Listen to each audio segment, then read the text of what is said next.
earlier. We don't have funnies, William. Bless you. Thank you. Oh, Nick's getting tired. Gotta call up the session, folks. So see you next week. Listen, man, I got a fucking after dark story for you. So main characters you stick around, man. Nick's getting tired, and Alex's internet's gonna die again any minute now. Oh. I don't know. We haven't heard from her in a minute. Are we sure it's not? She was just singing a poetry slam remix of Weird Al's "Eat It" to a chicken. I'm pretty sure she's still here. Did I entirely Yeah, she was literally singing "Eat It" by Weird Al to her chicken. I was not. You said "Eat it, eat it." It was like a Lou Reed cover, but it was there. Wowie. Wow. Well. Sometimes I feel like I'm the only person who listens to music. Hey, Bob? Yeah? Can you start the recap? What's a recap? I don't know what to do. What the fuck's D&D? It's been so long. This is what happens. We take a week off and it just goes to shit. You know how many... I opened Hannah's notes and I asked for clarification. Okay, it's time to out Hannah. I asked for her notes. I just like scrolling through because it's like a chaotic mess of really fun stuff to decipher. Every once in a while I get a line I can't understand. So this is from a couple of sessions ago under her section titled Ishri Learns. One of the bullet points says Northerners, and then in parentheses, DLA, Evandrian, and parentheses, are pompous idiots of the North. I don't know what that means. Hannah doesn't know what that means. I know that Ishri now thinks that all Northerners, which she defines as people from the DHA and What's Evandrian. The DLA? No, DHA. It's a typo. DHA. Yeah, I typed it. This is because of the conversation between Sophia and Ishri and Owen about this how was like war 3 works. weeks Yeah, ago. no, this was before you joined. Yeah. Yeah, this is from like 3 weeks ago. Like the conversation we had. Hannah? It comes up a lot. There is a J and a K between the L and the H. How did you typo H to L? You know what it is? So I use a my Dvorak research, keyboard. I do something called a dual luciferase assay that I've abbreviated to DLA, and I type it all the goddamn time, and that's why. Okay. Banna was very surprised to find that my notes weren't a complete mess. Yeah, they normally are. They're not normally. I don't know. I've literally had that style of note taking for the last 2/3 of our campaign. I don't know. That sounds off to me. I mean, that's just... You know, at my job for the last year and like a half, year and a third, I've had to like take notes. Yeah, I know, but like the way you take them, I can't. It's that's barbaric. Yeah, I agree, Hannah. It's just barbaric the way he takes them. It scared me so much.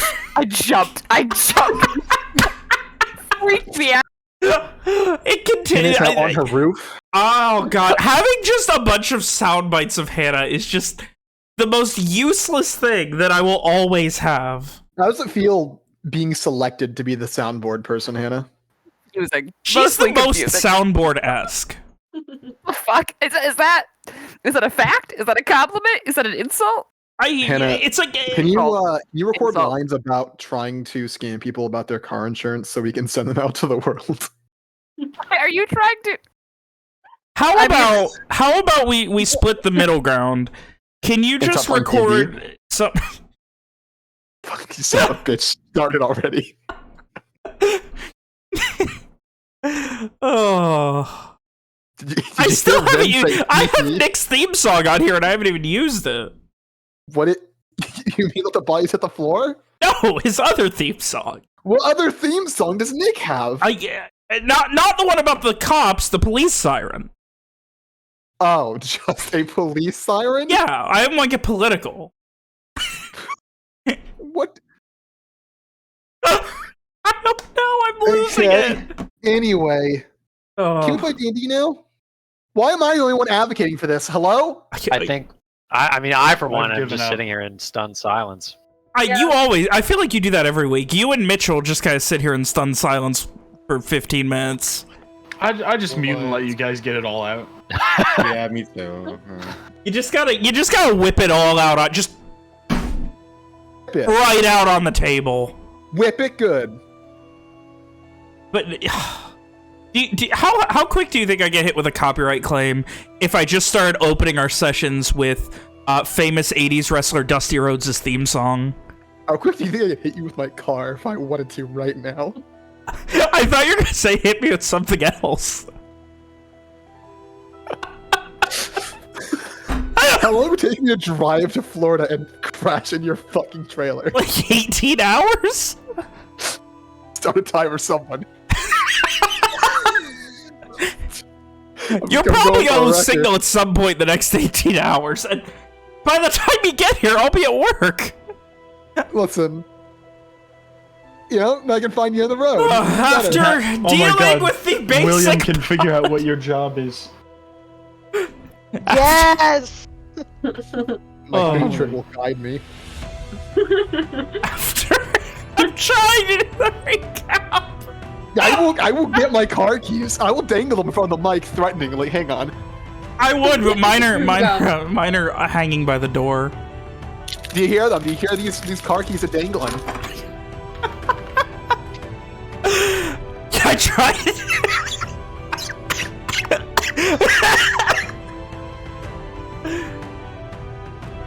After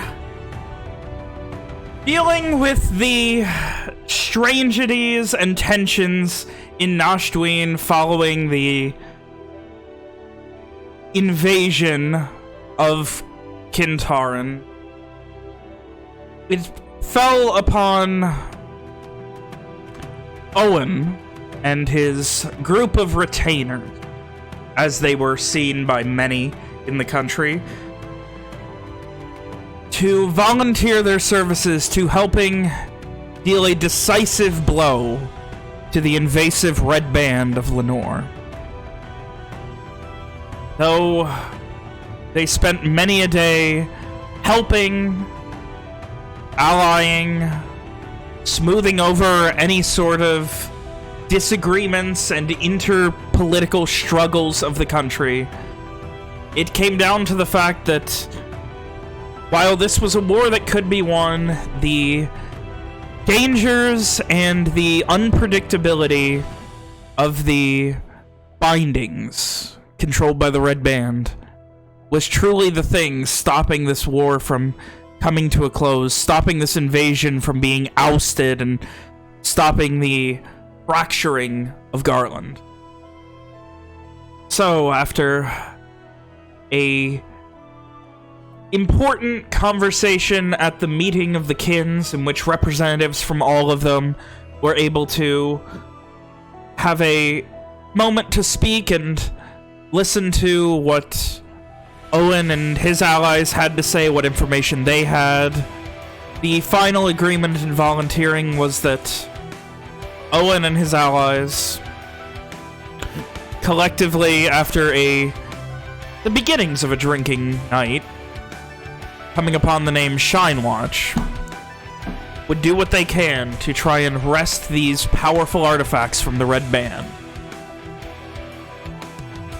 Though allies were in fairly short supply, especially in the short term, a little bit of good luck finally befell the Garish forces in Nashdween as the House of Light Wraith Company arrived at Port Galder, and you eventually ran into them looking to offer themselves in vassalage of the Garish military to help make whole what has been fractured.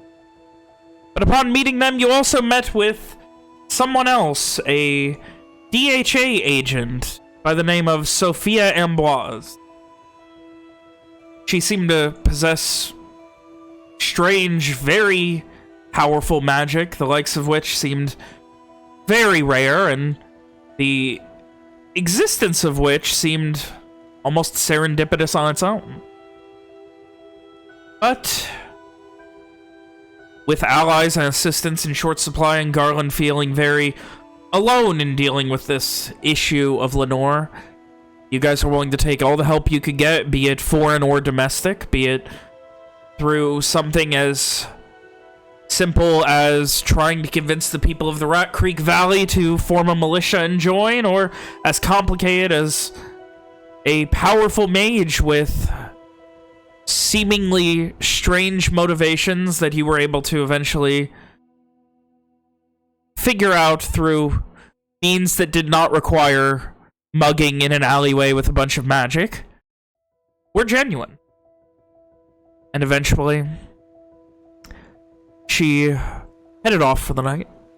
You guys said your final words to many an ally for the time. You headed off and it became night. It was Omen Thor Titus. It is well after dark, nearing midnight. Maybe a little bit sooner. With everyone finding themselves heading to sleep, various plans being put in motion, the days dwindling before you guys leave Nosh Dween for your end result of Borealis and perhaps Virat beyond it.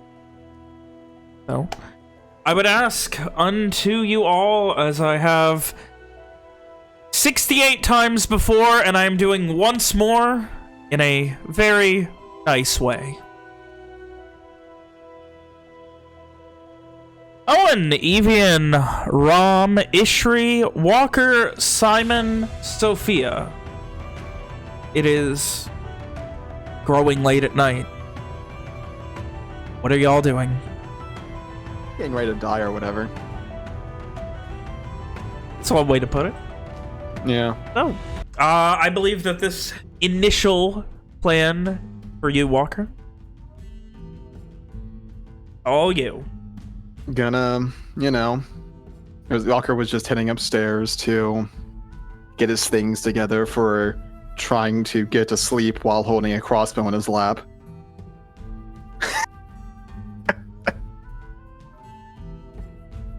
And he'll be damned if he isn't going there without boots again, so he's also gonna try to sleep with boots on.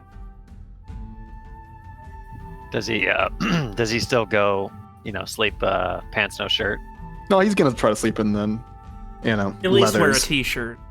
Pants no shirt, but boots. No, he'll do full leathers, like, Oh. He slept plenty of times on the road in full leathers, so, Decided Gonna you be- could give him 8 hours, right? That was vaguely what we decided. Mm-hmm. Regardless that as he goes up, Ishri is following along, and she's just going to plant herself in the room next to the bed. Like a tree. Damn it, Anna, you ruined it. It's a very, in-depth, complicated, crafty plan, really. What plan? Watch Walker sleep. It'll still work. It'll still work. Okay, Okay. real quick, quick poll. Who would feel safer with Ishri watching them sleep? Show of hands. Walker would feel vaguely Is safer. there any way Yeah, I to think put so. my hand under the ground? Oh. Oh. Anyway. I mean, I'd probably worry for my family. Oh. That's a good after dark. Is there anyone you'd rather have watch you sleep less than Ishri? Less Donald Trump. Oh. I mean, wrong. Oh. I mean, Fear of yours? you're not wrong. It just feels like cheating. No, not fear. I just wouldn't like it. I don't fear that he's suddenly going to show up at the end of my bed. I just wouldn't enjoy that. He was asking to. Wikipedia.com help, Donald Trump is in my bedroom. Anyway, we should move on. We should.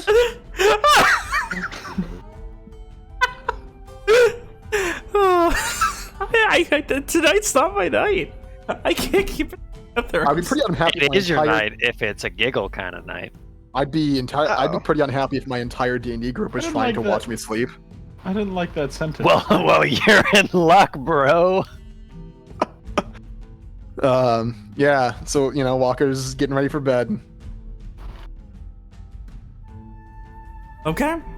So, with Ishri comfortably, much like a... Not making that joke. Is she ever comfortable? Yeah, I feel like she's always in plate. Doing her best Donald Trump impression, she prepares to watch you sleep. Don't like that. Oh. Well, Alrighty, should we start getting racist? Hey, no one likes... elves. that. Whoa! I'm sorry. I'm sorry, all of you elves out there. Oh. Oh god, this is gonna be a rough one.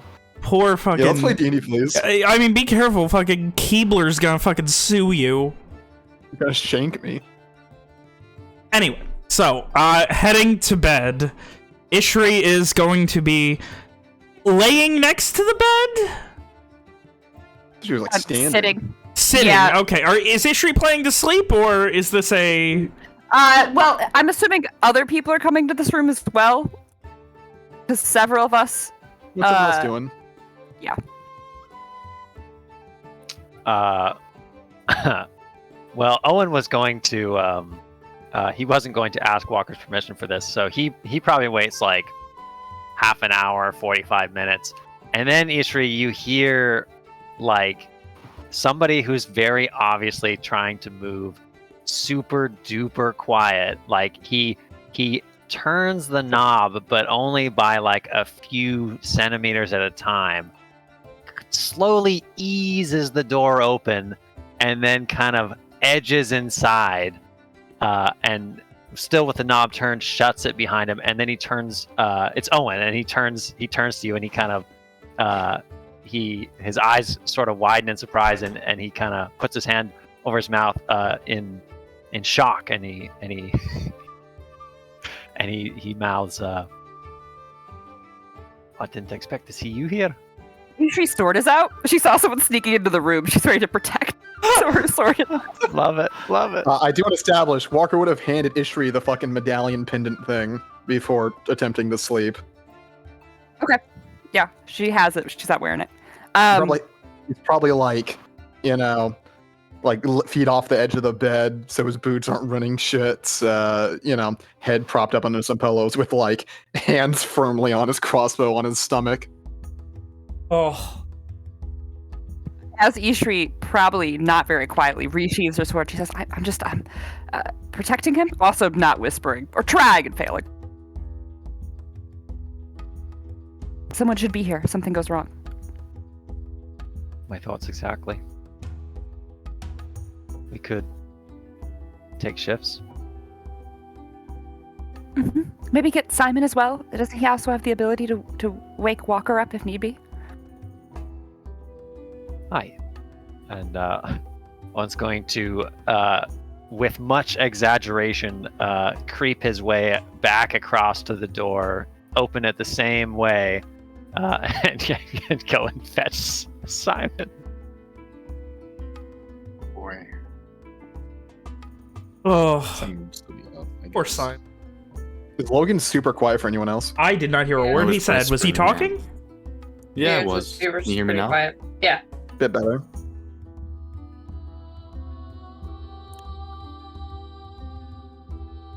So we get Simon? Owen will check Simon's room Actually- first. 1 second. Give me 1 second. Yeah.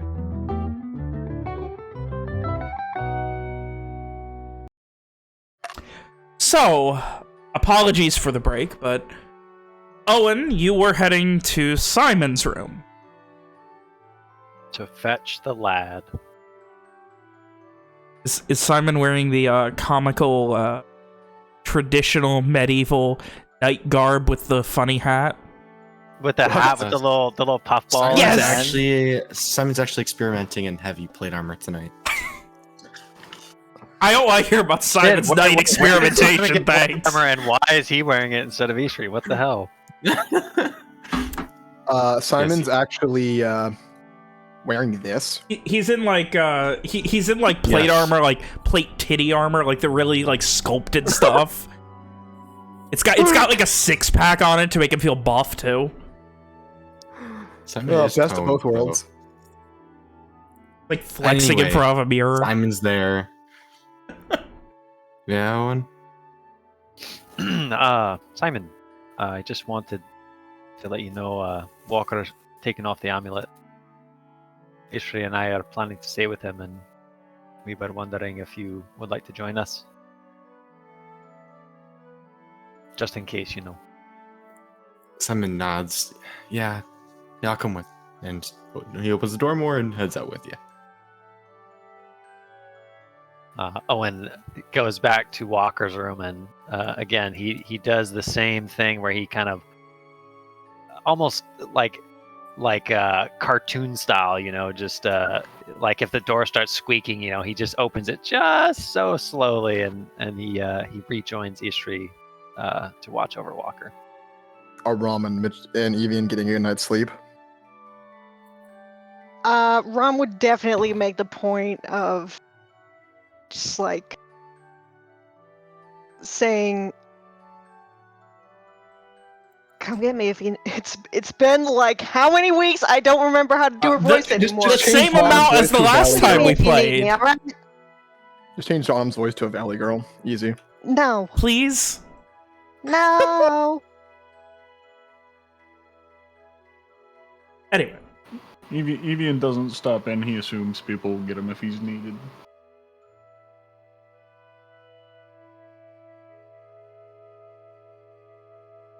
But with that, there anything else that you guys need to do for preparations before you all huddle up in the guest bedroom of the second floor of the McDurk temporary residences to watch Walker sleep? Is Walker under a blanket at all, or is No. he sleeping on top of? Okay, damn it. Yep, on top. I don't know if I've established how Walker keeps his room, which I have in the past for other places, but, you know, Walker's tools are kept in the room, sorted and neat, you know, sorted and separated into neat piles, or piles. It sounds more messy than what it actually is, but you know what I mean. You know, a few of his neat things needed for the woodworking is on like a, you know, dresser. Or Organized chaos. I don't even think it's chaos. It's just a lot of things that are out and they're all, you know, there. He's really taken over the room. The bowl itself is in like a wooden crate, which he didn't have before. He made the wooden crate for this endeavor. And it's like, you know, again, like on a dresser, or if there's like a table, it'll be on the table. Owen's actually going to spend most of his time like inspecting. If he's not sleeping, he's going to be like inspecting the bowl and just like familiarizing himself with every line, every carving, just so that he knows it like the back of his own hand.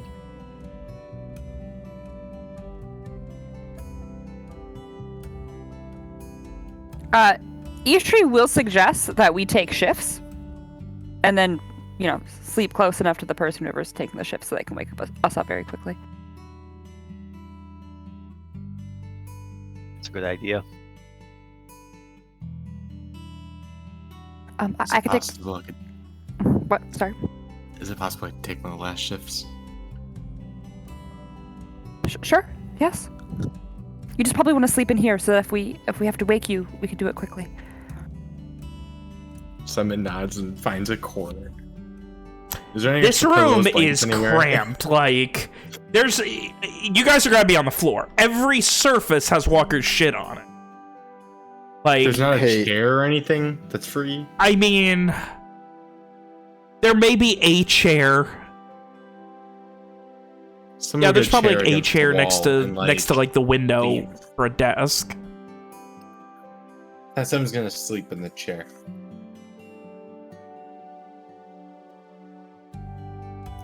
I guess Owen goes and gets a pillow from his own room and does his best to curl up on the ground. Don't you have a sleeping bag? What the fuck? Let's have a sleepover. Yeah, that's all packed and ready to go. We don't have to unpack that. I'm gonna have to unpack it. Do you know what it involves to pack a sleeping bag, William? Okay, it's a battle. Vaguely. Let me tell you. Ishri's been sleeping in the hallway in a sleeping bag, so she would grab hers for you. Nice, love it. Nice.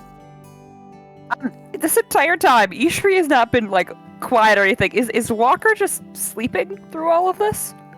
Is he? He does have the alert feat, but I mean, if he's sound asleep, then Just turn it off.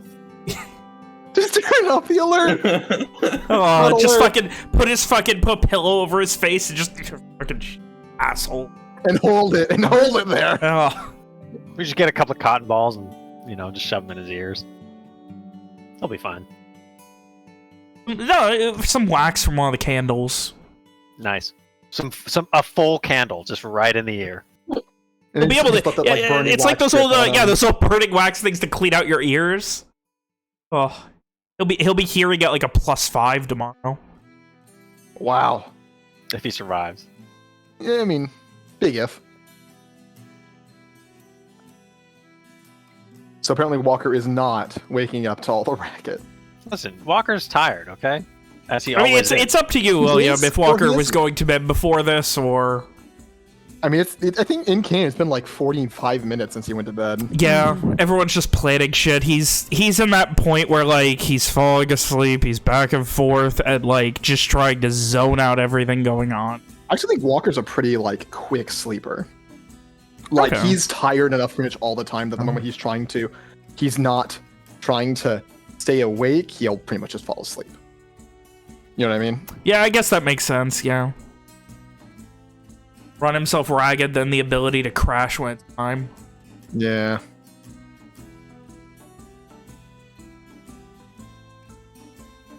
Yusha does not sleep. She stares at Walker. Terrified. Thanks, Hannah. You're welcome. Oh, that's our Does that disturb either of the other two? that's our alien. Oh. Owen takes comfort in the fact that Ishri will be watching over Walker like a hawk for her entire shift. Oh. So, with that, the sleep begins. Is there anything else you guys want to do to prepare any of this? Anything at all? You put like a snare trap next to him just in case Fatine decides to sneak in. We put a bucket of water over the door. I thought about making that joke. Eitri is basically spamming detect magic her entire shift. Okay, so she's Christ. just got that shit up. That's gotta take some effort. Well, she is Just just glowing. staring at someone sleeping, so I mean, not much else to do. Well, casting a spell is like an entire turn of action. So it's like the magical equivalent of swinging a sword every single turn. No, it lasts for like 10 a minutes. couple hours. Yeah, detect magic lasts. So really, Oh, she okay. just focuses for a few seconds every once in a while to keep it up. Yeah, okay, that checks out. And on top of that, it's not even like a spell, it's something innate to her as a person, rather than something Yeah, okay. like, yeah, so. Even above that, it's very natural. It's mostly to just her. like paying attention. Yeah. Might have glowing eyes the whole time. More glowing. Yes. The fair red enough. beady eye is staring at Walker during his sleep. Mhm. I don't know And somehow what not the eyes creepy this thing is. he's worried about. So, Walker, you fall asleep, crashing hard, getting them good 8 hours. Ishri, give me a perception check.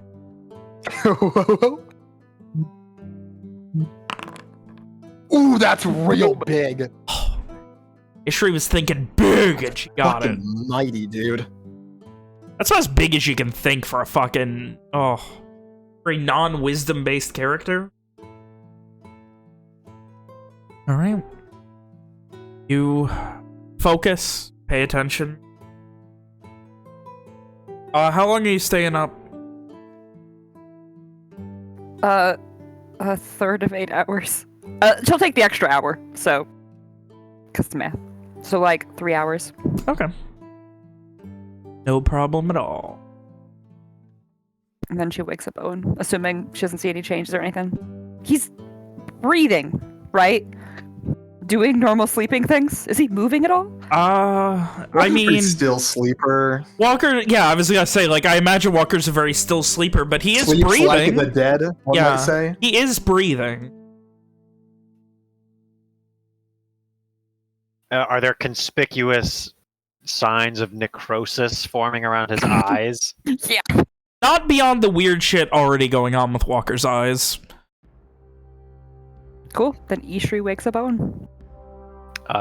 When he's awoken, Owen kind of like he sort of sits bolt upright and like stares wildly around, and then he kind of comes back to himself and takes a deep breath and nods at Ishri and takes up his post. Ishri will sleep on the floor so that Owen can continue to sleep on her bedroll when he goes to his last part.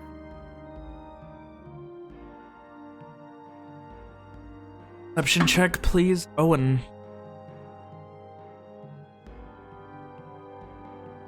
How big is Owen God. thinking? I lost perception. There it is. Owen is thinking good rolls, unlike what Nick always gets. That's exactly right. That's pretty good. There we go. There we go. I would like to say before he begins his watch, or like maybe in the middle of it, Owen kind of like he makes sure Ishri's asleep, and then he kind of like he couldn't do it with Walker because he's not sleeping under a blanket, but he makes sure to like with the bedroll, he'll like tuck Ishri in so she's nice and comfy. Cool. It wakes her up because she's a light sleeper. Fuck. She kills him. Ugh. So she murders him. Ugh.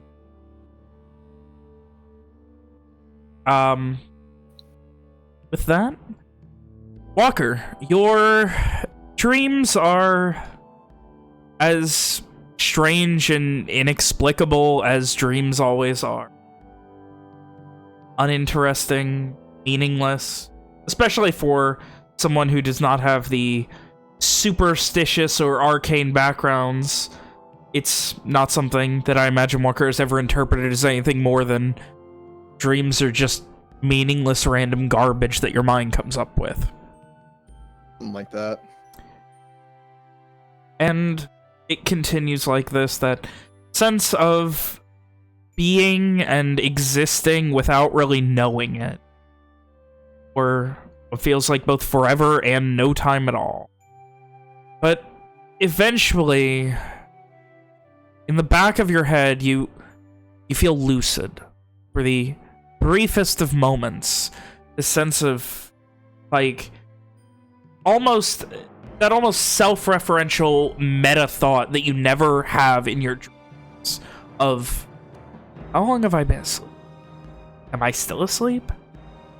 And these questions that just kind of barrage your mind, one after another, and you just look around and there's still nothingness and vague shapes, but you know you're sleeping. Moments pass by. I'm still ununderstanding. Walker's thoughts in his lucid state when he's dreaming would go to his family. He would think about where his mother and brother are right now, or where they might be.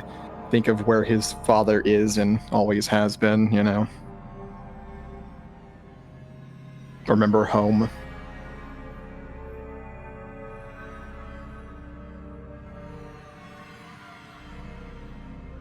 Finally, your eyes draw to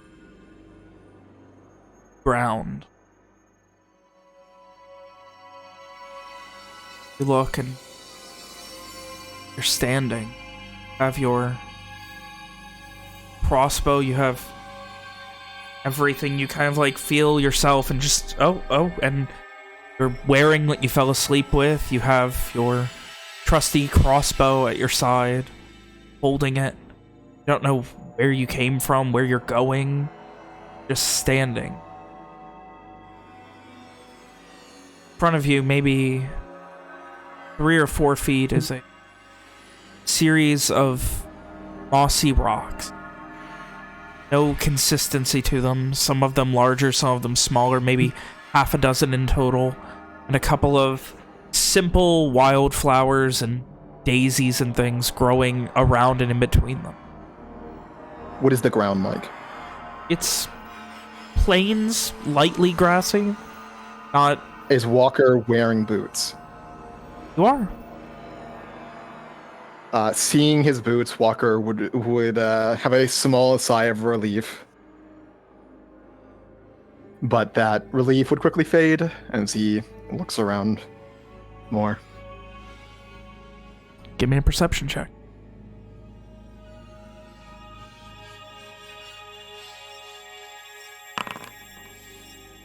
Not the biggest, but pretty good. Rolling hills, some steeper, some more grandiose and very gradual, but in every direction. The only thing breaking up the monotony of this Windows XP-esque background of hills is that set of stone.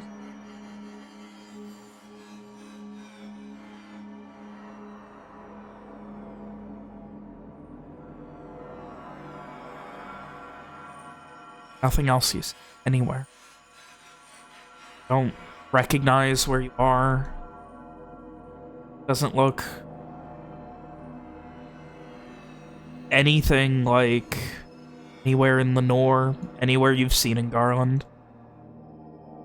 Never been one to see landscape-esque paintings, but you don't know what you're looking for. Walker wonders to himself if this is also a Harus, and if the Harus can be more than just a forest. There's no forest immediately, is there? Plains. Or as the eye can see in every direction. Everything's still in that vaguely grayscale, blotchy, unfocusable, dreamlike state. Almost like it's not what you observe, it's what you remember observing seconds ago. Where nothing is perfect. Nothing you can see seems right. Everything feels very dreamy. Walker would shout out, "Hello?" It echoes. You look around you. Echoes back again off of the far valleys. Nothing else. If you are here, Vatine, I've come to bargain. Word bargain echoes back at you.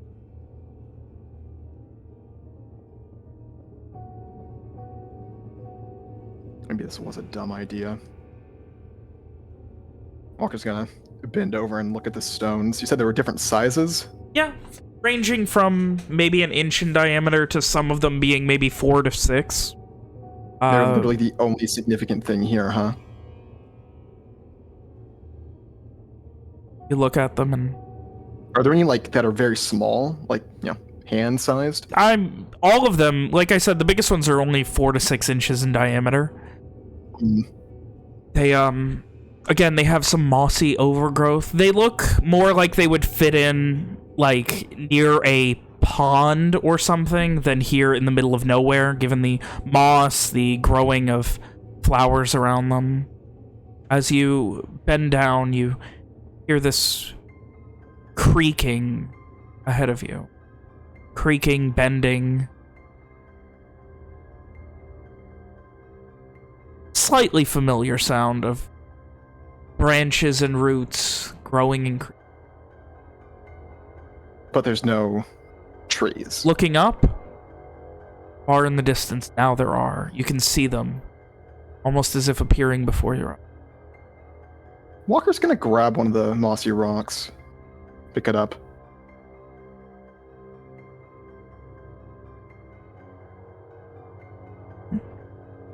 One of the small ones or one of the bigger ones? And medium size. Okay. Something that's like a little bit less than palm sized. Okay. So, you do so, and it's very, very clean otherwise. Like, the moss, the look, again, it looks like it would be sitting next to a lake, maybe during like a low tide, and that at one point this was probably submerged, but it's not, and it's so dry that there's no dirt on the bottom of it at all. pick it up, it's just that bit of moss, and you can see now, as you pick it up and I've examined it, a couple more small wildflowers. You recognize maybe a snapdragon or something, and a couple others growing in its place.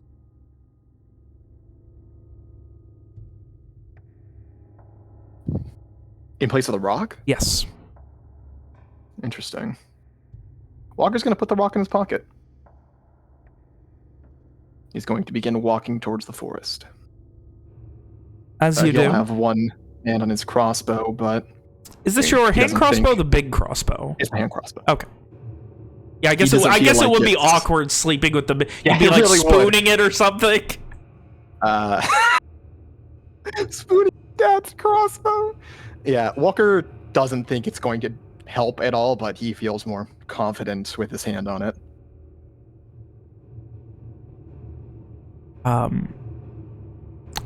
Owen, you notice the tiniest shift in Walker's, the way he's sleeping.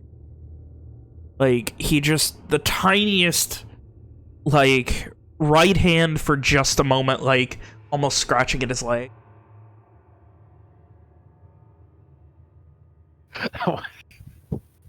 That doesn't really help me at all. I guess seeing change where before there was none, Owen will kind of redouble his efforts and focus on Walker, especially his face. But otherwise, he doesn't do anything yet.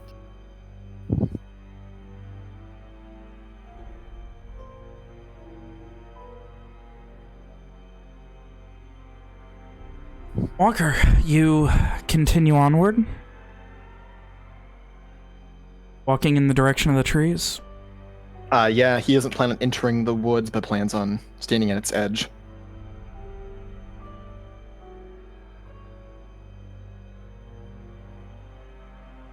It's very far away. Like, you can see it, but it is at least, what, quarter mile, maybe half a mile away? Distance doesn't put Walker off. He Yeah, knows what he's doing. he's a walker. How dare you make that joke before me? I've taken away your power, William. Walker, both Walker and I have no power here.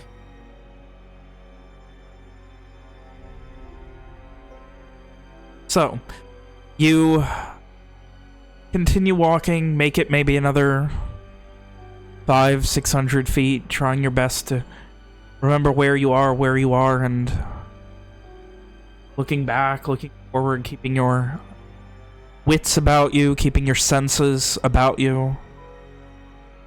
You see another small gathering of stones, this one a little bit larger.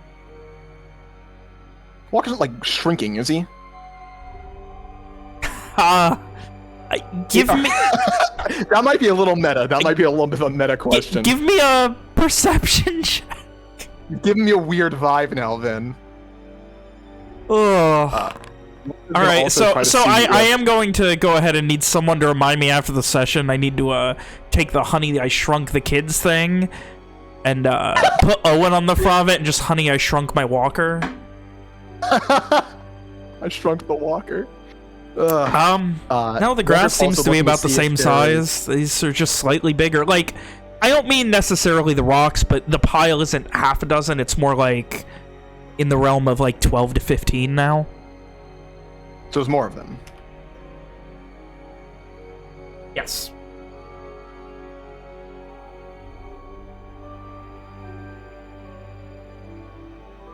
Let's see.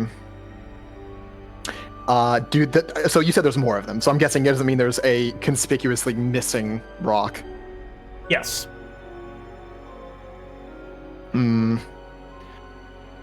Walker notes it, but doesn't really know what to do with that information.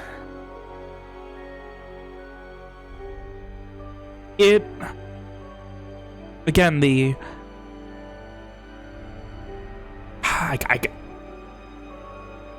I don't...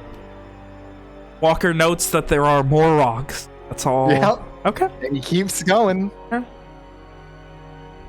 Like, he'd probably glance at them, stop for a minute, make sure he's not shrinking, Yeah. move on. I mean... Okay. All right. You continue. You get the sense of, like, horizontal vertigo almost. Because, like, looking up Doesn't now... seem like it's getting closer. Yes, looking up, that forest is fucking closer than it was. Oh! Yeah. So it's much closer. Yeah, it is like... It went from, like, you know, a few thousand feet to maybe 500, 1,000 now. Like, you get that immediate just, like, moment where you, like, almost, like, shake, like, whoa, what the fuck? How does Walker feel right now? Does he have, like, a foreboding sense of dread? Not that you can blatantly feel. Like, no. Is he about to have a heart attack? You smell toast. Ugh. It turns out this is just Walker having a heart attack, and everything else is just... Oh, everything else is just me putting ribbons on Walker, never sleeping, and having a heart attack at 26. Oh. No, there's no... one in, like, a couple of weeks. There's no... Everything gives you a strange vibe, but, like... Because it's all fucking weird. Yeah, there's no immediate vibe that doesn't already stick out here. At the moment, Walker is mostly worried that he's not going to be able to do what he came here for. He's not worried that he's going to die. He knows that his allies are gonna, you know, help him if he gets attacked again. But he doesn't want to have this be, you know, a failure. He doesn't want to mess this up. But he's going to keep walking towards the forest. On the lookout for any funny, you know, rocks, but trying not to take his eyes off the forest.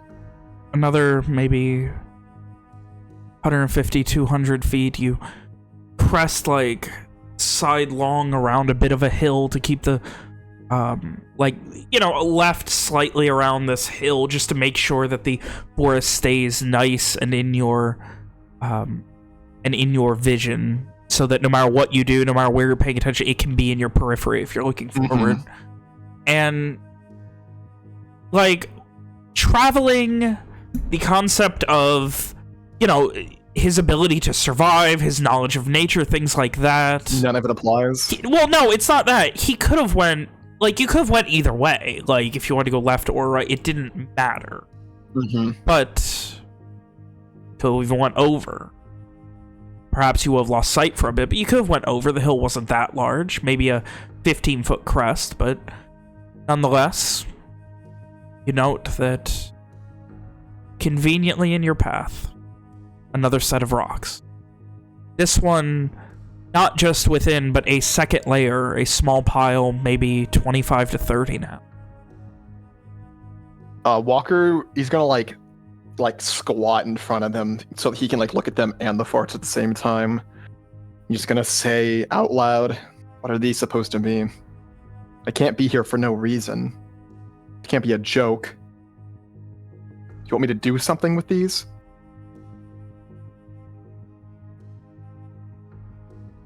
There is nothing.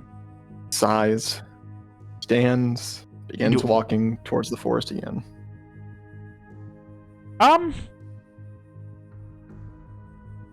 With the way... Okay.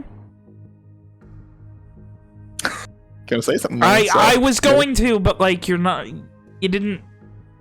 I can't say anything. Didn't stay there long enough? You didn't... Well, let's keep I walking. can't say anything. Let's keep You continue. walking. Is the one rock still in his pocket? It is. He'll check as he like starts to walk away from that one.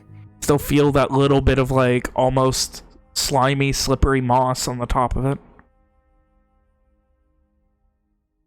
Walker does wonder if he'll have that when he wakes up, but that's going a bit over his head as far as magic shit goes.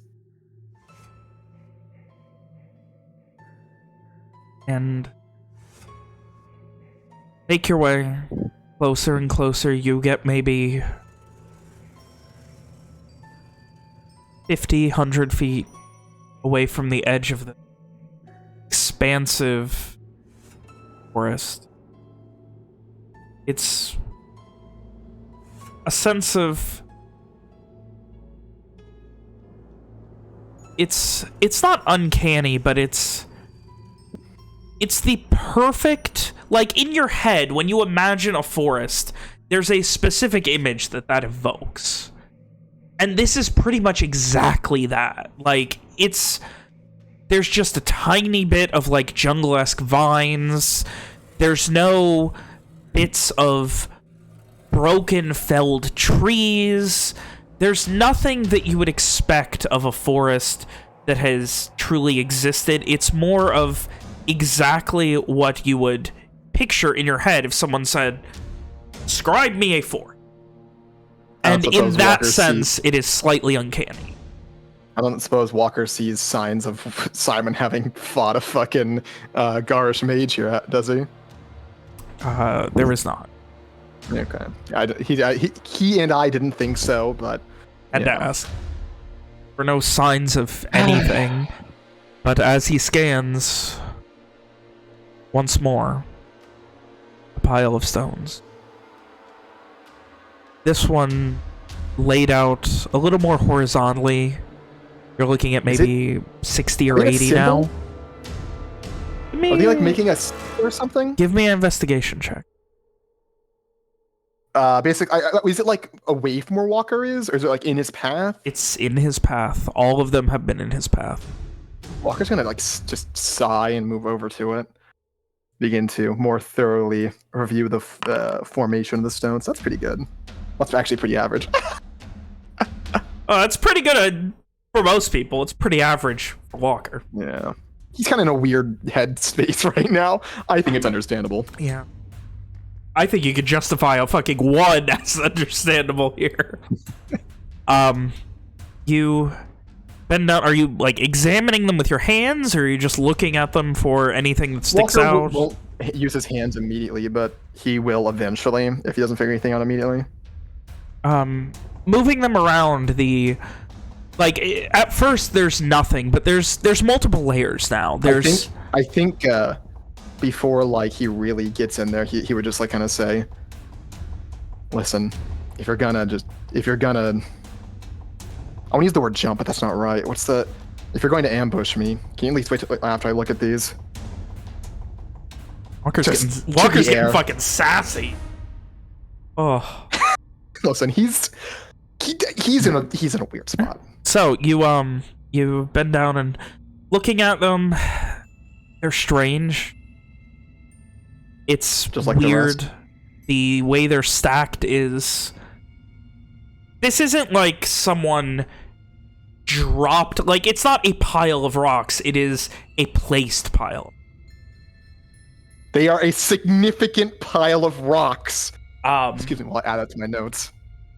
But more than that, like... You begin, like, again, there's maybe 3 or 4 layers at any given place. I told you about 60 or 80 total. Like, are they stacked? Slightly. Like, they're not, like, it's not Blair Witch stacks of rocks. Are they, like, I don't know what that means. First, like, it's like, are they, like piles type stacks? Yeah, they're uneven piles. Are they all consistently mossy? Yes, that is what I was going to say, is even moving the top one, the lower ones, which, being a natureman, you would know, that would be weird, they are still slightly mossy, with that thick green moss on them, always on the top. How big are they at this point? The bottom ones are, again, the sizes haven't grown considerably. The bottom ones are maybe 6 inches in diameter. It's just now, instead of them just being a small scattering, they're kind of stacked roughly by size, not completely. So any further meaning is going over Walker's head? Seems to be. I mean, how much are you messing with them? He'll spend like a couple minutes, like... Moving all of them around? He's convinced that there is some meaning here. Like I don't want to say Walker's like about to fucking write hello using these fucking rocks, but like it's fucking weird. Yes, it is the only thing that has truly not been nothing. Like, the plains were very much, if you were asked to describe generic plains, the forest were asked to describe a forest. This is not either of those. I don't suppose the number of stones was significant in any way? I mean... In any of the piles? The first one was 6 or 7, I think. It's like 5, I think. Oh, 6, it was 6. Yeah, 6, and you took 1. The next one was like 12 or 13, then it was like 25. This one's 60 or 70. Like, are you still moving them around, like, including like the base ones? Yeah, and I guess you'll see if there's anything buried in it. They all, and again, they do have like various growth around them that sticks out as well, but upon moving a couple of them very carefully, very Walker-esque. Walker's trying not to break anything as well. Like, he already knows this thing doesn't like him. He's not trying to, like, you know, mess shit up too much. Like, if he, like, fully takes apart a pile and notices there's nothing, like, to it, he'll put it back together. No, you move a couple, and immediately a couple of wildflowers and a small sunflower begin to grow out of it. A couple of other various bits.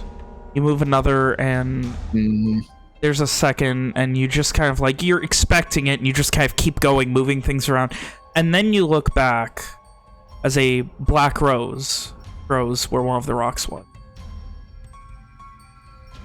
That gives Walker pause.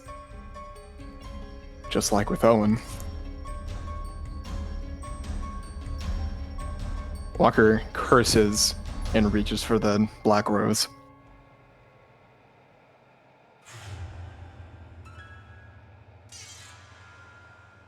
You grab at the stem. Are you trying to pluck it or touch it? What are you trying to do here? Well, firstly, he'll be kind of shocked that nothing's happening. He remembers the story that, was it Liliana just touched it and then fell out of a tree? Well, that's why I'm asking is how you're touching it. He's trying to just, like, you know, delicately lay a hand on it, like a finger on it, I guess. He is caressing the rose. Like at the petals or the base, or where? Let's say petals. Okay. You know, like touch like the back of his finger to it. Nothing immediately happens. And if not, he'd try the base. As you start to touch the base of it, and like you instinctively like, what the like, you're fairly perceptive. There weren't thorns there. Thorns? Like, not where you touch. Like, you could see a couple of thorns. Like, it's a rose. It has thorns, but like, you avoid them. But still, you Owen, you distinctly see Walker just flinch. Not a lot, just like his hand like clenches slightly. And you see as his thumb and his pointer finger begin slightly bleeding. Well, that's not normal.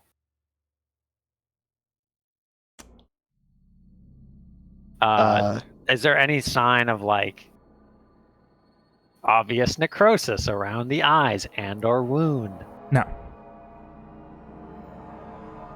Someone gonna give Walker a band-aid? I think, and we knew going into this that Walker had intentions, right? Like, he didn't want to just see what happened. Like, he wanted to... Walker didn't specify what he was going to do, just that he needed to go back there and try to deal with it, I think is the term he used. Resolve it, make sure it's not an ongoing issue. Yeah, there were no expectations as to what may or may not happen and what to do in any of those situations, I don't believe. It was why we gave him 8 hours and not just like wake him up after an hour, you know? Yeah. With the expectation that shit needs to get done. That being the case, Owen will reach over to his medical bag, unwrap a clean bandage, and bind that tightly around Walker's thumb, and then he'll, rather than like putting pressure on it, he'll just kind of, in that like bedside manner, he'll kind of like take Walker's hand, squeeze it a little bit, and then just keep sitting with him. Walker. As Hello? you grab it and you look and restored's exactly where you grabbed. You're like, what the fuck? And as you do, you immediately just instinctively continue touching it. Not like you don't, at the same time you feel like you want to pull away, but in this dream sense, at the same time you can't. It's Walker's thoughts very are strange, and immediately everything goes black. And you hear a voice in your head. Who's this? Who's this, Walker? Need to tell him I'm not worth it. Don't come back. What? Tell Owen not to come back. Stay out of Verot. What's happening? Please. What's happening in Verot? And that is it. As you blink, the rose fades to ash. Son of a bitch.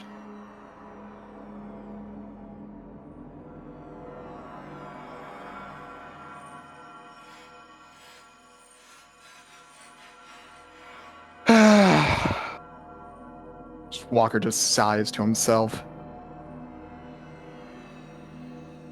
Well, message received. But, well, I don't see that happening. He's gonna stand again, fix the fucking piles of pebbles.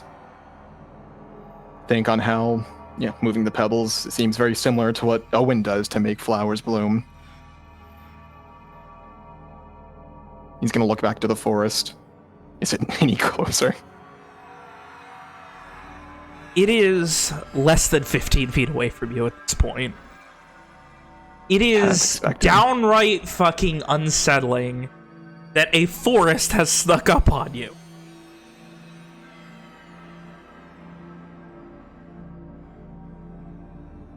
Walker's going to call out. Fatine, the message was received. Why doesn't she want Owen going to Verot? What's there?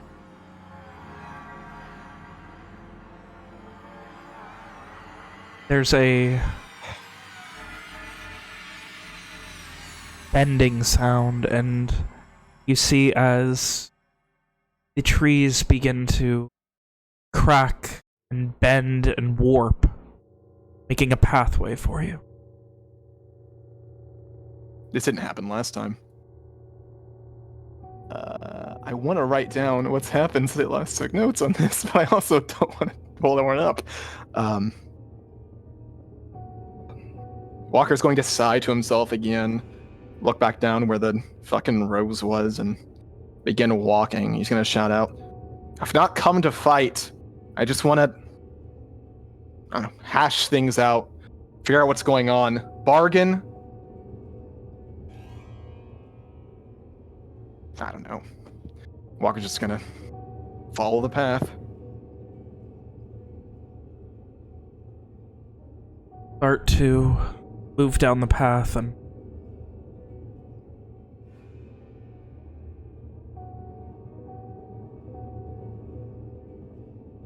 feel this sense of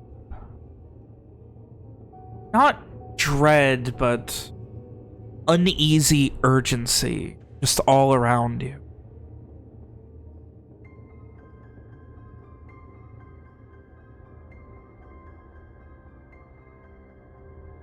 Walk down the path little by little, more and more. Walker is not bothering to check his surroundings. At this point, he knows that if this thing wants him, it has him.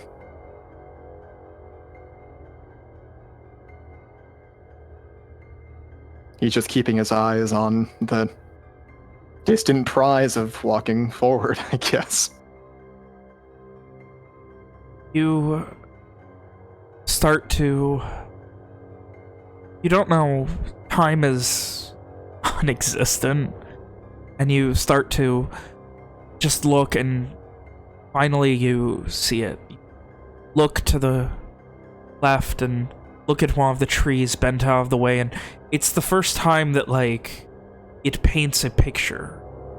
And much like how you have seen Owen use these symbols as his holy symbol, you see something very similar in the way the branches are bent out of the way. Design of almost circular make.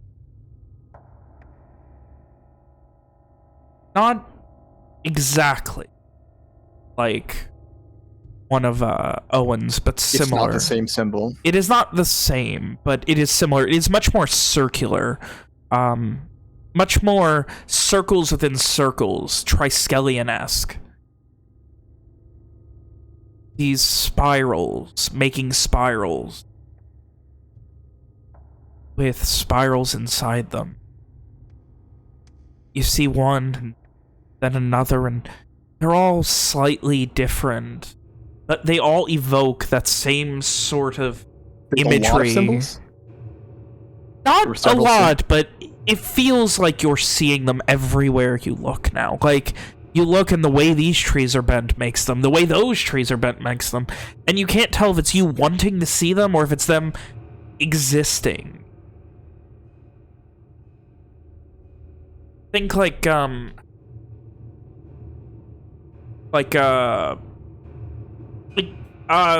it called? What's that thing called, Alex? Pareidolia? Where you see, like, faces and things? Yes, where you see like faces or something out of random garbage. Yes. It's like that, but the fact that what you're seeing evokes the same sort of imagery as Owen's symbol is significant. And eventually you find a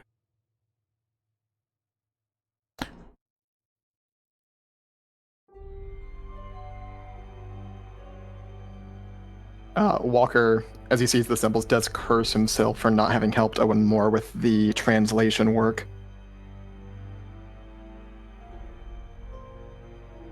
Walker is going to try to memorize a few of the symbols, if he can. Okay. You need anything for that? Give me a intelligence check. Let's see how well Walker can commit it to memory.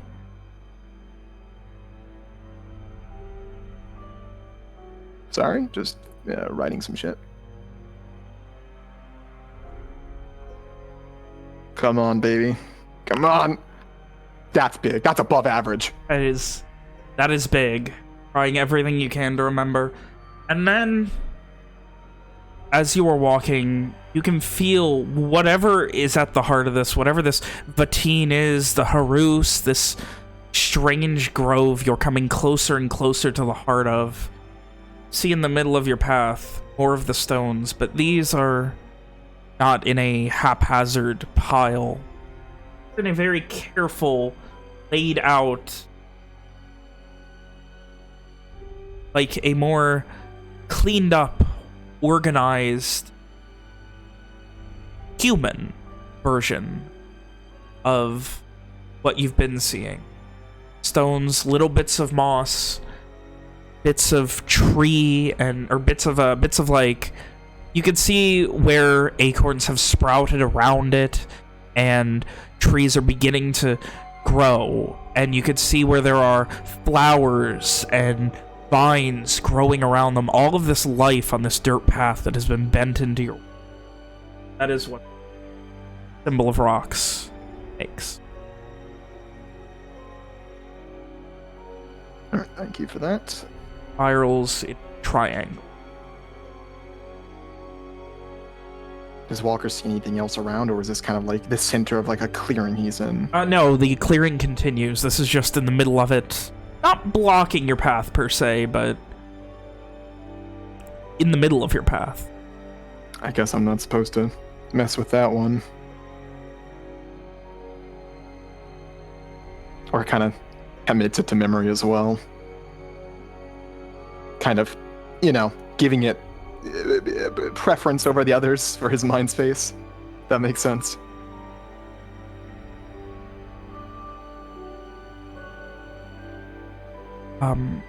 As I said, it's a little more rigid, a little more circular, a little more perfect than anything else you've seen. You walk around it and continue? After a few moments, Walker will.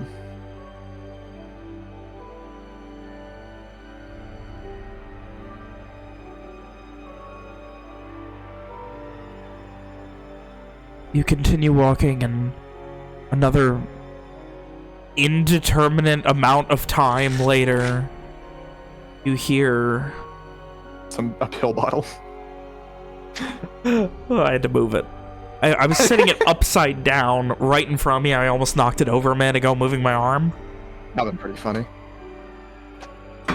You hear the sound of running water. More than a brook, but less than a river. Ford? Yes.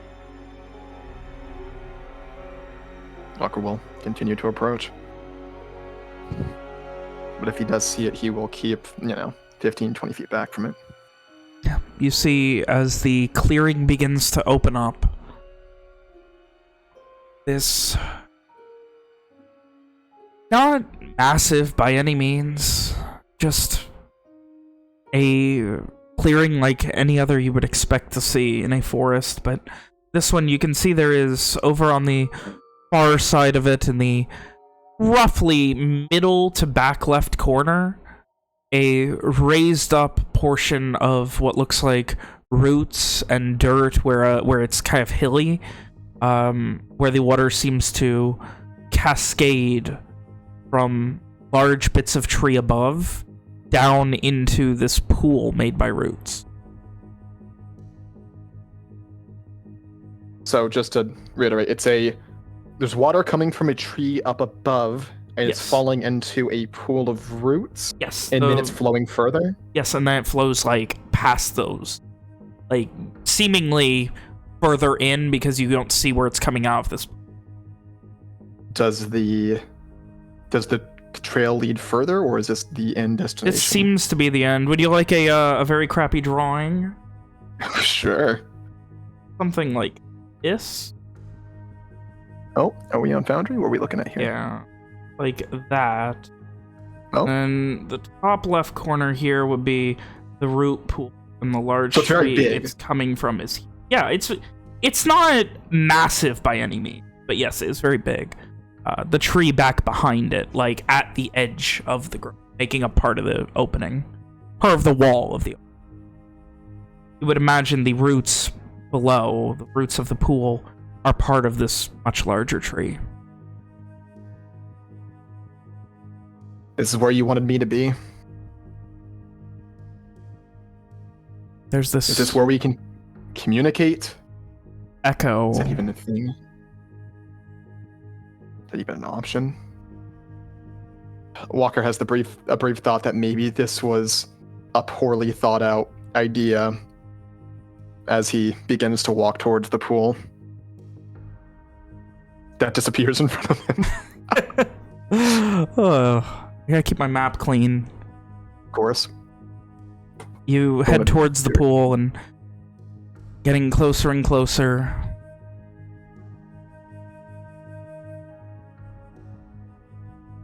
You begin to hear this faded voice, as if whispering in your head, but carrying itself through the sounds of the small waterfall, I suppose, coming out of the tree.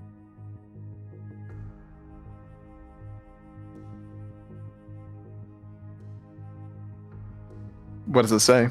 There's a moment where you focus, and what you hear is something akin to nothing at first. Something strange, something you can't parse out.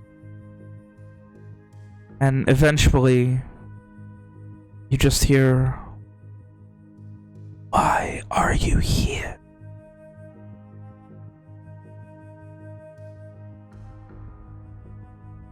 Vatine, I've come to bargain.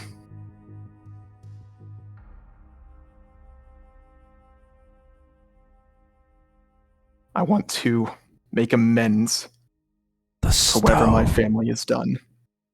grow her name, not you. Vin, can you repeat that? The stones grow her name, not yours. The stones grow her name?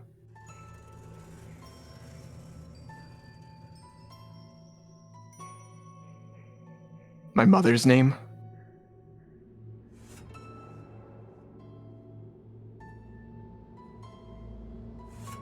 There's no response for a moment.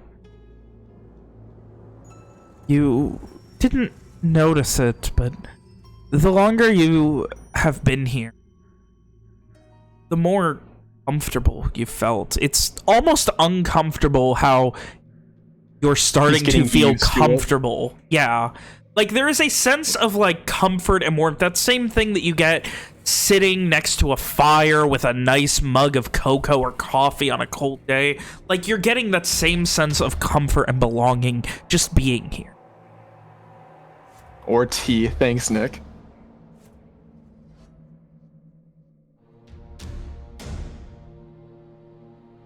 Oh. Unsettling comfort aside, is there a response?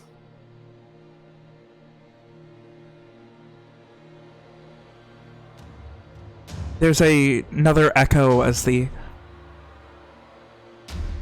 running water crashes down this tree.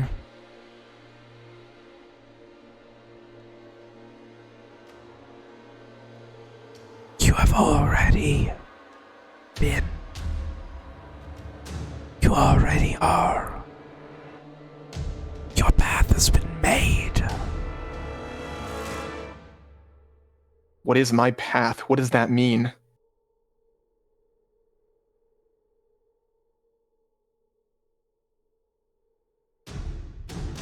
There is a creaking of branches, and looking up over the pool on the far side,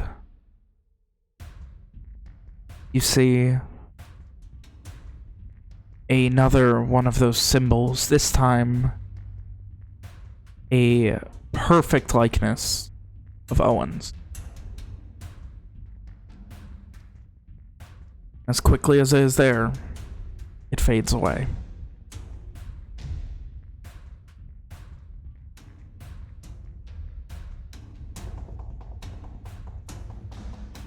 That was Owen's.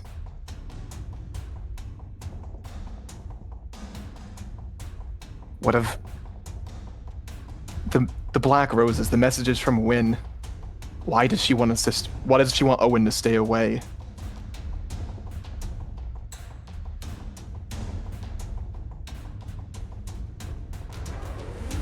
Avoiding our fate. At that, you look and you immediately see this ripple in the water. And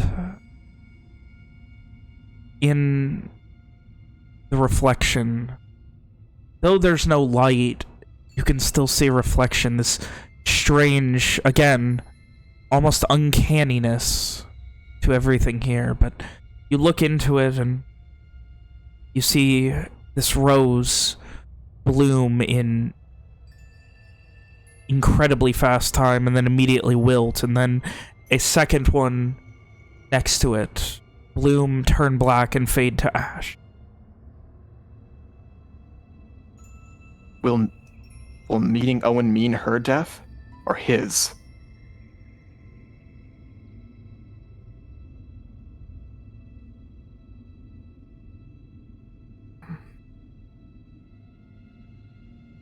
I do not know.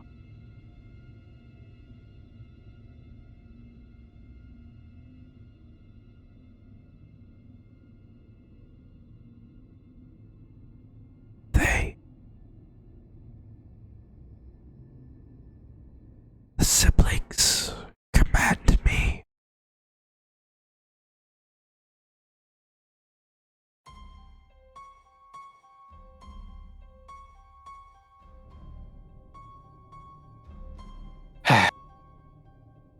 Right. That whole thing. The old woman and Elmarion, they're meant to die. Is Roy meant to die? Is he one of them?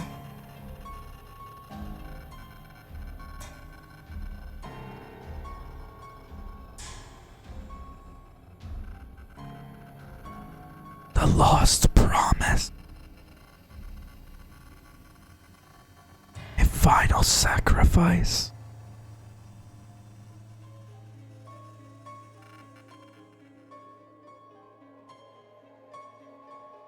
It was to be you.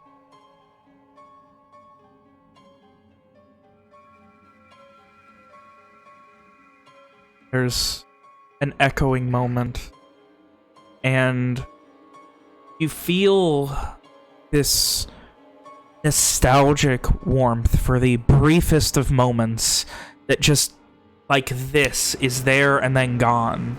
This feeling of being a child and your mother just embracing you, and then it going cold immediately.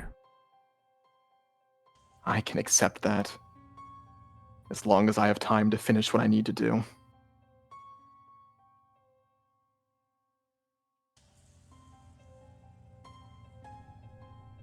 I do not know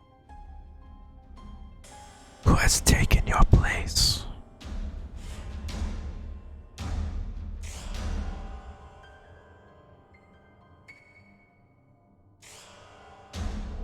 Are you actively seeking out my mother and Roy?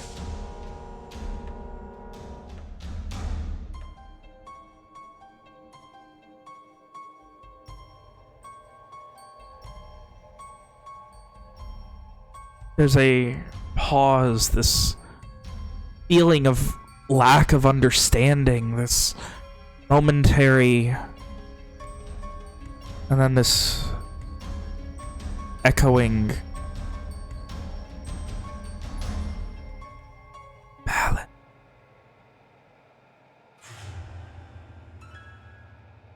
The debt, the hatred, the betrayal.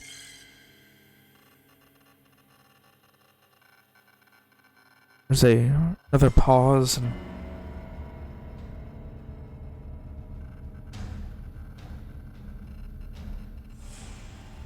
these siblings, they've taught me to forgive.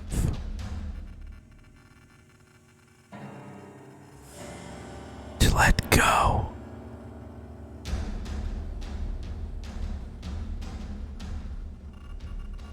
There is clear relief that Walker experiences in that unearthly fucking realm.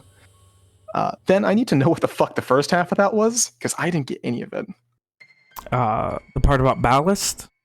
Yeah, ballast? Like, on like a ship? No, ballast as in the maiden name of Walker's mother. Oh. Ballast, hatred, revenge.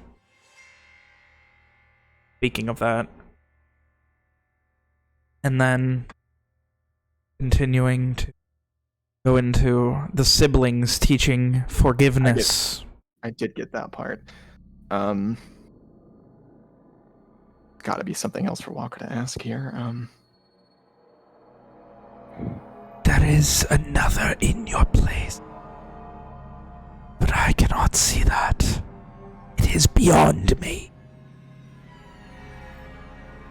Another? You spoke of siblings. And then the others. You were to be one. But you were not.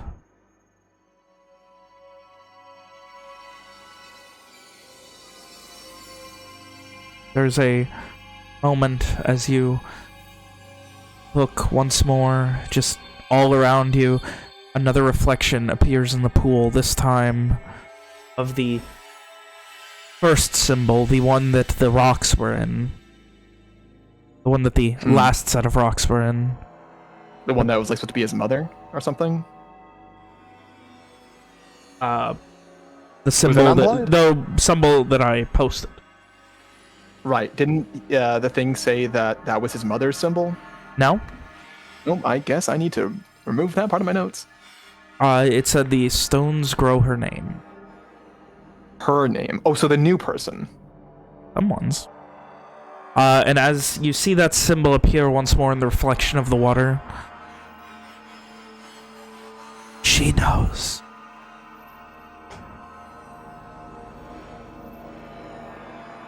Is that the witch's symbol? Or the old woman? Walker would have said the old woman. That's me fucking calling it because of... Yeah. The younger sibling. Oh.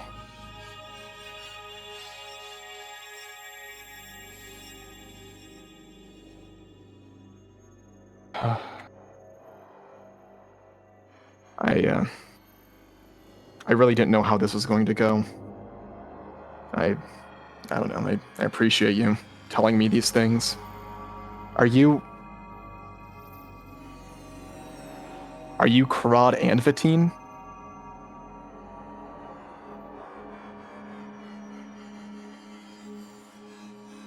I have been known by many a name, many a moniker, through many a language. Those are names I have went by. Walker nods, having more or less kind of assumed that already. Recently, there was... You had taken Simon. It seemed like you were trying to get his book. Is that right? Do you know what that book is? A source of evil, of death, of decay. Something that should not be. Something that all who command me should hate and want destroyed. I only wish to enact their will. I only can. That definitely shocks Walker a bit, as William writes that down. Right?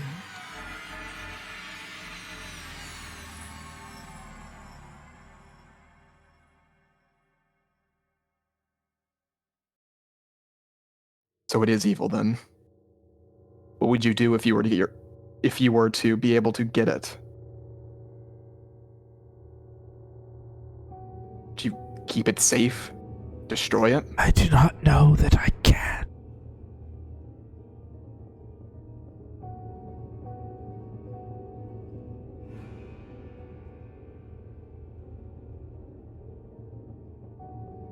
I am not what I once was.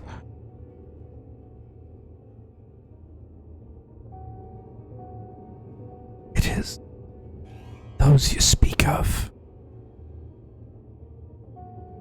that wield my power now.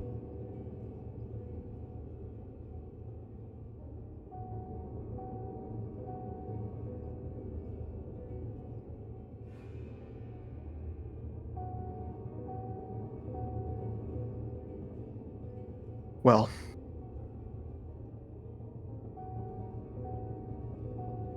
thank you again for as for all you of that. talk. There is something that everything has been very methodical and expected, if nothing else here. And at that point, there's this... I don't think expect is a good word to describe any of this. You know what I then. mean, though? Everything has been predictable. You start to In the see something forest? happen, and then you know it. There hasn't been anything pattern? to startle you, really, if that makes sense. And nothing natural has happened. Nothing random. Nothing chaotic. And immediately, as you're saying that, there's a boop, and you see as a small rock falls into the pool, creating a ripple. I didn't Walker didn't like drop the rock he was holding, did he? No. And you see in the echo of the ripple a young garish woman standing next to you. Are you Win? You turn and there's nothing there.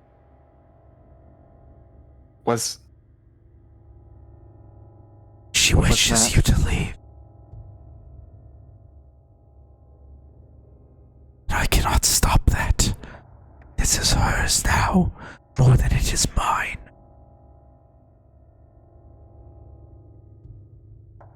Then I will leave then. She implores you. Leave her to her fate.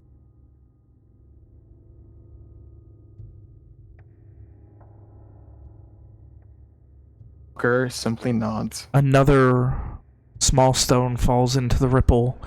This time what you see is that same face, but covered in hatred and anger and fury. This simple, quiet, not necessarily shy, but inoffensive looking woman that you saw at first, now with a garish fury, not unlike many of the guards and great berserkers you have seen through your time in Nashtween. And just immediately,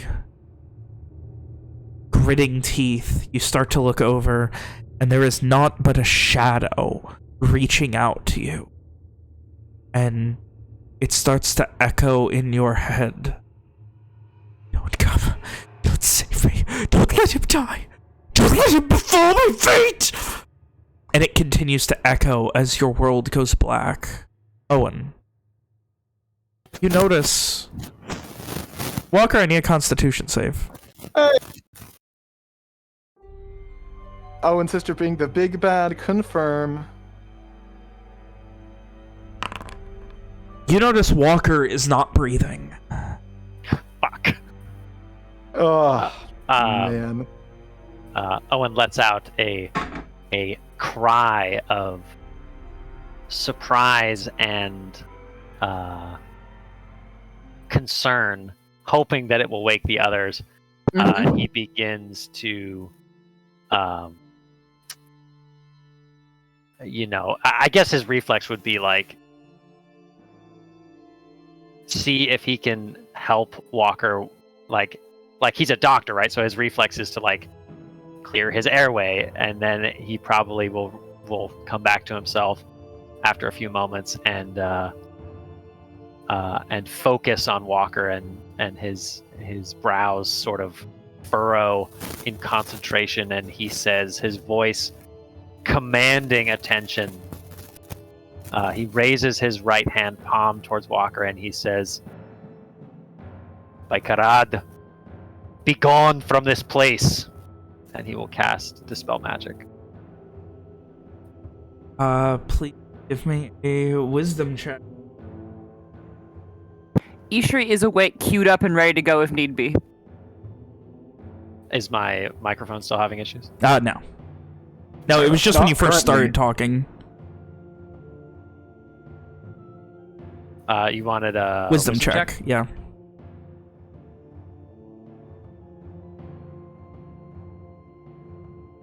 I feel pretty big, dude. I feel gargantuan. Titanic, even. Damn! That's pretty fucking big. good! Pretty big, dude. Oh, man. And after a second, this commanding word, Walker, you take this huge breath, and you're in the darkness of your room once more. Allies surrounding you. Walker's hand is immediately going to go to his pocket. Does he have the rock? You do. Holy shit, he's going to take it out. Owen? Hey, Shri. Owen's there. He's still got Walker's hand in his. Walker's like trying to bolt upright, sit up, get up. It's all right, Walker. No, Everything's no, fine. no. Let me stand. Oh my. Never seen something go from so well to so bad so quickly. Do I remember everything then? Does Walker remember everything? Yeah, everything that happened. Fucking wake everyone up. Now. Ishri starts running and waking everyone up, yelling. I'm just sitting there puzzled in the chair next to him. Oh. Walker looks like after Ishri, where she runs, about to like correct her. Like it's Man. not that dire, but he just kind of like stops. Once you pull the fire alarm, there's no unpulling it. Oh, Ishri will. Fire alarm. She Walker's runs around going to- screaming. Walker's gonna try to give him the rock. Owen sort of fumbles it in his hand, not sure what he's being given. His face still colored with concern for his friend. Okay, where to start? Where to start? Owen, I need a history check on that rock. Oh no. A history check. Yeah. Think Titanic again. Think gargantuan. Think bigly. Think beefy. Huge. Invoke I mean, the words. Okay, Is this like- he's bad Call it. at history checks on things that he should know about, like his own people. So surely he'll nat 20 this. So surely about the he'll rock. not 20 it. You know what? I honestly, when I thought about it, I was like, man, Owen's been rolling really hot this session. He's really he's real I had bad. that thought. Shouldn't have had that thought. What do you want from me, man? Thoughts are reflex. Oh. You should have rolled before you had that thought. Damn Oh. it. I bet you would have gotten a nat 20. Damn it. We'll never Well, I shrugged, but that's all I got for you. Where to start? The rock is not significant. Fatin is Karad. Fatin didn't attack me. Your sister did? What? Oh god. So much shit. I talked to it, like, for a while. God, getting What? ahead of myself. Walker, you're not making sense. Fatin, I was there. I was in the Harus. I was in a clearing. I saw a bunch of symbols. At this Symbols. point, Owen, you see stumbling in half asleep with a sword drawn, your mother. Everyone, What's going just on? calm down. You had Tree was right around the house screaming. What's going on? It's alright. It's Everyone not. all right? We are now. Everything's fine. I imagine Rom arrives in a very similar state not long afterwards. They're both wearing their nightgowns. She grabs the sheath that was in her left hand and resheaths the short sword that she presumably sleeps near her bedside with. Everything's all right. Anything I be worrying about? Your daughter is still alive? She immediately just walks in and just kind of starts crowding the room, eyes wide, looking to Owen for confirmation, but then looking at you to continue. So it doesn't make a lot of sense because it's all very magical and has to do with what kind of gestures towards Owen, their stuff, their abilities. But I saw a young girl. Walker then describes the young girl. Yes, he does describe Wynn perfectly. Wait. I have. Wait, where is she? I have it. Hold on. Backstory. Character image. There we go. There it is. Does he describe this woman? He does or he doesn't. Ugh. But yes, the description he gives is like the hair, perfect, except he does describe it as in a bun, but other than that, pretty much spot on. Yeah, I saw her there. I saw the black rose. Walker says, looking directly to Owen. I touched it. I heard her speaking to me. I couldn't speak back to her. She just saying the same thing, Owen. Don't come. Don't rescue me. Teen said she's trying to avoid her fate. Or avoid yours. She seems to insist that you'll die if we go. But we have to go. I know. We have to save her. What happened to me? Walker kind of like reaches for his throat. That was her doing. Not Vatine's. You think she was trying to scare you away? Maybe. This I don't know, but she was furious. place you describe as... That's the place that we read about in the journals. That's the grove. I spoke to it. You spoke to Karad? I did. Oh, and kind of, without really realizing what he's doing, he moves his left hand to kind of rub his wrist and the charm that he wears there. Walker like laser focuses on the charm. They were like that. All the symbols I saw. There was. I saw it was your sister's symbol, and it told me that she knew who the last flyer was, the last person chosen. It told me that I was one of them, but there was a promise that was broken, and I'm not anymore.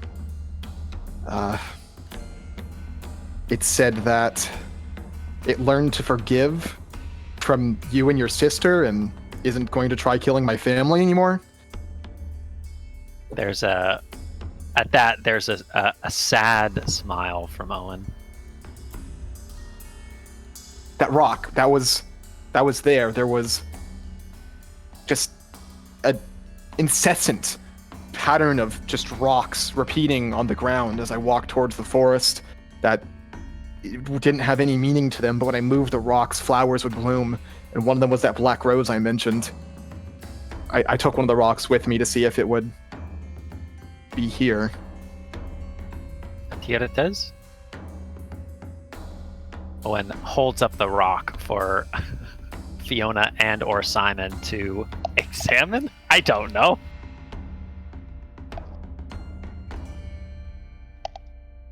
Simon will examine the rock. It's fading magic. I don't get a type, do I? No, it just seems like... What else? Walker's kind of like mumbling, trying to remember everything that happened in that fucking whirlwind of a waking nightmare dreamscape thing. Vatine said that it can only enact the will of others at this point and has no will of its own, or close to it anyway.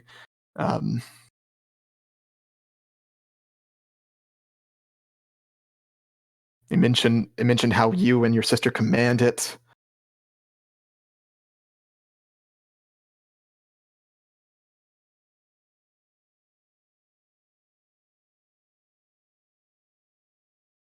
I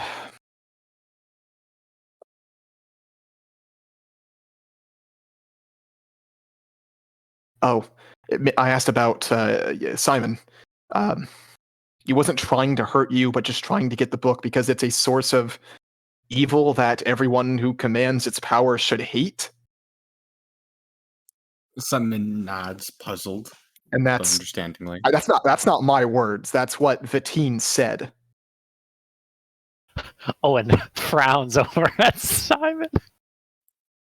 I asked what it would have done if it retrieved them, and it said it didn't know if it could destroy them or even keep it safe or out of people's hands or anything. A lot of it was cut short when Gwyn showed up. She wouldn't say why.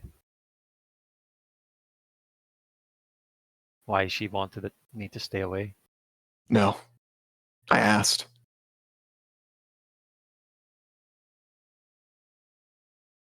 All Krod had to say was that she's trying to escape her fate or delay it.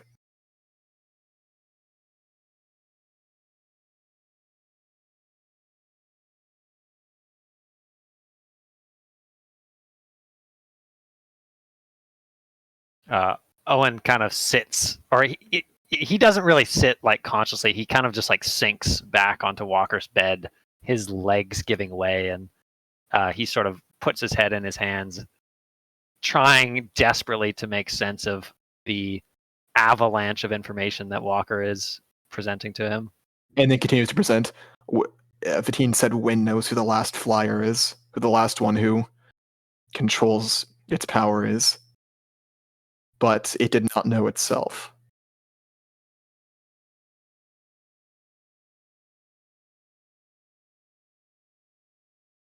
Then why you?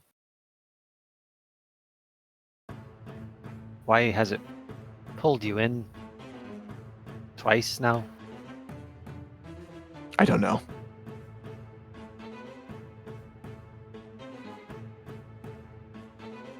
What is it your ancestor had to say about it? It finds you, you don't find it. I was trying to find it. So I don't know. But when the way that Gwen wrote about it, she was riding through the countryside. She was traveling, and she went there with her feet, not in a dream.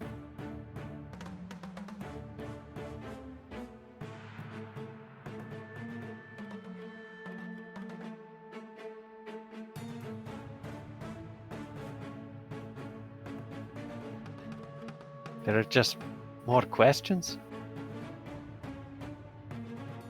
Quite.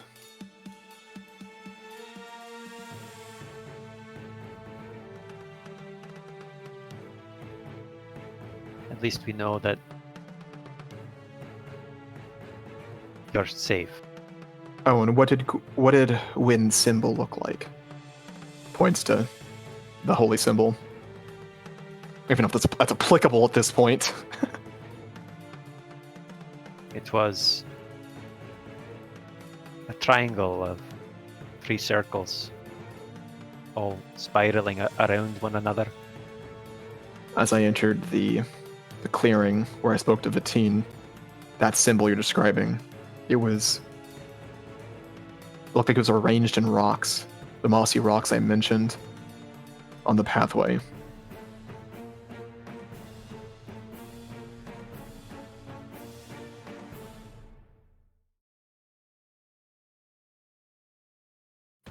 I've never been there, Walker. I don't know what it all means. If that's her symbol, it might mean ownership of some kind. Maybe she placed it there herself to gain more of Fatine's power. At this point, and your mother, she doesn't, you can tell there's something she wants to say, but is trying to wait for the right time and doesn't want to interrupt. But she has been trying to, she obviously is being quiet and waiting, but you are able to acknowledge or at least notice that she is patiently waiting for a chance to talk. Owen gestures almost desperately for her to say something that might make sense out of any of what's happening. Stones, Stones, that's Old Garish. Old Garish tradition. What? I can't read it, but hiding, meaning warnings for others. I know it was a thing back when Lenore kept moving south, kept forcing the Old Gars further and further south themselves. When they would attack them, it was a way for them to communicate. Don't know what they still do, but there's meaning to them.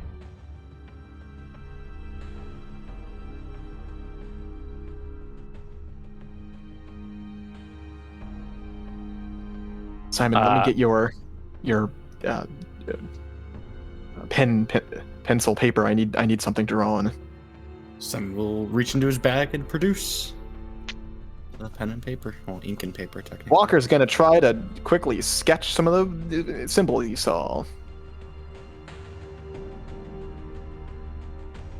Looking over Walker's shoulder, seeing what he's doing, Owen will quickly go and retrieve his own journal and flip frantically through the pages until he gets to his notes on Ilmarion's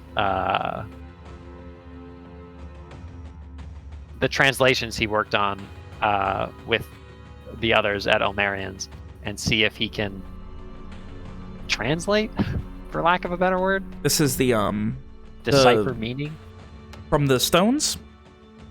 Well, one Walker was Walker's drawing the stone, symbols, right? It's like the pareidolia he saw in the woods. Okay, yeah. But those were all symbols, much like Owen's. Like, specifically, they all looked like Owen's? Not exactly, but they all had some level of, you know, Triskelion-esque designs. Hmm.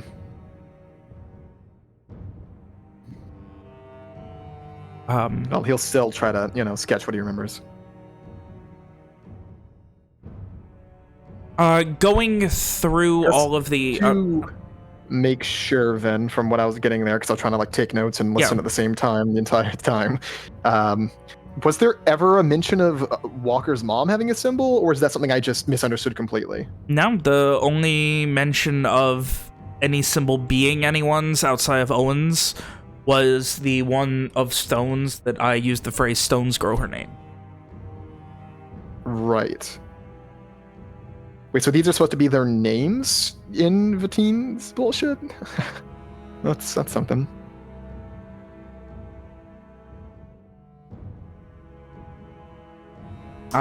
You interpreted that all of these had meaning. I'm sure Nick is in the process of pulling up what the meanings were as we speak. Yeah, I got it. I was just trying to give him time to do so.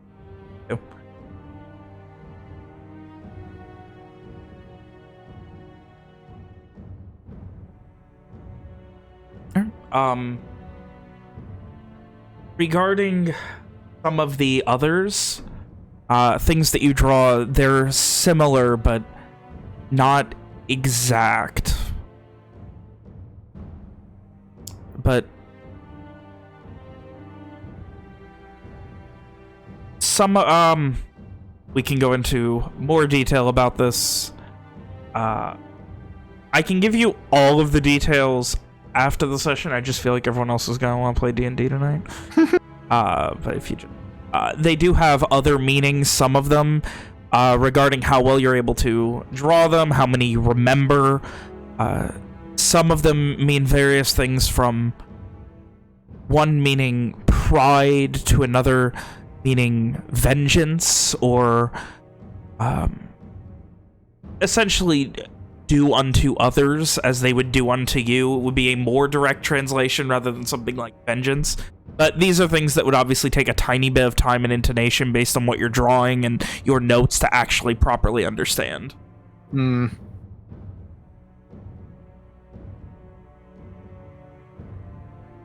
Other than that, yes, if you get me after the session, we can get into more detail on that for you guys, on exactly some of the symbols you saw and what they might have meant. So many other than that, answered. you have the one stone, or proper evidence. So many questions answered, and so many more to ask. I suppose that's usually how it goes. I don't even know if I should be wearing that necklace still at this point. How do Walker's eyes look, then? They are back to normal. Like normal, or Normal, like normal. shadow normal? Like normal. In response to Walker's statement, Owen will find a mirror and hold it up for him, if one can be found. I mean, there is a small mirror. There is a small mirror, like, at the desk that Simon's sitting at. But it's, like, attached to the, like, it... I guess it wouldn't be attached. It would be sitting on the desk, so, yeah. Owen will hold it out to Walker, and he'll say, "See for yourself." My eyes weren't colored when the first. My eyes weren't colored the first time it happened. So I feel like that's exactly an answer. There's a change, though. That it is.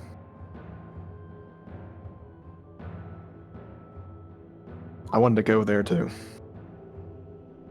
try to talk to Vittine. See if I can convince it to leave my family alone. Even if I had to bargain with it. But that it wasn't even needed.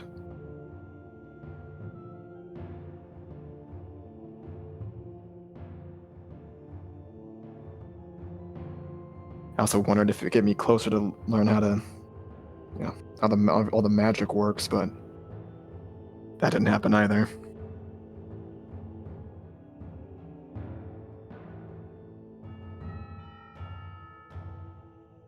I fear that we will not have true answers until we reach Varat. Right.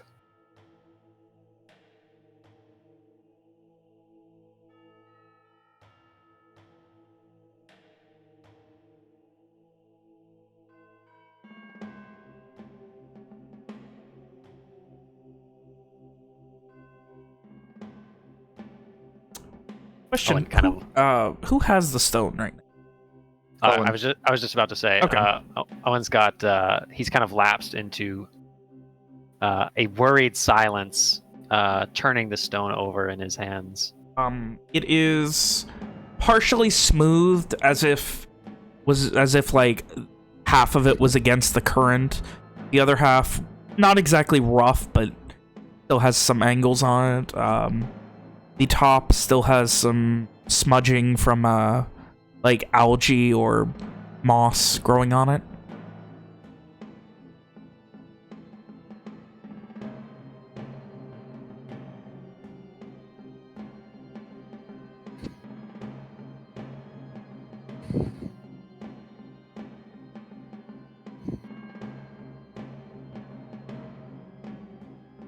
Anything else? What are y'all doing? Standing awkwardly in Walker's room. Yeah. Ishri, probably from the back, because she's probably not in the room this whole time, because I'm sure she doesn't fit at this point, kind of like pushes her way forward and holds out the necklace to Walker. Would you like this back? Walker will look to Owen to see if he should be taking it back or not. What's his item to begin with? Owen just kind of shrugs. If it would make you feel safer, you can wear it. Walker doesn't feel strongly on the matter, but he will accept the necklace.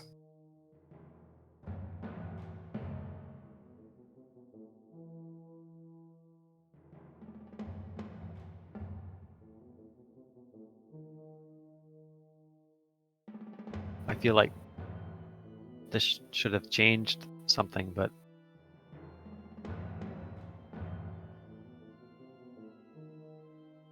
it only makes me want to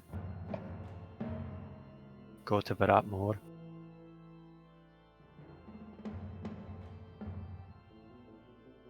Being told not to go somewhere by someone through choking one of your friends nearly to death makes you want to go rescue someone that much more?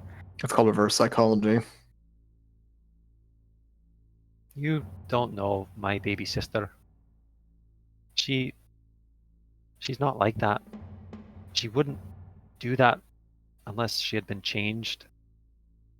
Unless something was so wrong that the only way she knew how to communicate was through violence. If it was her only option. If it meant saving her brother.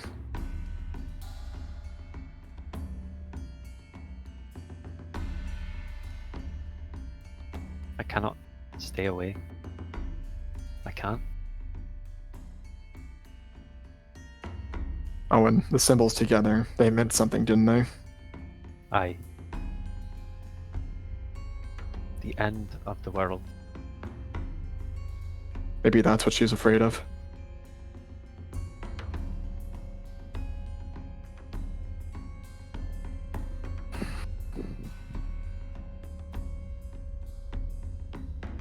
wanted to come with me, you know. When my father banished me, she wanted to come. I told her no.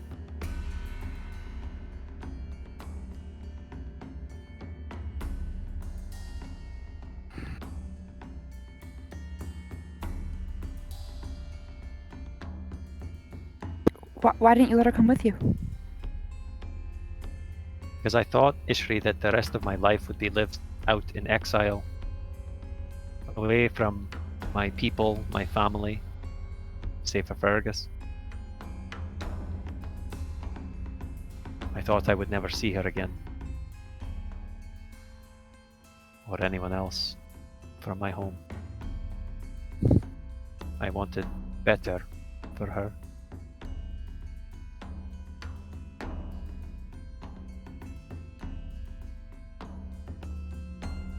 Walker's gonna look to Owen's mother. Sorry for waking you. She looks not ready to have a mental breakdown, but definitely on the highway there. She's on the express train to a mental breakdown right now. Not really. She's in the exit lane towards Crazy Town. Yeah. To establish. Walker looks very tired. She, like, you can see her left hand where she's still holding the sheath sword is shaking. She keeps, like, absent-mindedly just brushing her hair back. Looking down and just trying to process, apparently. It goes over your head, doesn't it? Why wouldn't she want to be saved?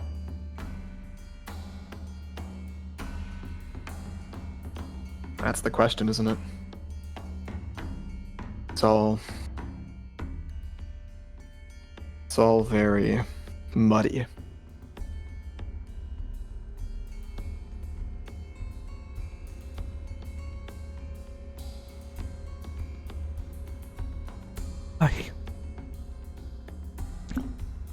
She looks pleadingly, first to Owen and then to Walker.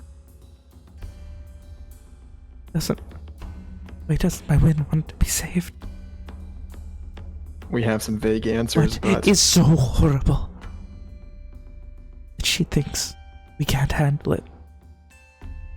we have some vague answers, but Not enough. well, it's what we could get from the rantings of a madwoman given to us secondhand.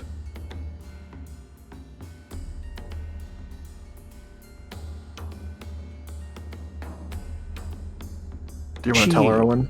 Looks to you with not fury, but frustration, Walker. What could be so horrible that she wants to stay there? Do you want to tell her, Owen?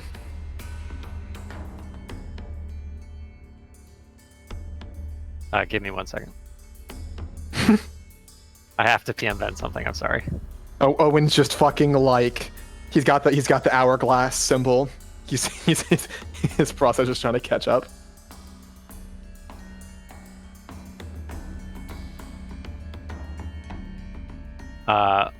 Owen looks to Walker and he says, sort of, almost defeated, like he's at a loss. He kind of shrugs and he says, I already have, Walker. Just don't understand it. What does that have to do with her life? How could she be so sure that horrible things would happen? Isn't it more worth it to try? Do you expect us to just give up? Let them take Garland. Let them take all of it. We have to take back our homes. We do it with her or not, she's there. Why does she not want to be safe? I don't think it's specifically that she doesn't want to be saved, just not by Owen. That's something about Owen going there to save her will cause something to happen.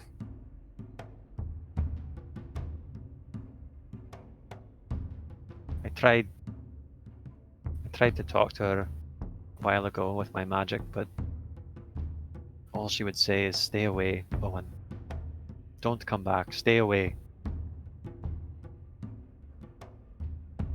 That's all.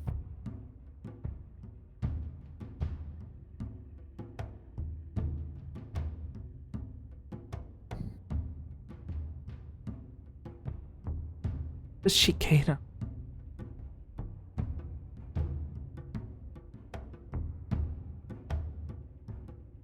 She just shakes her head and looks down. I want to see my... more than anything.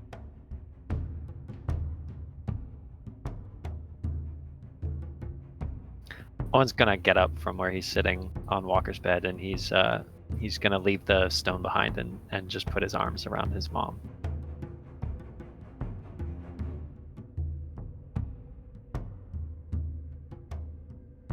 It's so bad that you can't go. Will she try and stop me if I march there and cut down every man and woman between myself and my daughter? If I cut every one of them down, will she try and stop me too? At this point, she just looks up. Lynn! You try and stop me too!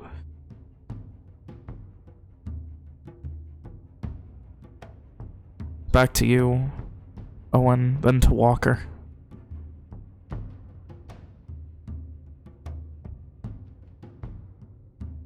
Wipes a tear away. I don't think she would. I hope she wouldn't. But I didn't think she would stop you either. Grits her teeth.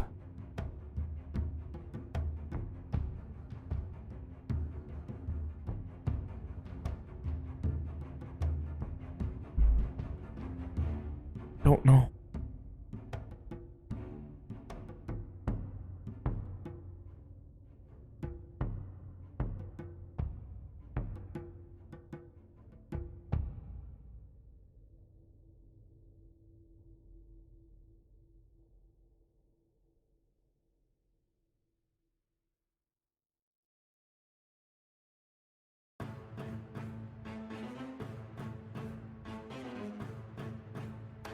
So,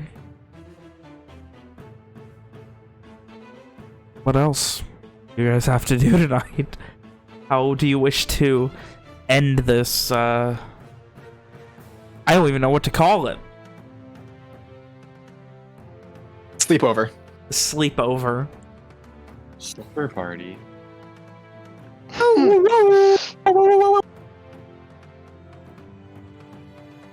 What are y'all doing? Come on. Dude, what do you want from me, man? Standing despondently.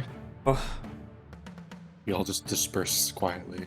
I think Walker's gonna go downstairs and work on some bowl.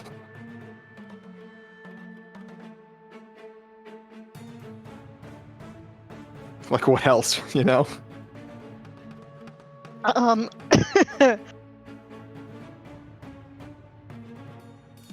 Yes, Walker's gonna smoke some dank kush on session 69, Logan, thanks. I mean, I do have to hand it to Ben. Now, forever in my notes, session 69 is going to be bolded. Oh. Man. Folded. I'm sorry. Yushu takes her bedroll from Walker's room and moves it to the living room where Walker is working, and sleeps there. Top tier.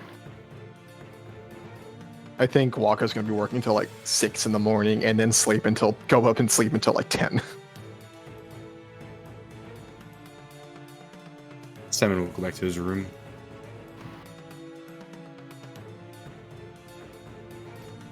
Over the course of the next hour or so, everything disperses.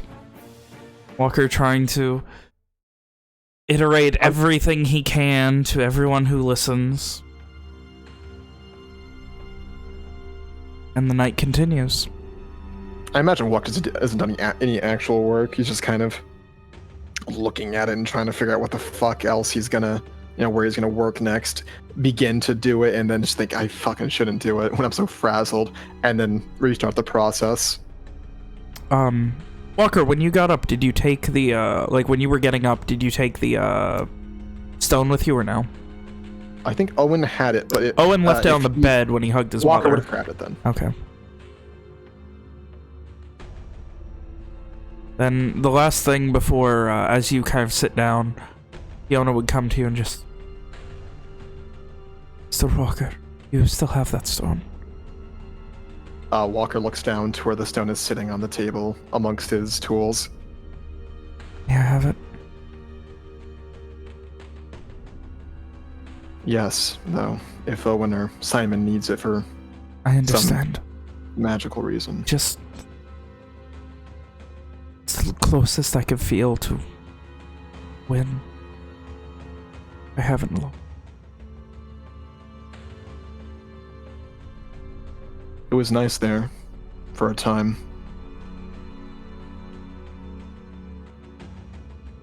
Did she look happy? At first, neutral. He was just there. And then, well, Walker kind of does not meet Fiona's gaze. She immediately, like, even before, like, as soon as you said neutral, her look was already despondent and kind of looked down and grasped the stone tightly. Shook her head. I understand. Started to walk away. Walker continues to look away for a time before trying to focus on work and failing. So, with that strange encounter out of the way, those of you able to sleep, find your way back to sleep. Those of you who can't, Walker, don't. And I guess Fiona. Owen's not going to be sleeping tonight.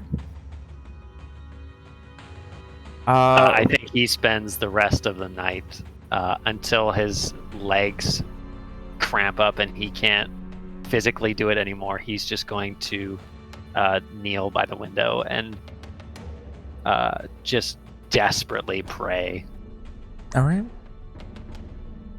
And that is how the night goes. The consistent theme of Karad that has underlined everything you have done, Owen, for pretty much your entire life. A culmination in the same thing that has always been. Answers just beget more questions. And we will go ahead and, as the night comes to a close, take what is hopefully our last break of the night.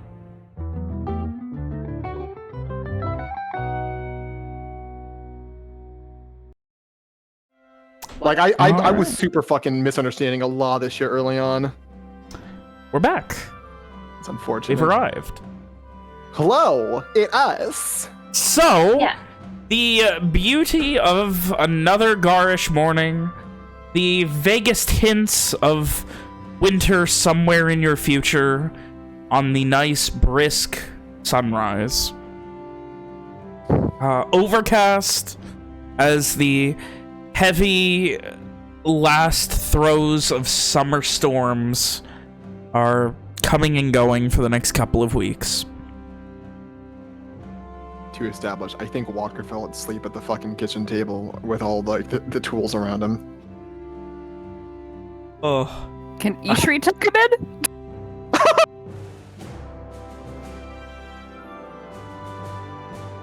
With that, the morning has arrived.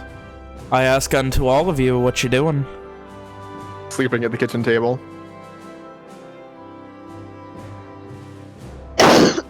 Actually, in that case, can Coughing in Ishri the carry Walker to bed? I think Walker would wake up, assuming he's not going to like get a ganked wee by a bad. guardian. I think Walker would wake up and stop her if she fucking tries to grab him. Okay. Are we gonna go that route, Hannah? Are we gonna play that game? I mean, she probably would try to pick Walker up and carry him to bed, and then set him down gingerly when he gets mad. I don't think it would get to the point of her picking him up. I think as soon as like she like starts grabbing him, they'll be like, hey, whoa, you know. You should just go to bed. You should just go to your bed.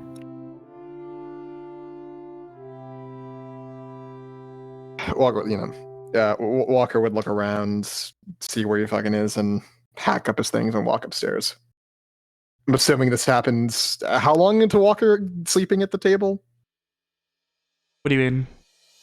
Like, Walker falls asleep at some point during the night at the table. When does Ishu wake up to fucking get him to move? I imagine first light or something. Sleep?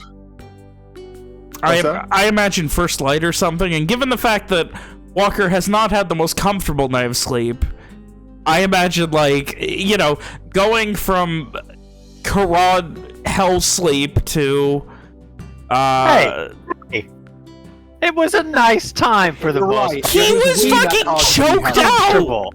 Okay, but like he felt good there. It wasn't hell. Yeah, it was a funny dreamscape that when turned into hell. Anyway, Walker goes upstairs to get a couple more winks in. Leaving the rest of you. The Walker morning, the day, the world is yours, guys. Walker probably passes Owen, who is sort of stumbling out of his room, dark circles under his eyes, and he's sort of muttering under his breath as he goes, sort of staring into the middle distance. He doesn't even acknowledge Walker as he passes. Yep. Walker does much the same. He might nod slightly, or it might just be that he's kind of stumbling a bit. Hard to tell. He goes to his room.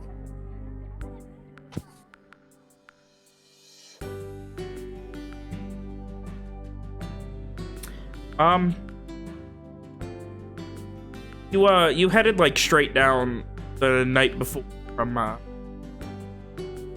from like your bed, like when all that shit was going on. You just headed straight down to the thing, right? Pretty much. Like not tidying up or anything.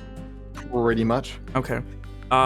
So there would be a, like, in the folds of the sheet that you were laying on, the way they are left out, there would be a symbol that looks very similar to winds you saw the night before.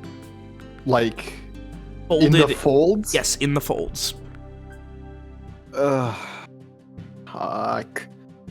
Owen! Starts like walking from his, watches the door open. Owen! Walker can hear the audible grumbling of Owen, who's about halfway down the stairs, and he just 180s and starts trudging back up the stairs. What is it, Walker? Look at the bed. Look at the goddamn bed, Owen. Owen blinks the fatigue out of his eyes and focuses on the bed. I have to squint for a second, and you like shift maybe 15 degrees to your right, and then you see it. It's missing parts because it is a bed sheet, but that is undoubtedly folded in symbol that Wynn used. Fraud. I'm gonna sleep in a different room. Before he, Owen, still looking at it, he mutters, "You can take mine." And then he, much the same as Walker just did, pokes his head out of Walker's room and he calls, "Ishri!" Hallway. She was probably in the hallway. Probably followed Walker. Yes. Sword drawn, ready to go. Walker is gonna take Owen's room. Oh. He is in fact gonna take his shoes off this time. Shoes and armor off. Owen's going to gesture at the bed and say, "What do you make of that?" Ishu's gonna magic eyes. Is it magic? There is no magic coming from it. Guys, they're watching you. Does Ishri make anything special out of the bedsheet symbol? I mean, nothing that isn't context given to you by Owen at this point. That is very strange. Did you do that? Did Walker do that? Is that his new way of trying to fall asleep? Like, you know? Walker practiced. I don't think so. I think Wen left it, consciously or not, with her magic. Is it? No, Magical. it's not. It's not magical at all. I mean, maybe it's been there for a while and the magic has faded like the rock did, but she didn't detect it earlier, right? When she No. was detecting magic. No. I didn't see it earlier though, so I don't know. Owen will cross to the bed and he'll take his the long finger on his right hand and he'll begin tracing the lines of the Triskelion. Oh, Owen, are you okay? I don't think so, Ishri. I know we have a task ahead of us, something that we must do.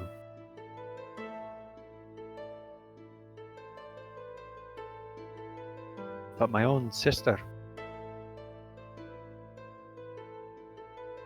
she doesn't want me to come.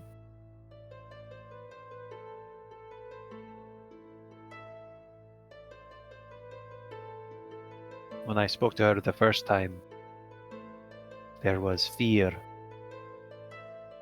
an ocean of despair behind her words.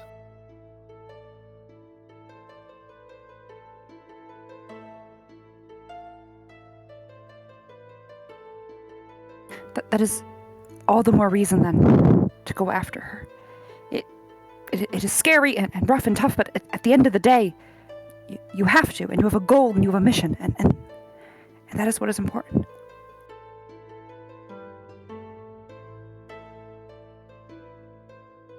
And you said maybe there's something wrong with her? You know? I just don't want to lose. I don't want to lose her.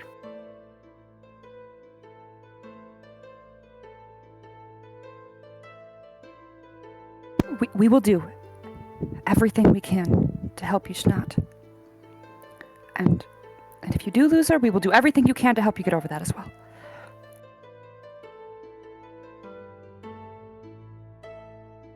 Oh, and his face fills with emotion, and he kind of blinks his eyes a few times, and I think he's going to take a leaf out of Ishri's book, and he's going to give Ishri a hug. Ishri hugs back enthusiastically. If you can't sleep and you want, an escort or a friend to go on a walk with or something, I will gladly accompany you. I can live without some sleep. That is, well, there's two things that I would like to do this morning. Perhaps you can help me. Of course, yes. I just need to get something from my room first. Ishri just plops out in the hallway and waits. Owen is going to knock at his own door and then open it, and he'll kind of like grunt at Walker. Walker is asleep. Okay, good. He's gonna cross to his bag. I got like the blankets are like how to describe it? Like he lifted the blanket, the throw, like across so we can like get under, but he only made it like part way in. He has like a leg dangling off the fucking side of the bed. He's fucking got like drool running down his face already. Oh, that's perfect. Okay, so Owen's going to cross to his where he keeps his own pack. Hang on. And he is snoring very loudly. Great, awesome. He's going to cross to his pack, and out of a side pocket, he'll get a jar of wildflowers, and then he'll make to leave the room. But before he closes the door, he kind of thinks better of it, goes back, and he kind of pulls the blankets up, and he makes sure that Walker is all nice and cozy. There it is. I gave you the opportunity. Yeah, thanks. I knew you bud. wanted it. Appreciate that. You fucking degenerate. Next, they're gonna hold hands. No. and he'll go and rejoin Ishri with the wildflowers.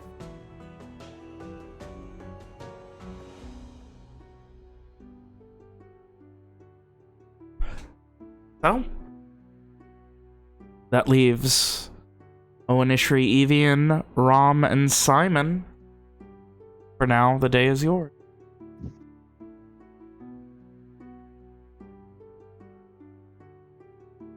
Ben, did Kate said she was gonna get me that scroll today, technically? I believe she said she was gonna try. Okay. I'm assuming she's gonna give it to me, was what she meant, or? That was the idea, yeah. Okay. So I Simon will would be need to staying double home. check. Okay. Simon will be staying home just so there's no... here to give this to Simon. Oh, he's not here. Okay.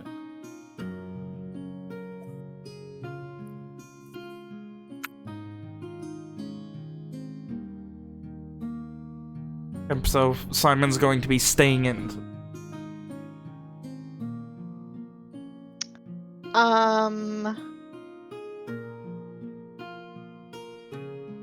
I think Rom is going to run around to the various people who are staying in and ask if there are any errands that she can run for them. Because she, I'm sure by now, has checked over everything that's already packed like 7 or 8 times and isn't sure what else to do. Romancy.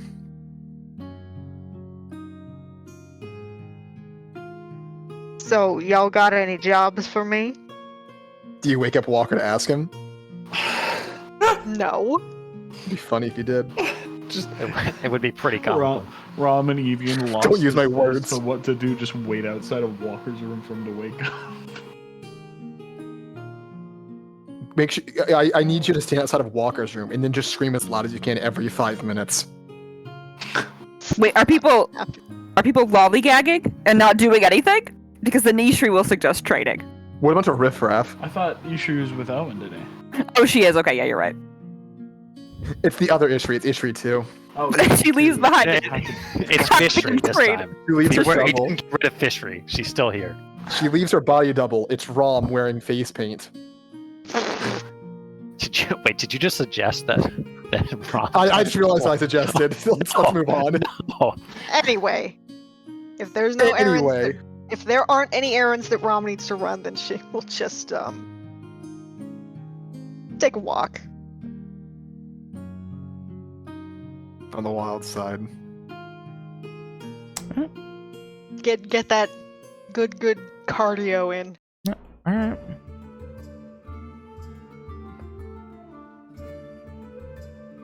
Not a problem.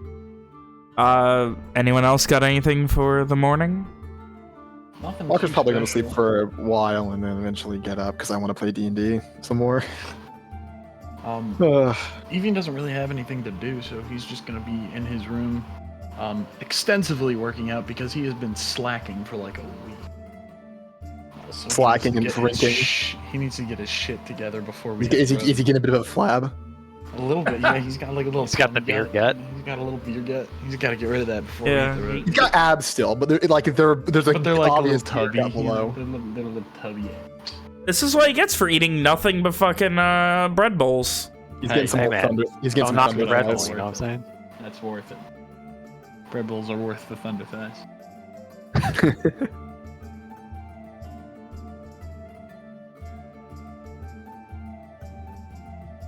The morning is punctuated by Simon's waiting, Walker's sleeping, Evian's working out, and you guys just kind of chilling, for lack of a better term. Sophia, got anything for us?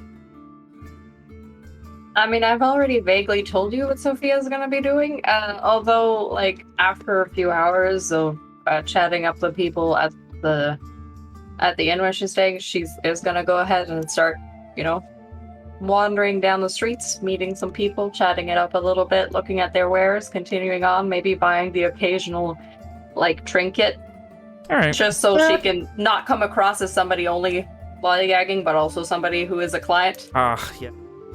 The famous. So she's not super annoying. Yeah, the famous Nashdween tourists. Mm-hmm. And she'll try to look as if she's once in a while looking for something specific to not come across as somebody who's just lost. Yeah. Give me a general charisma check. See how charisma or persuasion? You can go full persuasion. See how affable Sophia can be to these people. Pretty big. Affable as fuck. Oh god. Yep. I mean, once in a while she might make sure to be extra friendly. Like, I'm assuming with the staff people, she's making sure to be extra friendly with her feature. Yeah. So that most of them would be almost happy to see her if she came back at the end of the day. Yeah. The idea is to make sure that people like her and have a positive opinion. Yes. So that if ever she is mentioned at any point, people will have a positive and not a quizzical kind of reaction. Yeah. All right. And so it is that while you're doing your shopping, Rom, you would have, doing your walks, you would have noticed your yesterday met mage, Sophia, wandering the shops, seemingly asking around and looking for something. You can't really tell what, but seems like she's on the hunt for something or other. Rom will go over there, seeing as, someone. She needs is in need of something to do. assistance. She's going fucking stir crazy. Oh. Well, hi there, Miss Sophia. Are you looking for something? Oh, hello there. I am in fact looking around. I've been just, looking around for a few spell components here and there. Can't really describe it as spell components, of course, here, but I usually just go around finding whatever objects I can find of interest. Presumably, the only thing that Rom knows that is somewhat related to that is the the ladies that helped Jeweler? Simon. Oh. The Arcanist? Yeah. I mean, for the most part, yeah, probably. Like, Rom has not done an extensive amount of, regular shopping here so far. Mostly just specifics, and even on that end, mostly it has been the means to a goal rather than any sort of leisurely sort of shopping like. Yeah. Are you looking for anything yourself? Not really. Just taking a stroll around town, I suppose. I see. I was trying to familiarize myself a little bit with the area. I see I've never been here. I'd like to not get lost constantly walking down the street. Do you know the area very well? I don't actually know how long you all have been around here. How long have we been here?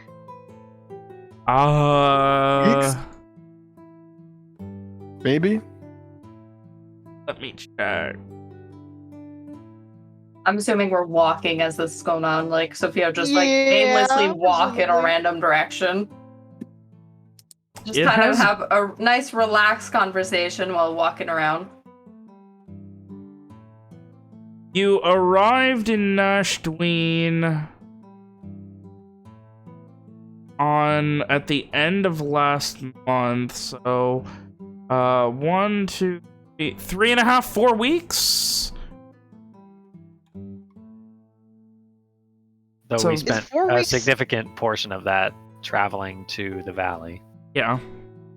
Is 4 weeks a month in Funny Calendar? Or- No. A month is Okay, 72 I thought days. not, You've been but I here wanted to for make sure. closer to 22 days, I want to say. Total since you, I'm counting essentially since you left Port Galder.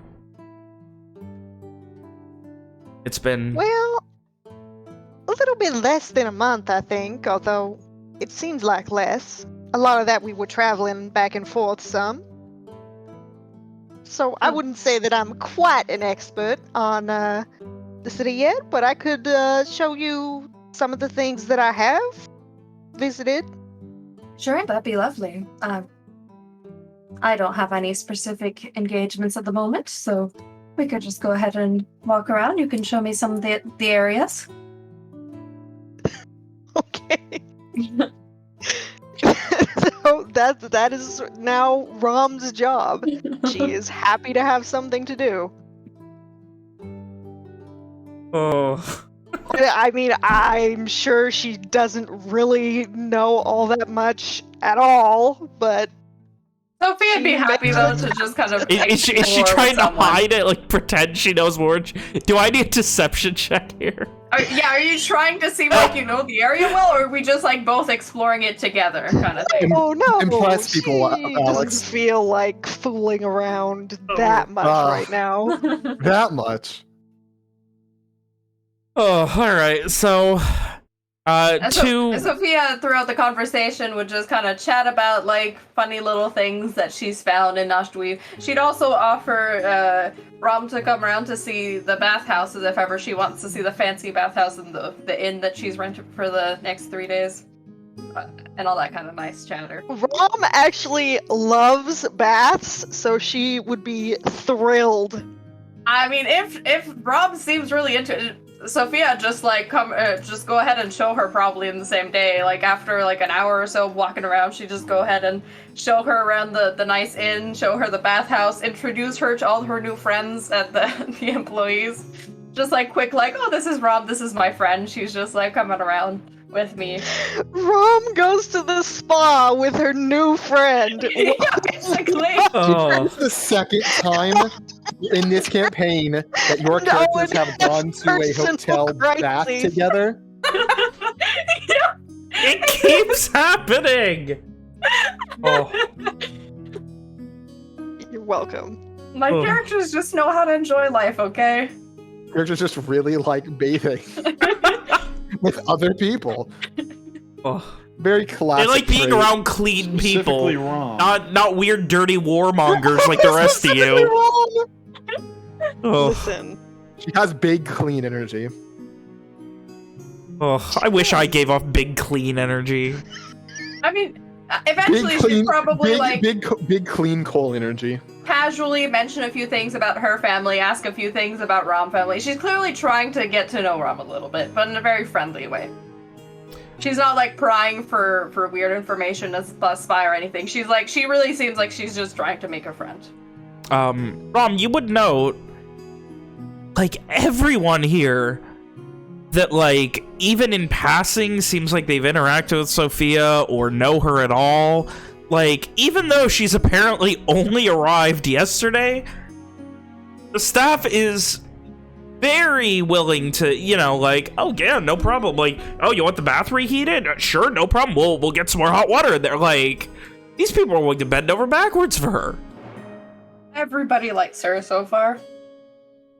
sure, Rom is willing to chat. She doesn't probably have too many, like, fun, happy family stories or anything like that, but she will be friendly and nice. Okay. But it would potentially seem unusual to you, I guess, how nice people are with her in general. But she also seems like a very jovial kind of be nice to everybody. Oh yeah, that is a good question. If Sophia asks about Rom stuff, does she recognize anything? Also, Does would Rom share a family team? Yeah, I guess you guys just need to have a conversation. Okay. Imagine conversing in D&D. I mean, Because I don't know what you guys are talking about, so I can't answer that question, Kim. So, She like- certainly does. She wouldn't, like, try to hide it. I mean, she's not in... I almost said Evandria, Lenore anymore. But yes, so like I've mentioned, my father's actually from DHA. He's lived there most of his life before he met my mother. She's the one who has the last name Amboise and is from Crayfleury. She technically is some kind of noble there, although that doesn't really translate to the DHA now, which is where she lives. I do have some snobby relatives, though, that we go see every year or so. What's your family like? Oh, that's interesting. My father actually took my mother's name as well.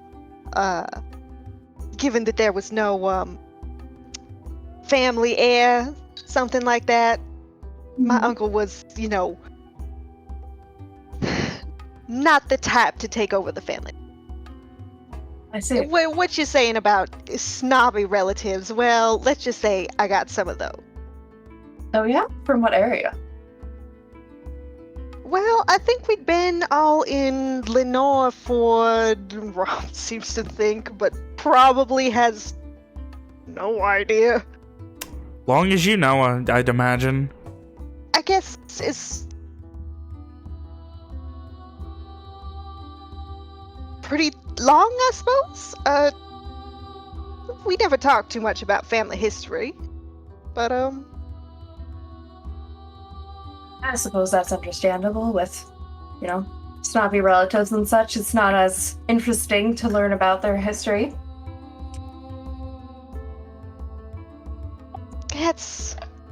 that's about the size of it, I'd say. Did you mention your last name? Sorry, I didn't catch it. Oh, we are the let me look at the map real quick so that I can remember the name of the town that I named. Owen? We're the Samsas of Moen. Interesting. Do I know anything about that? We had a whole silk farming business, and she just sort of waves her hand like, oh, it's not that important. It was just a little old silk farm, Give me a history check, Kim.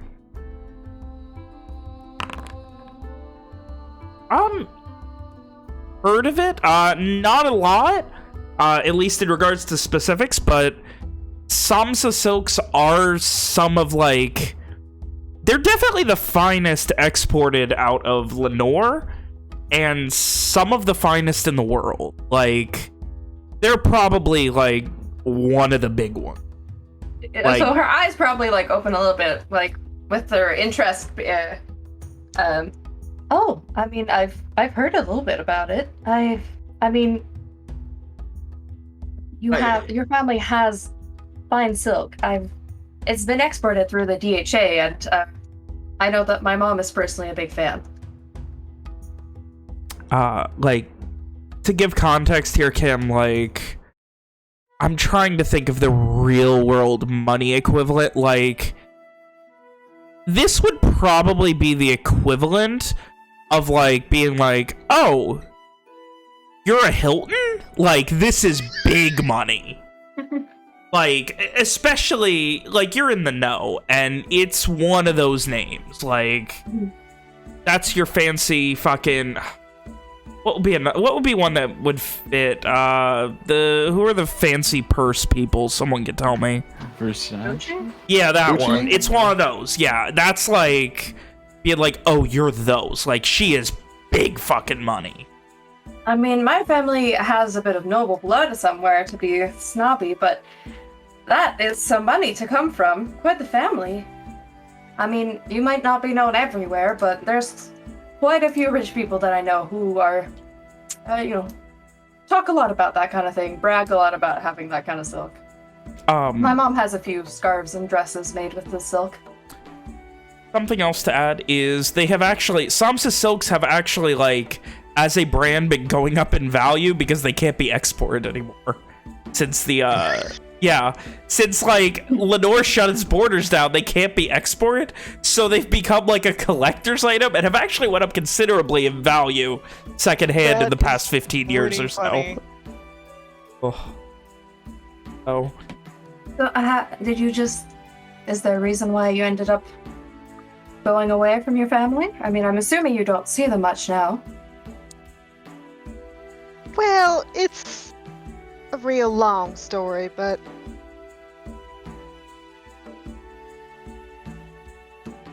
having money don't exactly make somebody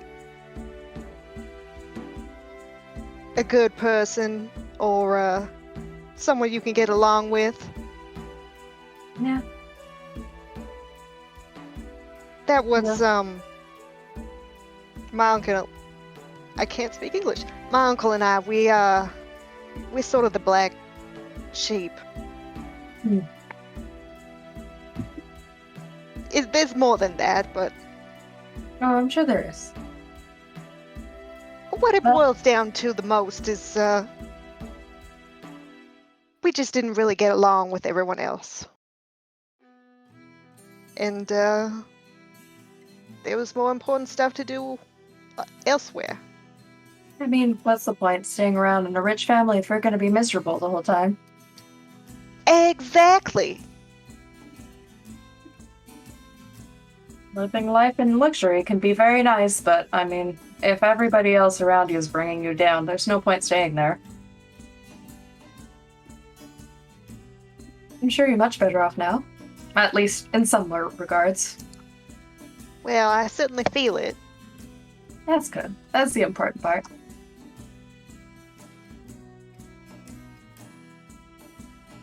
Yeah, it really is. And Rom just sort of like looks off into space fondly before like getting back to the conversation proper.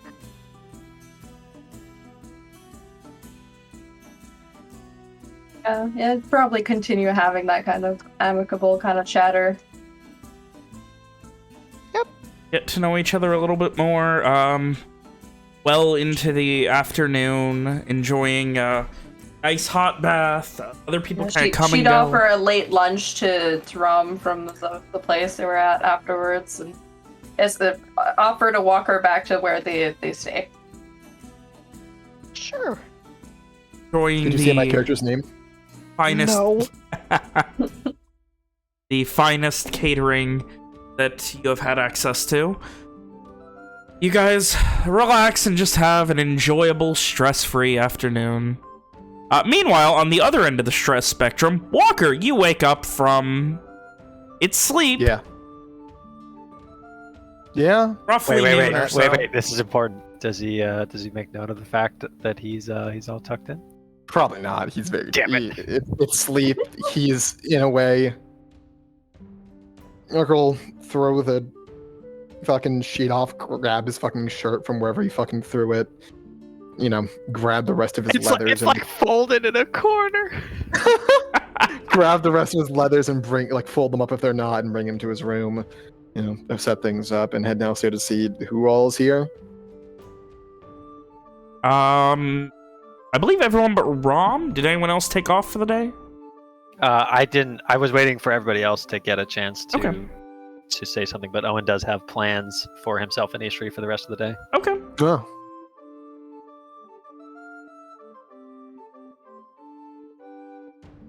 Well, if you want to establish what those are, Yeah. I can. Sure. That's what Walker does afterwards.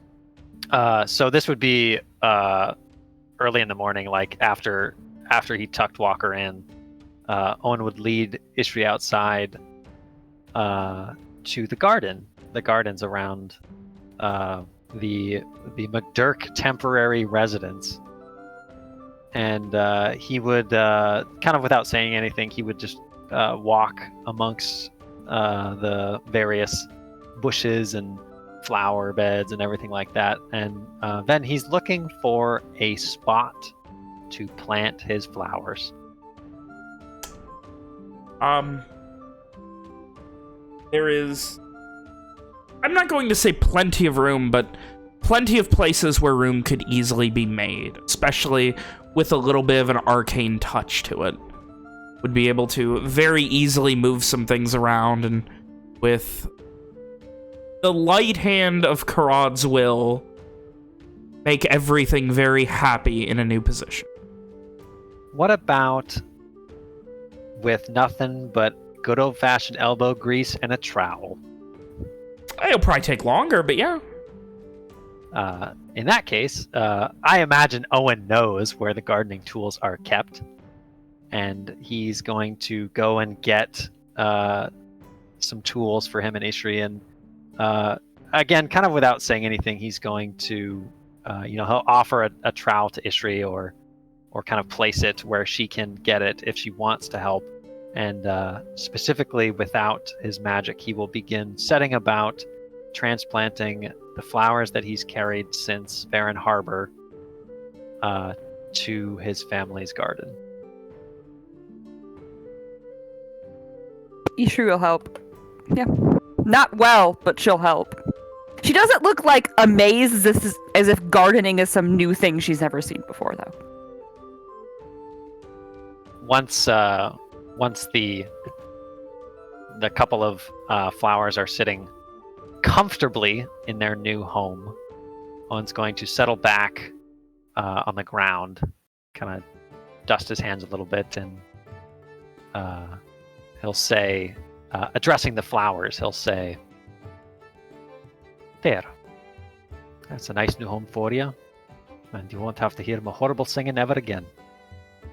And he kind of chuckles to himself. Can I stay here with the flowers then too, so I don't have to as well?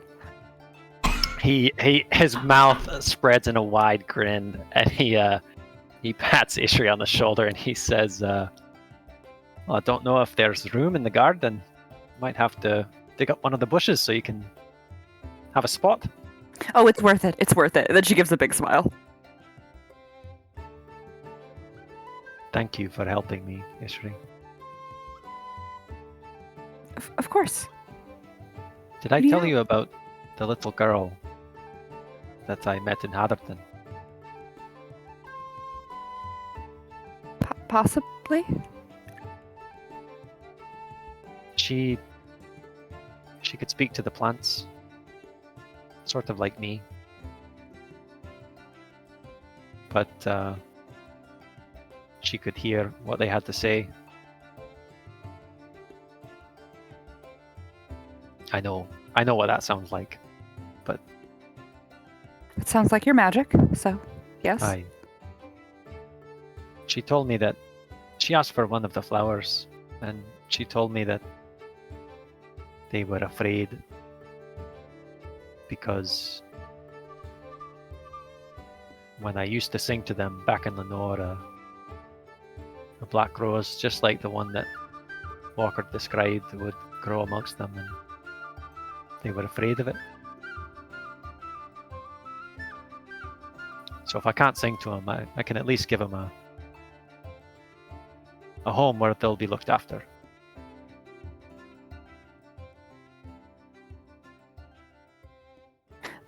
There must be something very, very wrong with your sister then.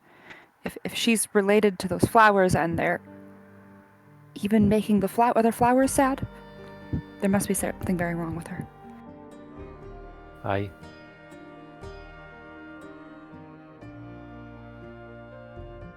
I used to go, me and her, we would go, and when my father was being an insufferable twat, as he is wont to be.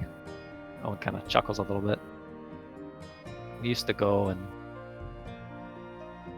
walk amongst the grounds of Varat, and we would sing together.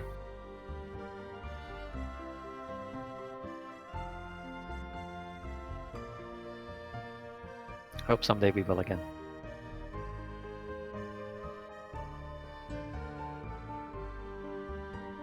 As bad as I am at singing. And he kind of smiles again. Oh, it's not the worst. I've definitely heard worse, so. There's hope for me yet then. Mm-hmm. Yes. You'll just have to practice, I guess. We'll find you some other flowers that'll appreciate it more. When Win gets back. Aye.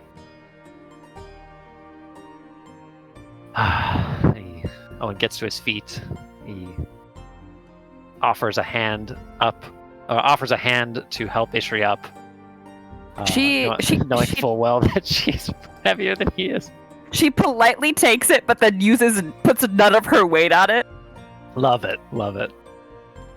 And he says, "Come, we must speak with our new friend and see what she can do." Okay. And he'll take one last look over his shoulder at the flowers that Liliana gave him so long ago, and then lead the way away from the residence to go find Sophia. I'm assuming this is like the afternoon? Or... Yeah, this would be mid-afternoon-ish. Okay. So, like, either... Probably Rom and Sophie at this point are, like, eating their late lunch after the bath. To mention, I do have a scene in mind for when Walker gets up. Okay. Sure. No problem. It won't involve anyone present, so you guys can do this first if you'd like. No, it's up to you. We just had. Yeah, I mean, we're so. for the sake of timeline. Sure. I wanted to do that scene because that establishes that Owen and Ishri are not there when Walker wakes up. Yep. Walker's gonna get up, see who's present. Maybe eat a little, need a ball of pemmican because you can't be bothered to fucking find anything else. See about, continuing work on the one thing. Find that you can't keep focus and maybe, see about chatting with someone else who's here. Who's present? Is it just Simon and Evian? Evian working out inside right now. Yeah, he'd be in his room. But yeah, you got Simon and Evian.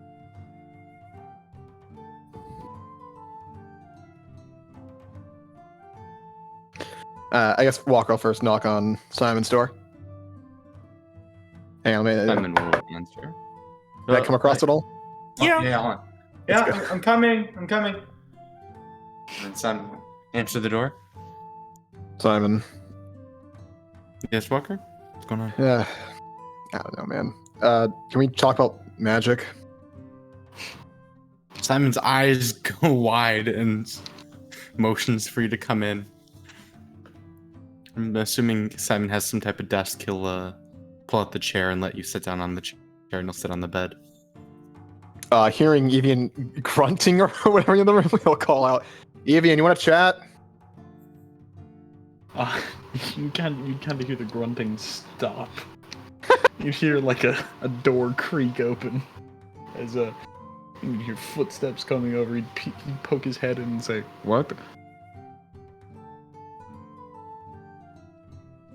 I just took my ice cream, sorry.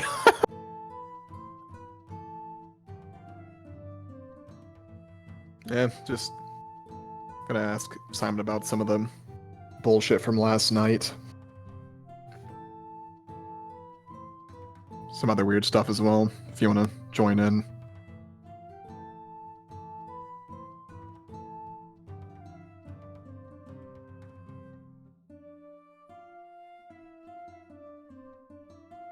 Did you catch that? Sorry, yeah, a parent came into my room at a very bad time. Unfortunate. Did they force feed you a spoonful of ice cream? Yeah, that's exactly what happened. Could you repeat that for me? Walker said something along the lines of, I'm gonna talk to Simon about some of the magic bullshit from last night and some other stuff. If you want to, join us. Sure, I'm not very good with the magic stuff, but Yes, well, neither am I, and if we outnumber Simon, maybe... I don't know, maybe it'll make more sense. Simon's just saying that, now looking worried. Evian cracks his knuckles, staring at Simon menacingly. You want to do this downstairs or in your room, Simon? Looks over at Evian. I guess we do it downstairs. I don't have an extra chair for Evian. Walker, let's go up downstairs. Evian follows the crew leader to the downstairs. Actually, we're all sitting around the big old table, the big old friendly family table.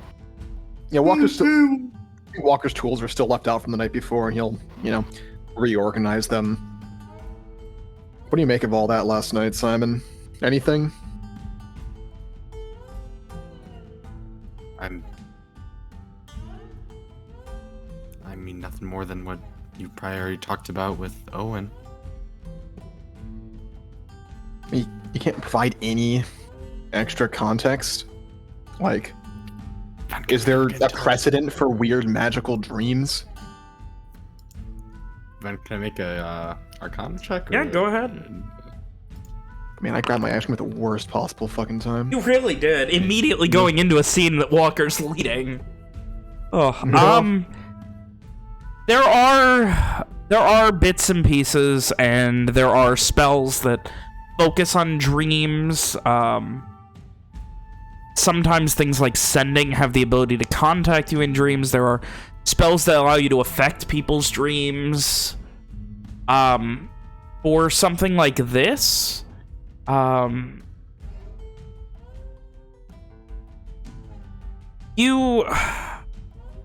Nick, correct me if I'm wrong, but Simon has been apprised of everything that you know regarding Karad as well, right? Probably. Yes? Question mark? Like, nothing comes to mind that is specifically secret from Simon. Yes. I meant more in the sense that, like, everything is out regarding, the journal that Owen originally learned from, things like that. Yeah, I'm proud. The concepts behind the Harus, all of that. Yes. That was the big part I needed to double check on. Given that, Simon, the real question mark, like, it all has to do with, like, how arcane powers manifest, which changes from person to person. I mean, even just the concept of how spellcasting works can change from person to person, just between, like, you and Owen, but between Owen and Mary, they both derived their powers from the same source, but how they actually channeled them was completely opposite. So tell them, man. The idea that, like, of dreams as a concept different from the Harus that that Owen originally learned of can make sense within the context of Karad's power no longer being its own, but instead being wielded and controlled by other people, and the way that they are able to manifest their powers. So it all comes from... basically just all comes from Walker and how he does... Not even necessarily Walker, but just the others, Mary, the old woman from before, Owen, and from what you've heard, there's a lot of this going on with Wynn at this point, how close her connection to Rod is, so... Obviously, beyond that, it is still a bit of a speculative question mark, just because this is some sort of powerful demigod or something that you are speaking of. Yeah. So, I guess it's more... I don't know how to reply to fucking Walker. It's more of like an open-ended fucking statement back. Just shrug. I mean, it's... He just shrugs? Yeah, literally, like, it's your god. It's another being. I don't know. Walker looks uncertain at that answer. I don't. Then glances at Evian. So you mean that Do you have anything more than that? So, are you saying that inside of Walker there is a god? Well, it's where he gets his magic from. Walker has magic? Do you think I have magic? I mean, if you have connections, Ooh, you've got hey, Walker. You gotta be able Try, to do it. try to shoot one of those fire things at me. Walker kind of stares at one of his hands for a second. Just kind of like thrusts it vaguely towards Evian. Are you burning to death yet, or? I don't feel it. Well, I do feel a little bit of heat on my shoulder, but that, when he kind of glances to his right, that might be the sun. There's a couple of things that we didn't talk about much last night that's been on my mind this morning. The way the team spoke, it sounded like I was meant to be one of them. Like Owen. One of the flyers. but I guess my parents taking us to Lenore broke the promise, and I'm not one anymore. There was an odd warmth when Fatine was explaining that, but then it got very cold afterwards. Hey, Vin. Did that warmth seem familiar, like a certain prince's magic? Was not unlike it. Okay. It almost reminded me of what it's like when Owen uses magic on you, but you know. That feeling like the warmth. Yeah, the warmth. So that is. Why did you leave Garland again to go to London? My parents were afraid of Fatine. So maybe they know something about all of this. Well, my mother maybe. Remember, my dad told us everything he knew. He called it a plague that Fatine brought upon them. But it seems like Fatine's forgiven.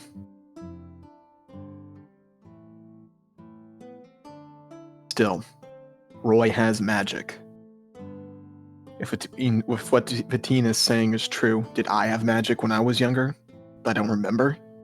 Is that something that can just go away? Is there a chance that maybe Roy was given your magic? Walker! I mean, it looks Simon. Ben, has Simon ever experienced stealing magic? Stealing Like magic? Siphoning No. But being able, like, this would be pure speculation, but give me an intelligence check with advantage. See how well you can kind of speculate this. Because you've got the context here, so that... Jesus Christ, okay. We just roll good tonight, I guess. Huh, guys? I mean, Except me. Except Nick's history. Owen and not taking any fucking history or culture classes has killed he me. took them. He was just playing with. He just didn't remember. He was too busy he was reading like reading his Red Bull. fucking great grandma's book. No, he was eating grass. Eating grass. He's out there with the horses just munching. He became one with nature, but you know. So like between the story that you heard about Walker, what seems like this weird pseudo chosenness of it, the fact that certain people became apparently a lot more powerful in how they wield this power, the idea that Walker could have gone that route, the best speculation you could come to, Simon, is probably something along the lines of the potential was there. It's just a matter of harnessing it, which, given the fact that he pretty much immediately was separated from the lands that Karad existed in, kind of meant that it wasn't, there was nothing to kind of cultivate or grow any of those possible abilities. Not unlike how you had the potential but had to have it brought out. But So kind of speculation. So there's a chance that Walker could have magic at all. Yeah, the ability could very well be there. That's what Simon was. Okay, good. So I mean, it wasn't stolen from you, Walker. Technically, like I said earlier, there's a chance that it could be brought out. I wasn't really worried about it being stolen, just... I don't know. Trying to understand the whole situation. Maybe I just need one of those symbols, like Owen has. Walker kind of chuckled to himself. If only it were that simple. Simple. despite the chuckle and the vague, like, Walker, it's clear to Walker he thinks the idea that he just needs a symbol is absurd. He does seem to reach for a chunk of wood and start, making something. Hey man, he's gonna make just one of the random fucking symbols he saw in the woods.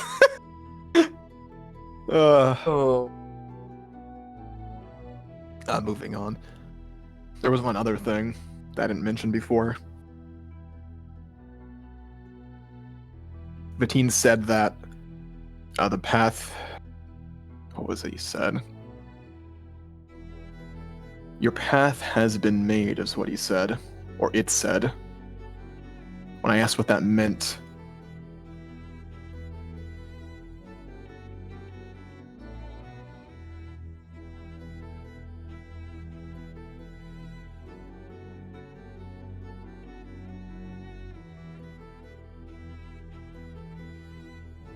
William?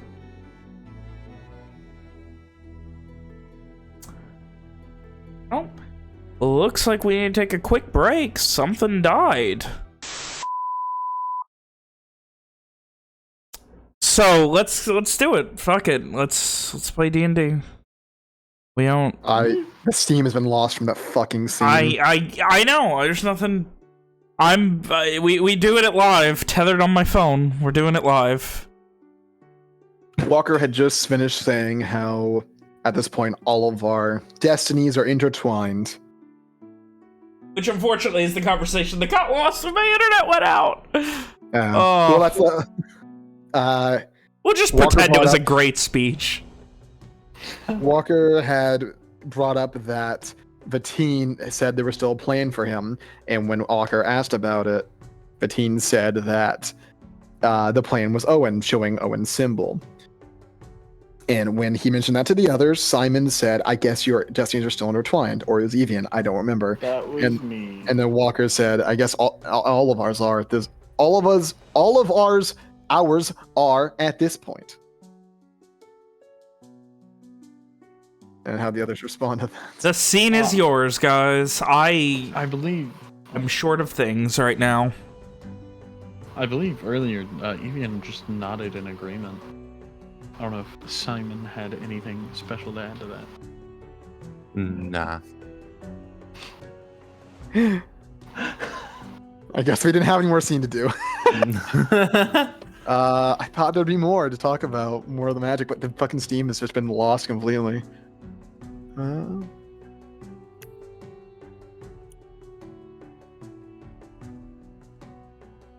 With that, Walker is working on a symbol that would be one of the ones he saw in the woods. Okay. Not like Owen's or his sister's, but just one of the ones. One of the other ones. Yeah, he doesn't want to step on any toes. Is he drawing it or carving it? Carving off the cuff. All right.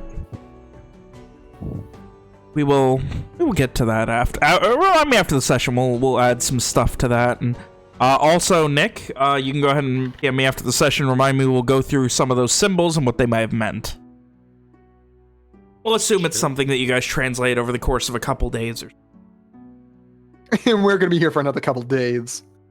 Well, no, I mean, through your notes, it's not like it would take a long time to translate.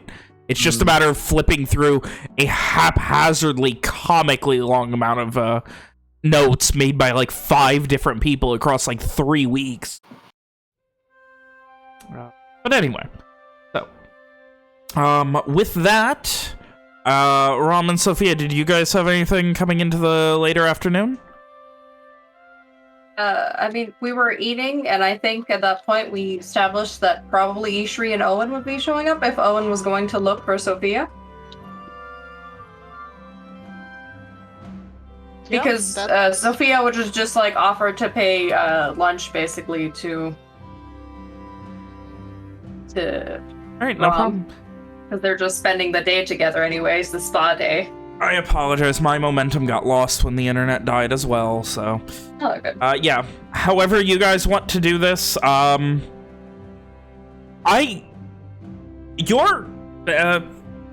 take it away, friends. This is your game. I am just here to tell you no occasionally, so... The day is yours. There are no immediate dangers. Whoever has any plans or anything they wish to do, the inmates I'd can run the imagine asylum. Sophia would have found some nice kind of, would have asked like nice recommendations and stuff from the barkeep, the whoever takes care of the food at the location, and then she'd just go ahead and try out new things and ask Rom if she's like anything new to try out. Basically, she'd want to have a fun time with Rom. Yeah. Tasting nice foods. Sure, sounds great. After the lovely spa day. I have I have the inn that Sophia's staying at written down as the Stetson something or other. That's what I have written down. So I have it somewhere, but I had it before I started mashing refresh on tabs to see when my internet would come back up. Let me open up the something inn. That's where Owen is leaving Ishri. The Stetson quick- catered lodgings. Just a quick mention. I would like to do a scene at some point with Owen and have a similar conversation that he had with the others. Just want to throw that out there if we have time. So, Rom, you and Sophia enjoying your day. As you wind down with your late lunch and just kind of relax, having this nice spa day. Inevitable reminder of the war that you're at the forefront of comes knocking in the way of Owen and Ishri. Oh, that hurts me so. And let me tell you, he looks it too. The Owen that you see coming to the door is night and day from how you saw him last night. When he said goodnight to Sophia, he was smiling, hopeful. Now, when Owen enters the room, his shoulders are kind of slumped. He's got dark circles under his eyes. He looks around sort of, not really with like dead eyes, but like the kind of expression on his face of someone who's had a long night, to say the least. Sophia's probably enraptured in her chatting with Rom, probably would not notice him as he walks through the door. Are they like actively like in the baths, or are they fully closed? No, right at now? this point they're eating. No, they're no, like yeah, in the but main that's building, status. having a chat. Yeah. They're in the like restaurant type area, I'd assume, like a bunch of tables and The main food. indoor-outdoor lobby with tiki bar. Mhm. Yeah. Do I spot the ladies? Yes, they are. I mean, Sophia's Rom bright sticks yellow out in a dress. crowd, and Sophia has very bright clothes. She doesn't try to blend in usually.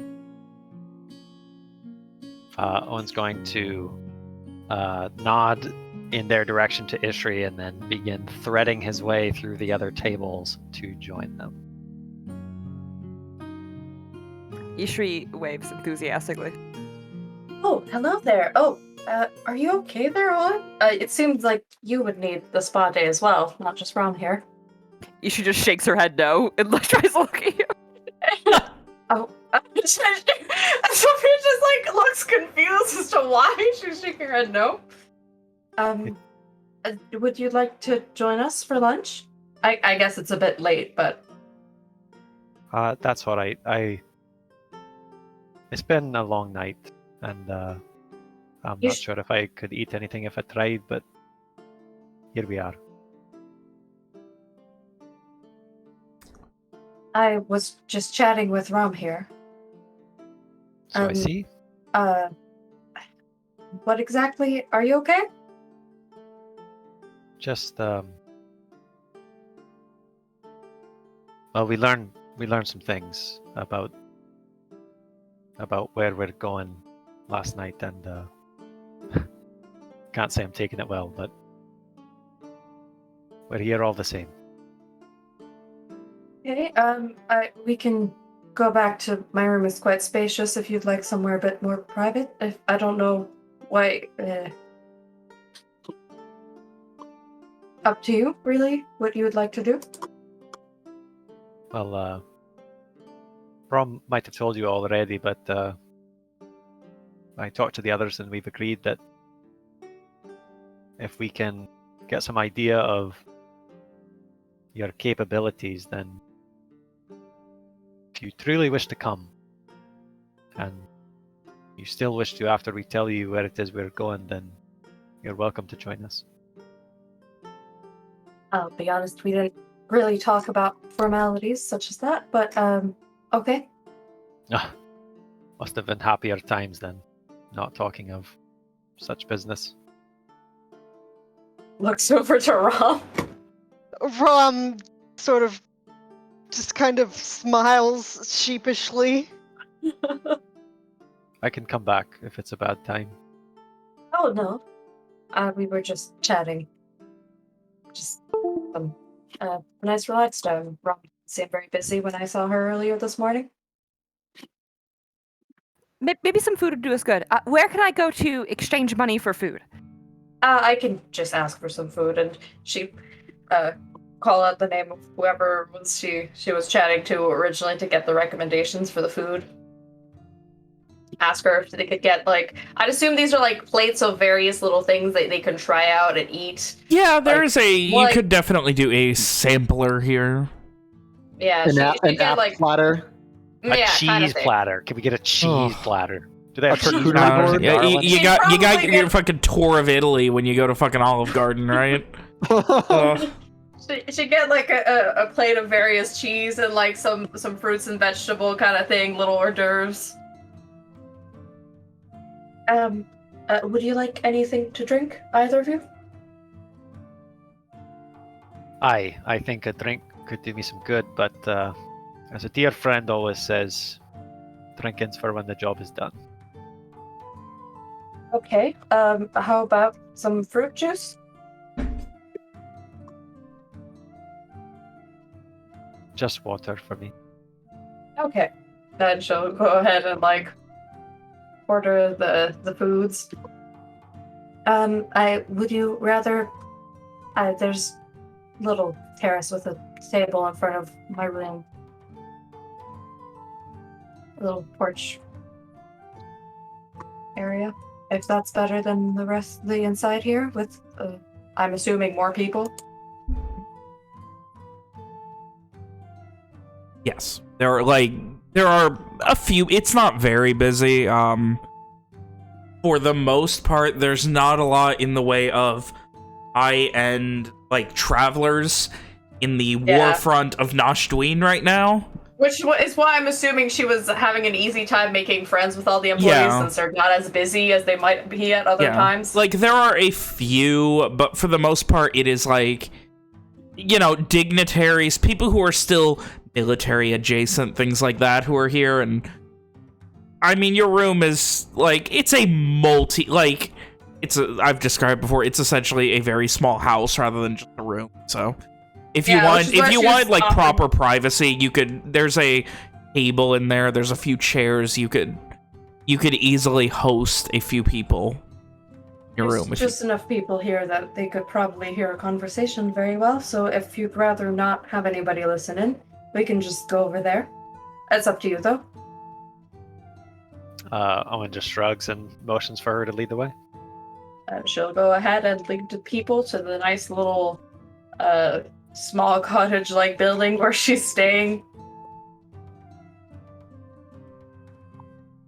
You make your way there. It is nice, if cookie cutter-esque. Probably on the same plan as the rest. Help out as well to bring the food.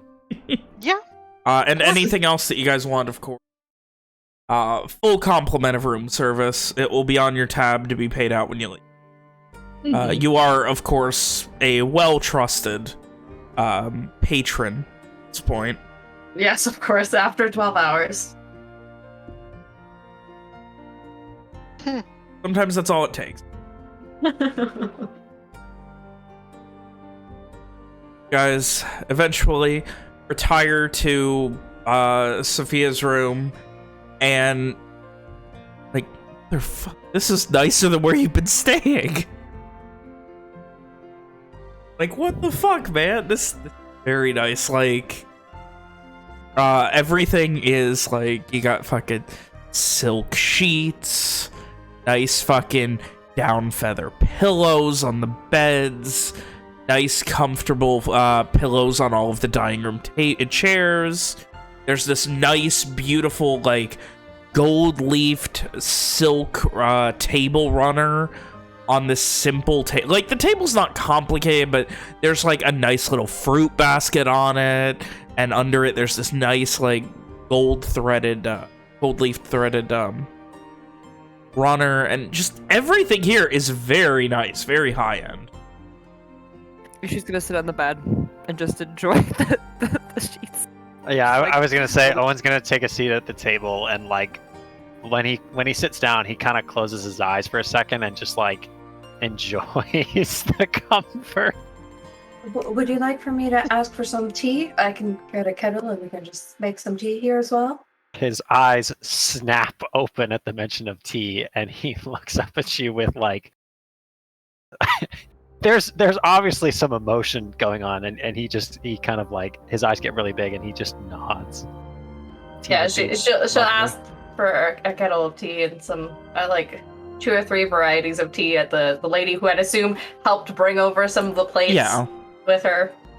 She just gives a quick, of course, we'll bring both the warm and the iced fruit. Thank you very much, Sandra. It's really appreciated. She gives a quiet nod and quickly heads out. And she'd also probably like give her a few silver coins as she said that.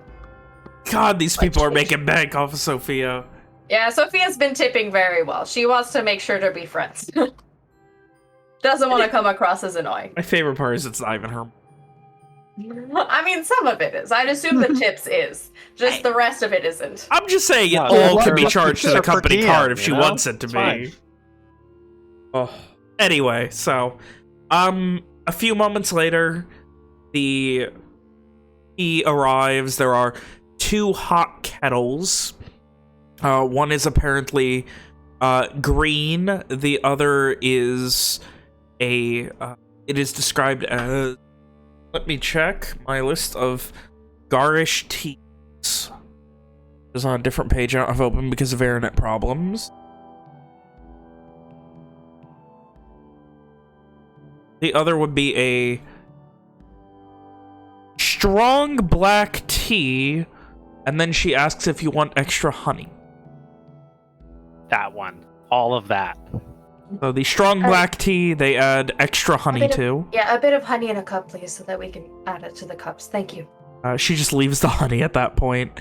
And there is also a large wooden, not a tankard. It is, I suppose a better description would be a small tankard-shaped barrel with a tap at the bottom that she tells you is iced sun tea.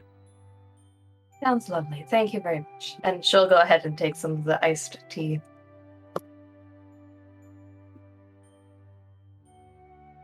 Owen takes a cup of the honeyed black tea and he cups his hands around it, and he puts it up to his nose, just kind of inhales for a little bit, and then gingerly sips.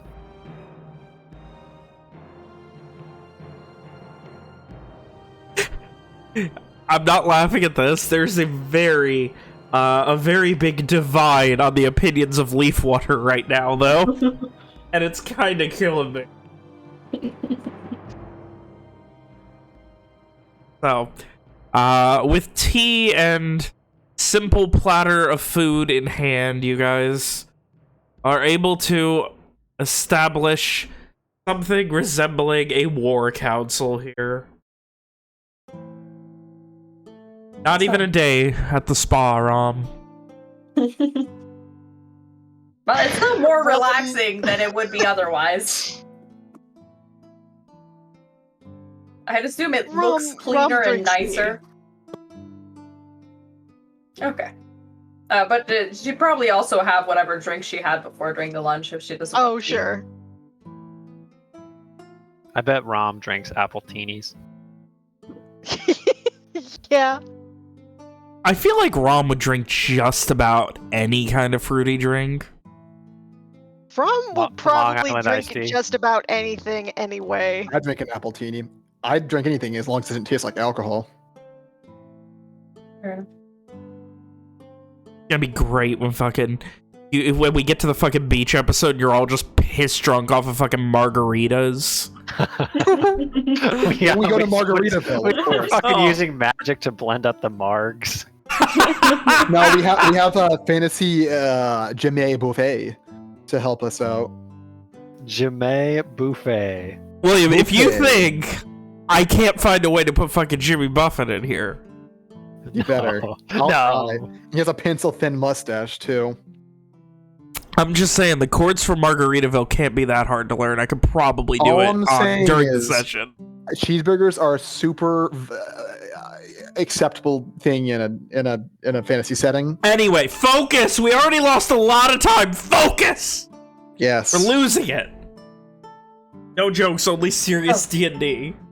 So now that we're settled in, what exactly does proving my qualifications entail, and also, what information did I need to know? Well, firstly, before I tell you anything, know that, as I have said before, we are going to one of the most dangerous places, possibly on the whole continent. So, we have all agreed, and Owen looks around at Ram and Ishri, that it would be best if we knew that you were capable before we invited you along. That is understandable. My questioning is simply, what does that entail? I don't know. That's up for you to decide. You know the limits of your own power, whereas I do not. I mean, know. go ahead. As for my part, there is much in the way of magics. If someone asked me to prove my power, there is any number of ways I could go about doing it. See, there are many ways I can go about, such as just presenting previously my companions, but I still was curious as to what exactly it entailed for you. Can you turn someone into a chicken? I cannot, in fact, turn someone into a chicken. That's the only test I know, so. Well, how much would that be of use to us anyway, Ishri?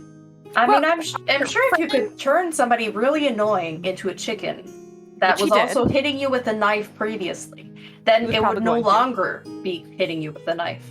And you'd have a brand new shiny knife as well. And the chicken. And Dinner the for chicken everyone. Oh, I don't know about that. I mean, I can show you a few different spells. If you'd give me a minute, I can show you one that's pretty interesting. She'd go stand in the middle of the room, and she'd like sit down cross-legged and just start like, probably mumbling a few words, and there'd be 2 tattoos on her ankles, on like one on each ankle. Both of them would start glowing. They go all around like a bracelet of her ankle with various little. It looks almost like a little countryside if you look close. Like, it's clearly ruins, but if you look at it, it kind of looks like a bunch of little houses all around. And after about a minute, there's just a very large dome, about 10 foot in radius, surrounding you all. It is, you can see through it, but you can still realize that you are inside of a dome. If you step outside, you won't be able to see inside. It's the funny bubble. It's the tiny hut, yes. Owen Owen looks around again at Ram and Ishri, and he just starts. He wouldn't chuckle because he wouldn't want it to seem like he's laughing at Sophia, but he would give Ram and Ishri a knowing smile. Is that so? Mm-hmm. Also, probably, if you can... I mean, I don't know if you noticed. If it was slightly warm outside or whatever, it'd probably be all of a sudden a bit more of a comfortable, cool temperature. Or if it was chilly, it would be a nicer, cooler temperature inside. We had a previous companion of ours. He had a very similar spell. You should, if it turns out that we leave together, you should make sure that that Walker knows you have such magic. Very well. Ishri squints her eyes. Is Sophia wearing gloves? No, Sophia does not wear gloves. Ishri grabs Sophia's hands and starts inspecting them. There's tattoos on the tops of her hands, but not on the palms of her hands. I'm presuming it's not the tattoos Ishri is worried about finding. Give me an investigation check. Oh my gosh. Wait, but Ishri knows that the hag's tattoo was on the back of her neck. Yeah. Oh, she does? Yeah. Yeah, you heard that story, right? Like, they told you what happened there. I mean... You don't... He would also... see what you're looking for, but like there's a lot of tattoos here. There's also one probably on the back of her neck. Can I see? Your tattoos are interesting. Can I see the back of your neck, please? Sure. She'd brush away her hair and you'd see like a tattoo. It looks pretty simple. It doesn't look quite like the other ones. Oh no. But it's not. Oh no. It's not. No, it does not No, look it looks like... Your lord. It looks more like a normal flower would. Just like weird because it says flower Thug tattoo. Life on it. Yeah, it's fine. We can And deal with like that. there's some writing in a language you don't know. She just wrote in French some kind of slur or something. She's like, no. So you said you hired someone to put all of these markings on your body. None of these spontaneously showed up ever? No. I mean, I don't believe so. I've never seen one appear one morning. All of these... I mean, actually, that's not true. There's one night that I don't remember that night very clearly. But after that, I had an extra tattoo. But that one, I'm pretty sure I paid somebody. I just, don't fully remember it. Can I see it? Sure. She's gonna go ahead and, just be, on her thigh, her left thigh, kind of on her upper thigh. There'd be, just a very large tattoo of what looks like maybe Billy if it was vaguely described as somebody who was drunk to somebody who doesn't know what Billy looks like. So it's like very large eyes and ears with what seems to be a mane of a gray blue color that vaguely merges into wind, as if at some point she was like, no, that's not what it looks like, so the transition is a bit weird. You should not. So keep in mind, Isha this entire time has been just a little bit too close. She kind of grabbed your head and looked at your neck herself and grabbed your head. She's just been a little bit too close this whole time, but she just nods. Sophia seems fine with it. She's good. She's good. Yeah, no. These are nice tattoos. Yes. Thank you. If you want some at some point, I can recommend you some tattoo artists. Oh no, I'm waiting. You're waiting? Yes. Oh, okay.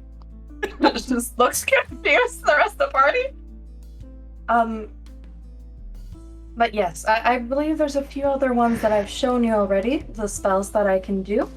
I can also do, if you're familiar at all with a sending spell, I can send messages to other people. I've mentioned this one briefly as well, since I was sending a message to my patron back, or mentor back in the DHA. A useful spell. Mm-hmm. I'll be honest, I may not have as many, practical in combat type spells as my patron might have recommended I get. But I can do this, where she'd probably like just touch one of the tattoos on her chest, and right after she would she's prepared. She would go ahead and wait, how do I do this again? Oh yes, the image. Sorry. Go ahead and cast Mage Armor.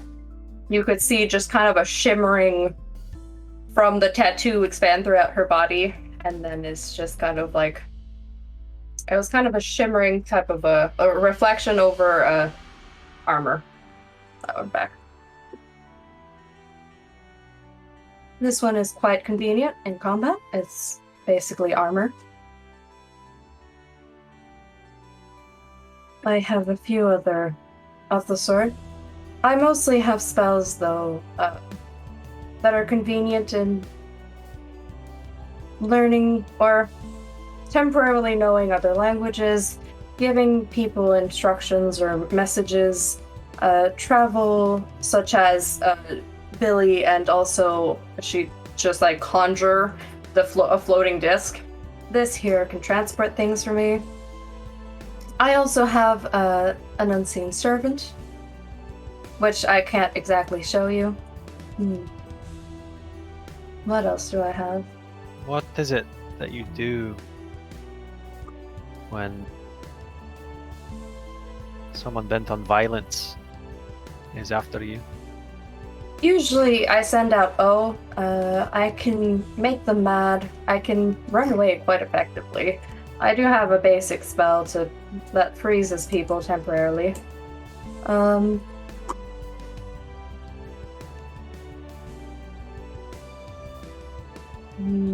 Yes, I mostly get away quite effectively. Other than those things, I tend to stay further away from things attacking me, sending off other things for me, such as and my ranged spells. I suppose that's sensible, but I must confess that our mission, while we are not looking for a fight, we would be fools if we were not prepared for one. I'm not saying that I cannot manage a fight. I'm simply saying I'm not specialized in it. I still can do this quite effectively, and she just, I guess, it says a creature. Can I do this on various, such as a pitcher of water? Ben, frostbite? As she starts to do that, can I stop her? Because you're casting a spell. Robert, with your big man. She's been casting spells a bunch so far. Okay. Oh yeah, she'd do. Say I could do this. And you should like grab her and be like, "You really shouldn't exhaust yourself right now. We're about ready to leave." Oh, most of these spells are as we would. I suppose I do them in a ritual. I suppose not the armor I just put on me. That one costs me a bit more energy, I suppose. The other ones, though, they're quite easy to cast. I just need to take the time to concentrate. Ishi releases her arms. Also, this one, and she just like casts frostbite on a random pitcher of water. This one is quite easy. And you I just see assume as the water freezes over. yes, there's this thin sheen of ice that very quickly just, and then a second later, kind of shatters off.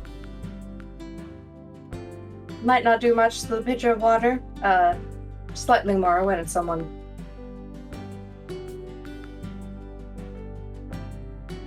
I see.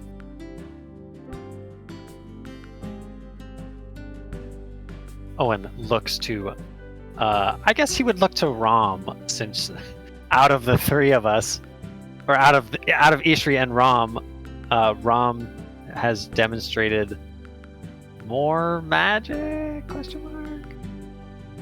She did fly. She did fly. She did. You are exactly correct. So he'll like look Superman.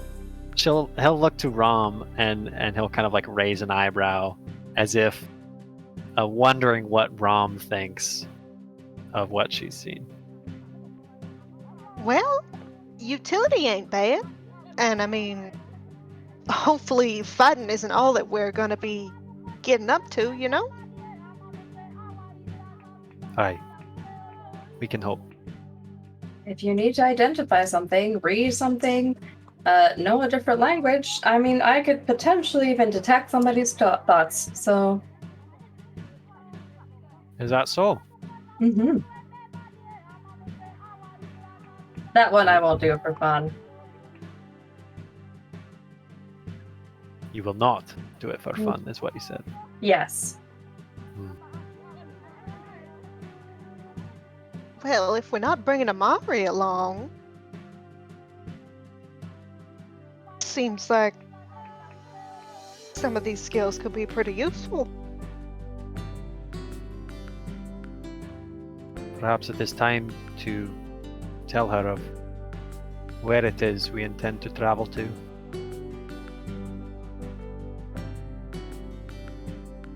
Then she may decide. You might need to give me some context as well. I don't know all the locations in this area. Owen's going to sigh, much as a much older man would do as he gets to his feet, and he kind of shuffles around the room, looking out windows, shutting curtains. He opens the front door and peers out into the hallway. You know left we're and still in right. the tiny hut right now, right? Aye, but never hurts to double check. I suppose. But anybody who was not inside at the time of casting cannot come in. They cannot hear inside as well. No? That is good. He goes and he Guys kind have of so many levels of he kind of sits heavily back. Just God damn it, William! Fuck you, dude. Really? That really got you? Yeah, Nick, come on! Stop paying attention to this is all chat! my fault.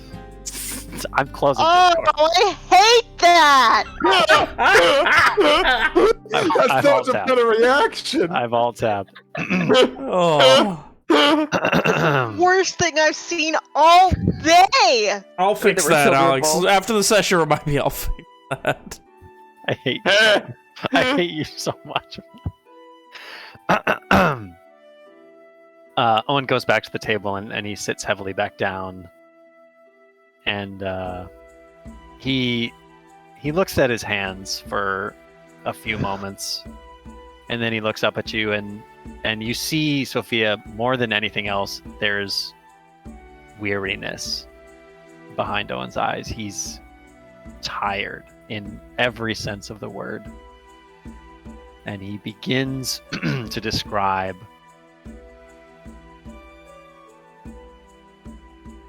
we are going east into the lands controlled by the Red Band.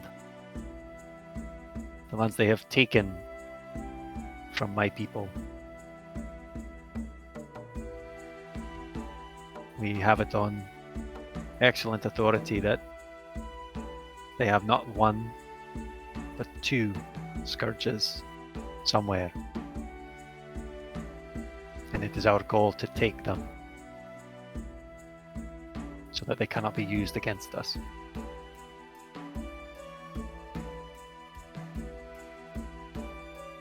Do you know where these are located? No. That is part of the first part. We suspect that they will either be in Boralis or Varat. And it is at this point that there is a knock at the door. Owen's head whips around to the door. I'll go answer. And she just like goes over to open the door, and I'm assuming behind her there's basically a opaque wall. Well, if you leave it, it disappears. Oh, fair enough. So it disappears. And she Oh, opens good. the door. Unless you didn't want to. Unless you had sent someone else. Nah. Now you're that's being a okay. good host. Yeah. I don't want to be suspicious. I've worked hard for my image. And It's Walker. Hello there. Sophia, is Owen here? Walker just kind of leans around to try to see who else is in the room with her. I mean, at that point, if like she sees that it's Walker who's been with them, she like opens the door wider so that the people behind her can see who it is. Yes, Ram and Ishri are here as well. I didn't expect everyone else. Well, Ram and me met up early today, and then Owen and Ishri just kind of showed up. Right. Would you like some tea? Walker kind of like looks around awkwardly, but nods to Sophia and goes to sit down. you see a half-eaten sample platter and multiple options for what seemed to be tea sitting on the small There's table. like a small sofa and a table with a few seats around it. Where's everyone sitting? Owen's Maybe sitting at the at the table. I mean, yeah, if they were in the bubble, they had to be sitting at the table. Well, it's a 10-foot radius. Oh yeah, so it was like the table and then like the edge of the. I said couch me. Yeah. It's like the You're table, sitting on the couch. the table, She the edge of the sat in the couch, mid- and the very edge of the bed. Yeah, because You she's freeze it in on the the edge middle of of the the bed. room. Oh, that's incredible. Alex will take a seat at the table. Walker, you have to feel this. And Ishri just grabs the sheet off the bed and just hands the entire bed sheet to Walker. Okay. That's Ishri, you shouldn't rip her bedding off. that's fine. Oh, don't worry about it. Walker will take this sheet from Ishri and remake the fucking bed. Okay, thank you. Walker shakes his head as he finishes and comes back to sit down.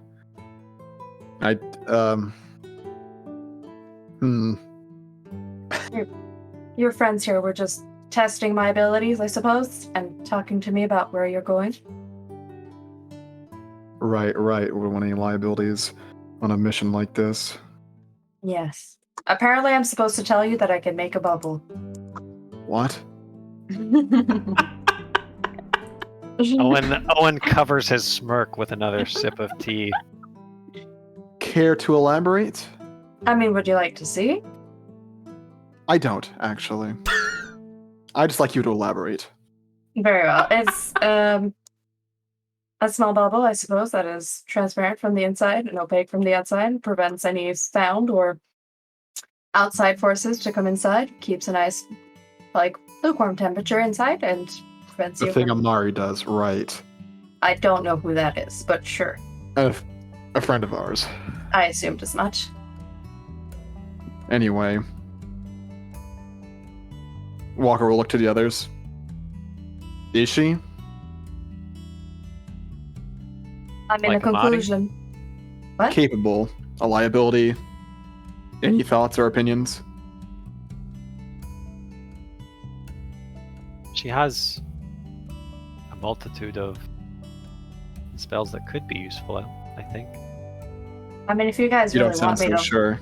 If you guys really want me to learn something else, I can just take a spell from your friend's book and just get it tattooed before we go. Is it Is that how that it works? easy? I mean, I have to do an enchantment, so I'd have to find somebody who's willing to tattoo while I enchant it, but yeah. Well, then you'll be wanting to talk to Simon, I think. Him and Evian were busy back at the house. Simon said he had more busy work to do. And Evian said he was going to take a nap until we leave. Or kind of shrugs.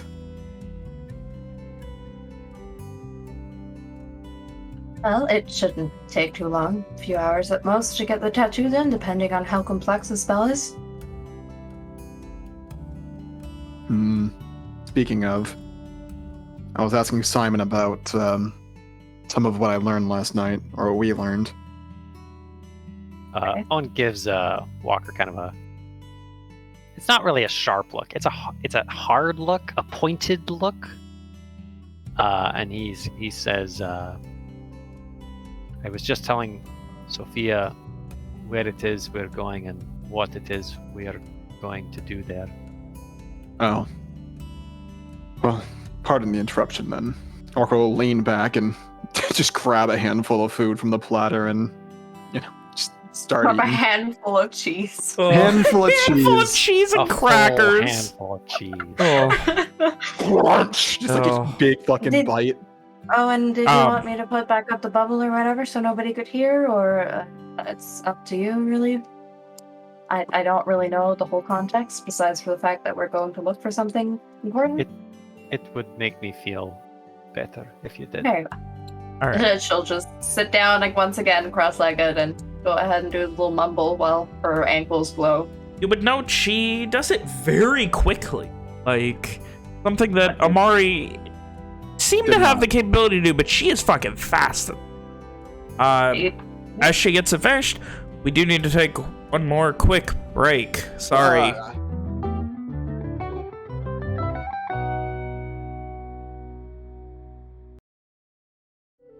So, with that, you finish putting up the bubble, and Owen feeling what is the design of your bubble for now?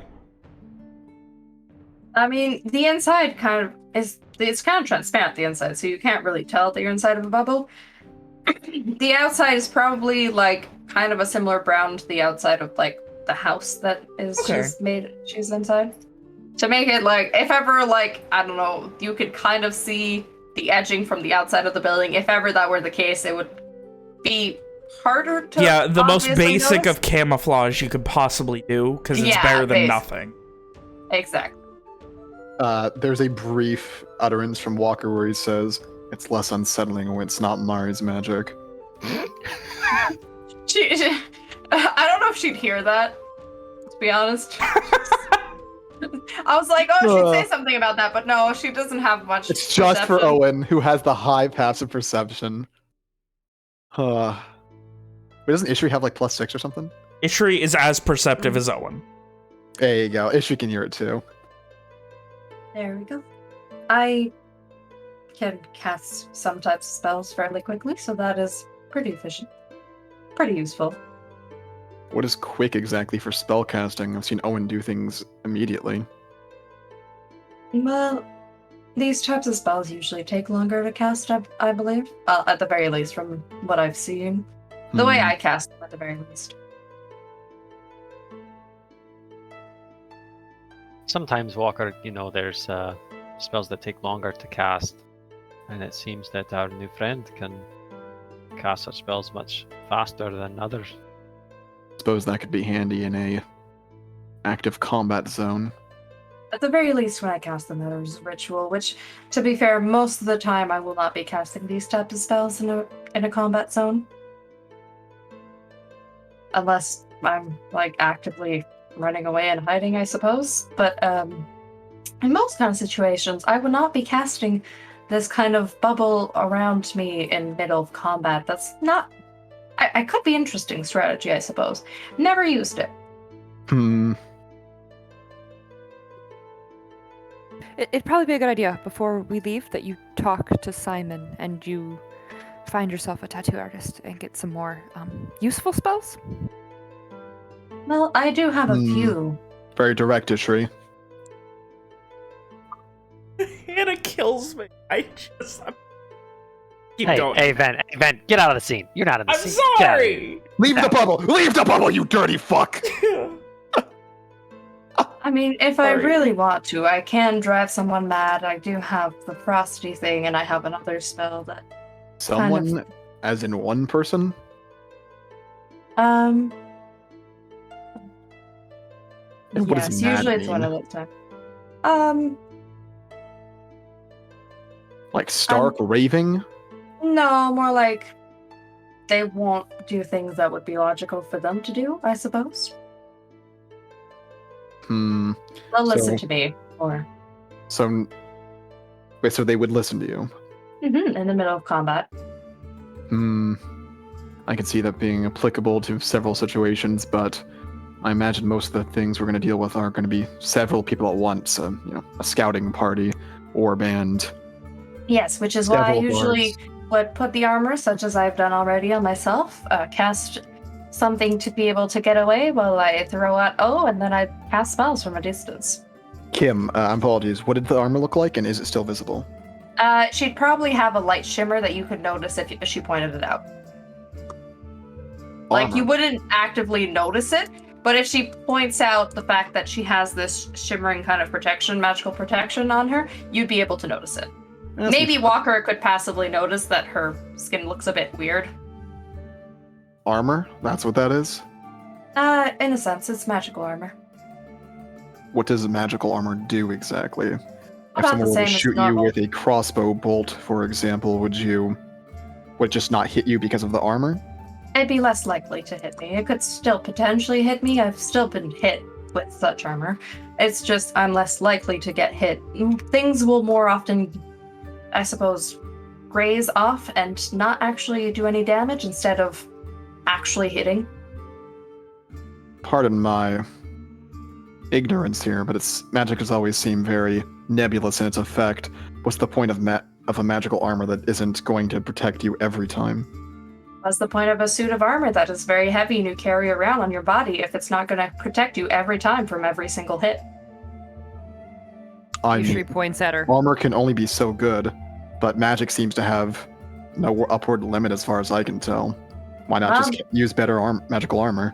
I haven't found a spell for it yet. Hmm. Do you know any magical armor spells? Walker asks, looking to Owen, Ishri, and then Rom. Actually, yes. Does it guarantee that you will never get hit? It does Is not. it?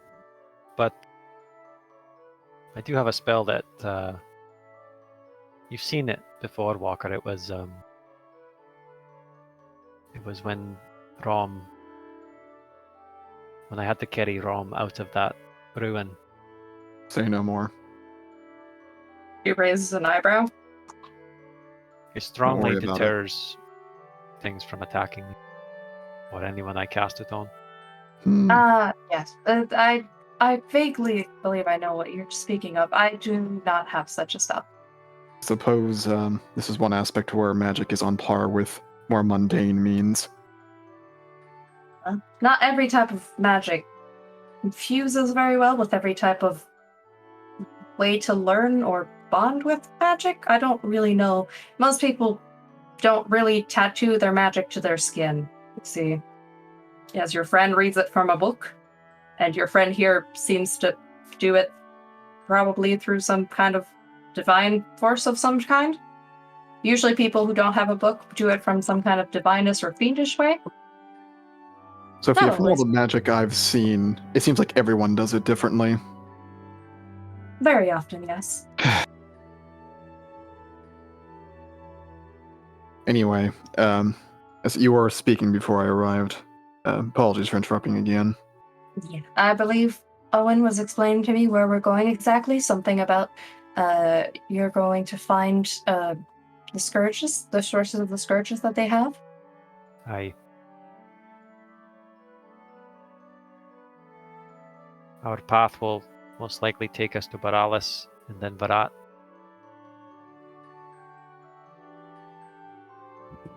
There will be danger on the way. Patrols of Red Band. God forbid if we are discovered.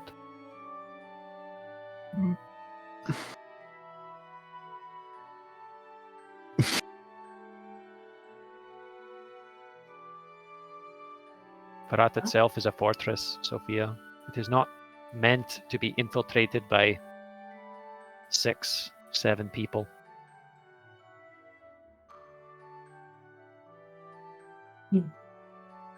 We will travel through the forests, probably at night.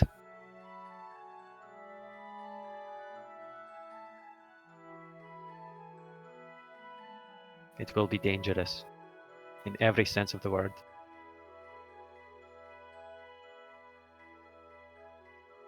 Yes. Well,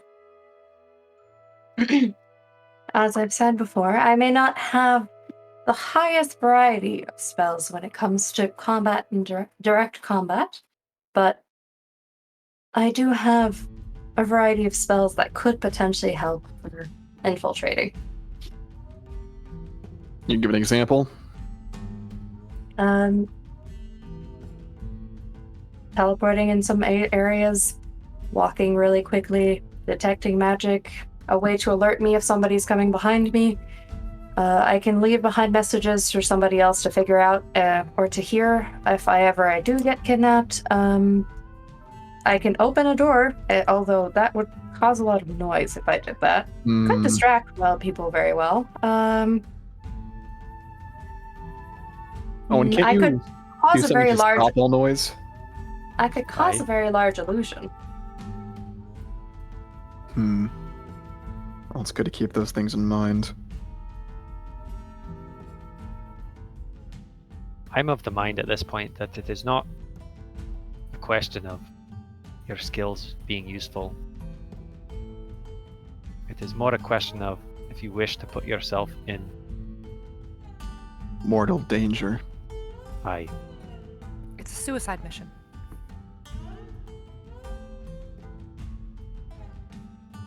We are going into the heart of what is ostensibly enemy territory, a hostile nation. And we are going there to retrieve two of the most dangerous objects I've ever heard of. Well, I may never have directly worked with anything quite of this caliber, but putting my life at risk for something that I believe is right would not be a first occasion. And as I've said before, I cannot guarantee that my country will fight, but I can tell you that I will help. If ever I do believe that there is no chance and that my best option is to flee, I might do it. But for as long as I can and as much as I can, I will help you all. Have you conveyed the severity of what's happened here and what you've seen to your superiors, so that should you die on this mission, they will still get the message and understand it? And still help? I have already given my first briefing. I will be giving another briefing tonight. Not to mention what Marco and Marquez have already done. I would ask that you do not tell them of our mission. Very well. I will have to tell them that I will be going to do something more dangerous than I had anticipated, but I will not be telling them the specifics. I will be, though, keeping note of what exactly I'm doing and how I'm going about it. I will be keeping the notes on my person at all times, but if ever need be, I will be ready to send a message of it. A diplomatic choice to assist the young Lord Owen McDurk.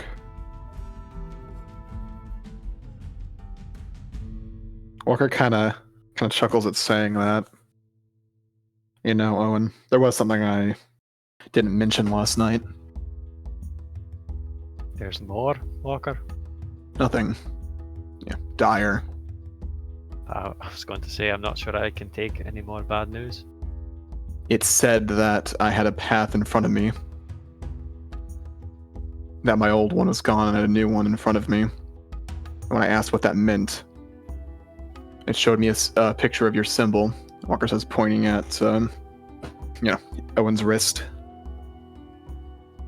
Again, almost unconsciously, Owen sort of takes up his... He grabs it and kind of rubs at his wrist a little bit.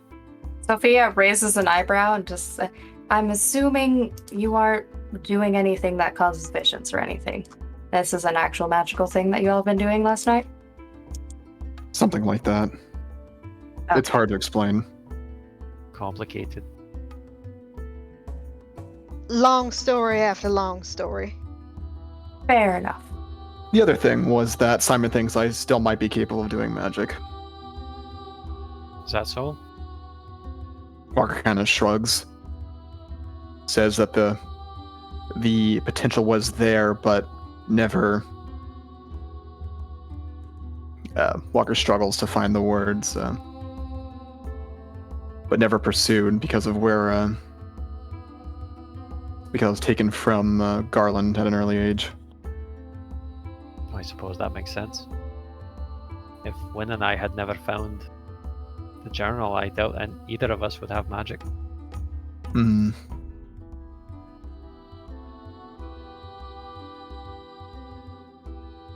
Is this anything I should know? I'm assuming not. It's an extremely long story that isn't entirely relevant to our current mission. Very well. There is something. What do you know of my family, Sophia? I know most of its widely known politics. I know of most of your history, and at the very least, what is open to the history books outside of Garland itself.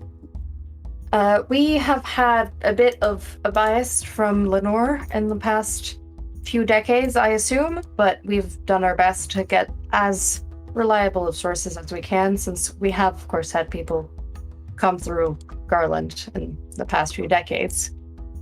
I should like to know what Lenore says about my family, but I'm sure you at already know least- that. We're not with them anymore. It's just, long time ago. at the very least, you know that I had 2 sisters. Yes. They are both close to or inside Varat. While we are there, I aim to rescue them if I can. Very well.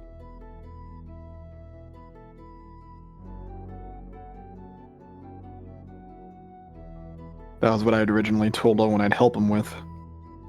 Talk of bindings came much later.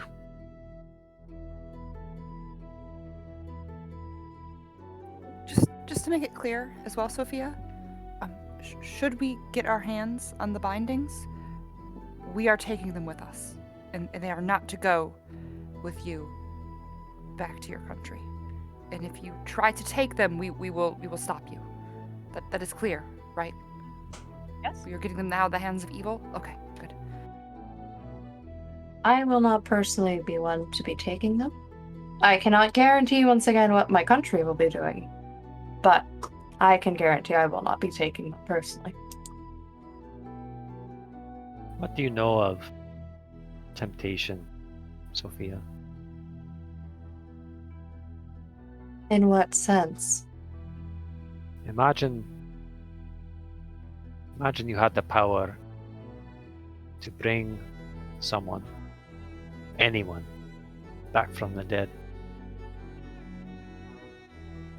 You could do it with as little effort as lifting this mug. And Owen proffers his mug of tea. But to do so could bring about some calamity. What would you do? I'll be honest, there's nobody really that I've cared enough about that has died that I know or knew that I would have such temptations. Suppose there was. Suppose someone close to you, dear to you, had been taken away. What then? I cannot say for sure. I haven't lived through that kind of pain. I hope that you never do. From my understanding, the bindings they want to be used. They'll tempt anyone who is near them.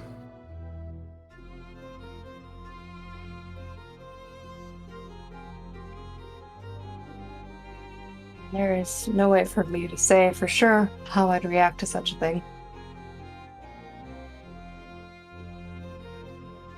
I can say I have no intention to, but what does that really mean against a magical force? I have no idea.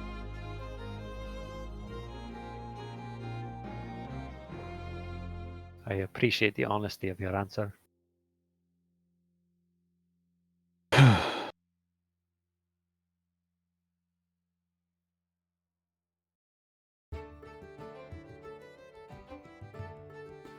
knowing all that you do, you still wish to accompany us? Yes, although, as I've said, I cannot guarantee that if my life, it is between my life and one of you, that I will not be running away and taking to save my own life. I cannot guarantee that my priority will be you all in that situation, but as much as I can, I will be helping. Owen looks pointedly at Walker. Walker, at the exact same time, was looking at Owen. I've told you all that I would be honest with you. Still looking at Owen, Walker will, and then to the others, Walker will say, having someone in our group who is not accustomed to us, who has not been through so much with us, might hinder us. In what way? You raise an eyebrow. In what way would me potentially running away if both of us are dying change anything? Reliability is a very key factor in being a team. I don't know any of you all. I haven't known you for more than 24 hours. I'm not willing to say that I will sacrifice my life for you all. And you'd be smart to say such, or to feel that way. I honestly think you would be foolish to say otherwise. That does not change the facts. We've been through hell and back together. We've fought countless atrocities, monsters, people, and we've pulled through. All of it because we stayed together. All of it because when times were their darkest, we did not turn our backs on each other. Save for once, and that cost one of us our lives.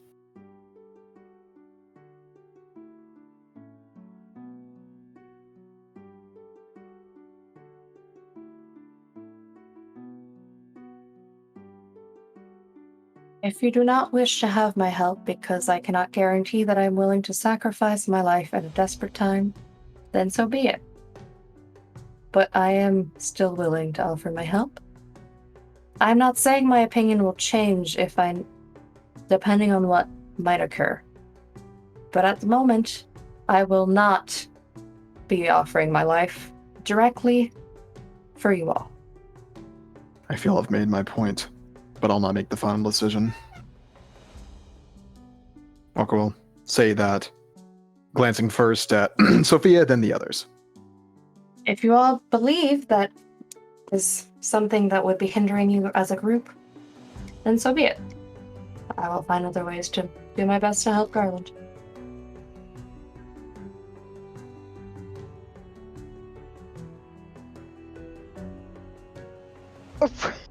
Rom kind of looks around at the others as if to gauge their reaction, sort of,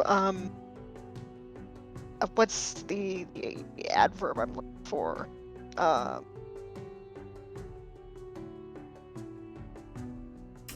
Just kind of in, like, mild surprise, maybe?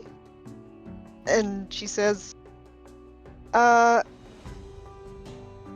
we really so high and mighty that we would refuse help if it's offered to us? It's not that simple, Rome. Suppose that we are discovered. Suppose that we must act quickly. Suppose that somebody is caught out of position. Would you rather have someone watching your back who will protect you, even if it means putting themselves in danger, or not? I did not say I would not put myself in dangerous way. I'm saying if I'm dying or there is guaranteed risk of dying, I will be teleporting out. That is what this venture is, Sophia.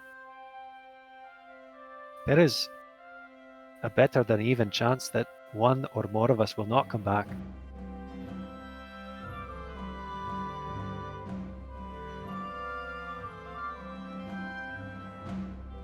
I understand this, and I also understand that I might not make it out of it.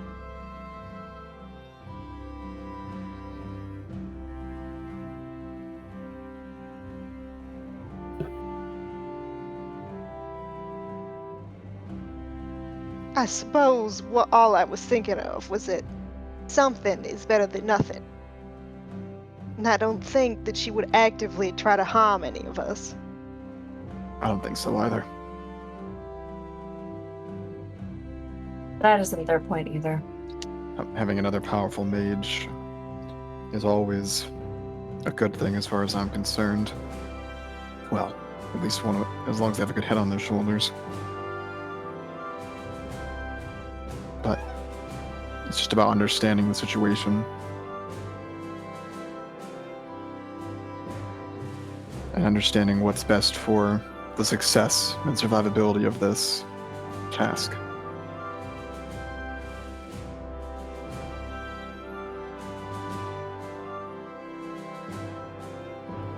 As long as you think you can do all you can to convince your country to help with the effort before you leave in case you don't come back, I think it's good to have you here. But if you think that you traveling back and convincing them in person will be more convincing to have them actually help, then that may end up helping end the violence sooner than you coming on this single trip with us.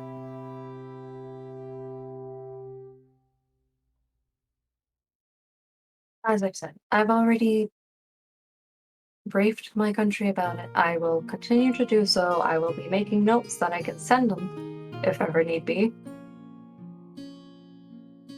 Whether I stay in this little quaint town here or go off with you all, that won't change much of how much I can. It will change somewhat, I guess, how much I can send spells, but it won't change much overall. I simply wish to give help that I know, well, that I suppose I cannot guarantee that my country will be able to provide. Although if it is not the kind of help that you require or would want at the moment, I will be fine to gather the information that I have here and leave when the time comes.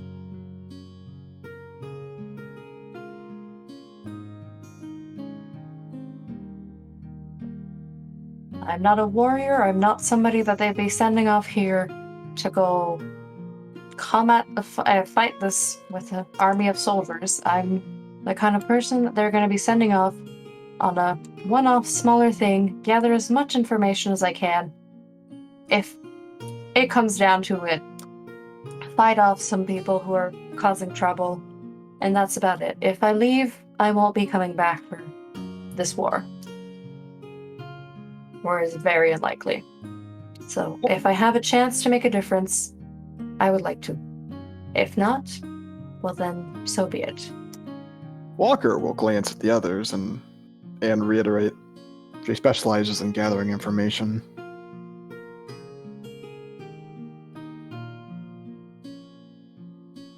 Yes, although I can hold my own, and I can get out of sticky situations.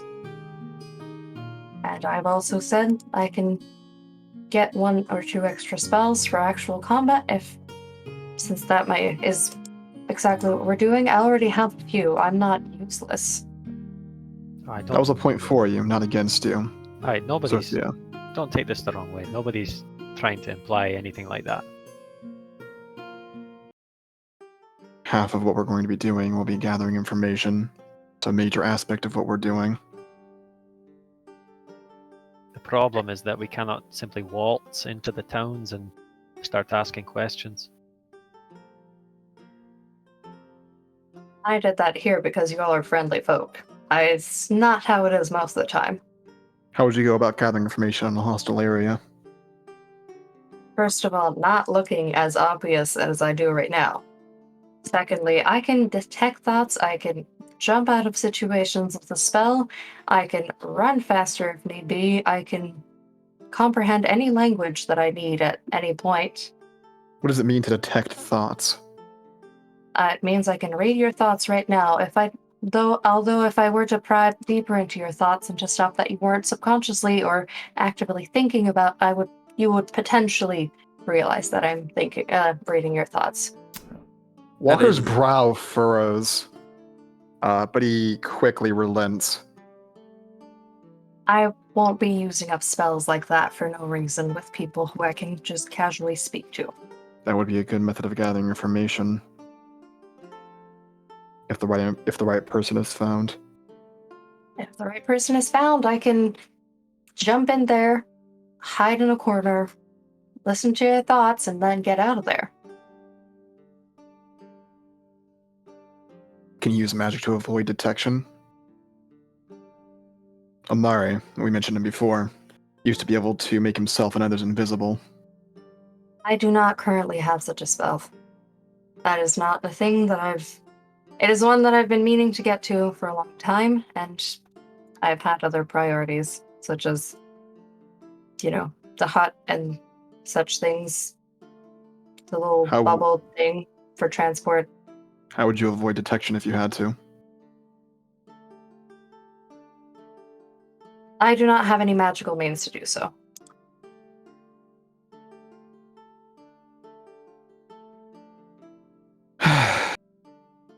Walker has nothing further to add. Hey, Ben. Yep. Hey, Bob. What is, I know Owen's never been in a red band war camp, Kim. but Sorry. That was his time. I feel like I'm being a total dick right now. It's just at some point I was like, well, I don't know what you want me to say. There's no way my character, who's just met you all, will sacrifice her life. I know. Yeah. Yes, Nick? I know Owen's never been, in a red band war camp, but based on his extensive interaction with them, at least, on the battlefield, does he think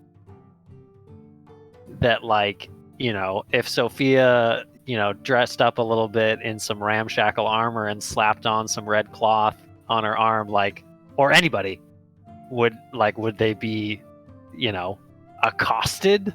Could they infiltrate a town like that, or would that be suicide? Oh, probably. Probably easily. There's no rhyme or shit. reason to, if you're garish, maybe not the best idea. But, if, you don't talk and you just kind of, you do the fucking, the Frodo infiltrating Mordor thing and just kind of be a gruff asshole, you could probably fake it till you make it. That's why Sophia was saying, I usually just don't dress up obvious. Yeah, but no, the Red Band does not have a lot in the way of consistency with regards to training, with regards to uniform, with regards to equipment, with regards to race, gender, religion, any of that. So Just our all infiltration criminals. our infiltration work could be a lot easier than I was originally estimating. Depending, I mean... All walk in there with Ishri might not purpose. blend in as well. Yeah, Ishri would probably need a little more, You're a salad. Perhaps, What do you mean? perhaps that at will disguise self. Perhaps. Maybe. there you go. Maybe. There you go. Maybe that. No, not even. She Or we could can just get her a say that she salad. picked up a skin condition in Marhollands. Easy. She's She from. got a skin STD. She's like, no, the Garlands are so bad. They even have these weird skin conditions. I'm a garish elf. Have you ever seen one before? What's If wrong not, with then you? fuck you, racist. And then they're just like, yeah, fuck you! And they just start kicking the shit out of her. Oh. Oh man. Don't call me racist, you elf bitch! Oh. But no, for the most part, the roughest two would be Owen and Ishri, without magical assistance anyway. Because despite Owen's best efforts, he still does come across as incredibly garish for some strange reason. What do you mean? And You Ishri... could just put a bunch of soot in his hair and tell him to not talk. I mean, yeah, mostly it's just the not talking or acting garish that he needs. And then with Ishri, it would be mostly a matter of the fact Also that, you know, talking? she's an alien, essentially. She knows Lenorian, though. So Yeah, I mean- culturally she's an alien, but yeah, she does know Lenorian, so that helps. Yeah, that would help. But no, it wouldn't be, like, as far as just, you know, fraternizing with them, it probably would not be too hard. Getting into high command and, like, learning things would be a lot harder, but that's, of course, getting into the land of assumptions. Would Walker's background explicitly hurt him when interacting with the dickheads? I mean, there's a lot of people in the red band, but I don't mean like people he'd like would recognize him, but like there's a specific part in the background feature that says he can spot fucking dens of criminals really easily, but he can't. But he would not be welcome in them.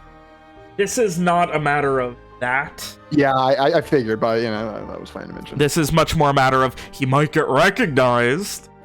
He doesn't, he'd be fine. Hey, that asshole put me in the slammer. Oh.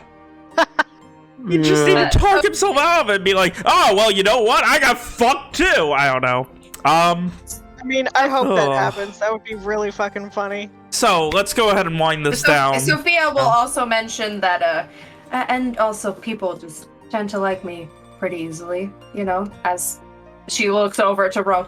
You might have noticed most people here have at least a vaguely good impression of me.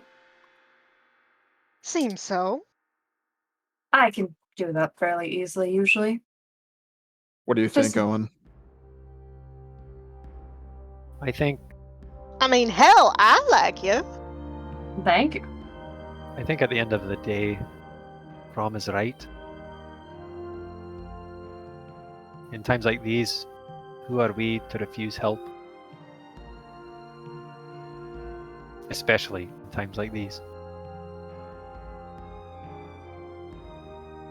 And I'm sorry if we offended you, Sophia. We just wanted to make sure you knew you weren't walking into this without knowing what it is we're doing. I mean, listen, I came here on a mission for a country at war. As much as I've been having a lovely time in this capital, I'm not expecting sunshines and rainbows. I mean, worst case scenario, we go in, all the rest of us dies, but you get out with stories of first-hand accounts of the violence and the slaughter that we're expecting to find, and then you tell your superiors and you get actual help to this country, so. There we go. And even if I don't convince them, hopefully at least I can help a bit.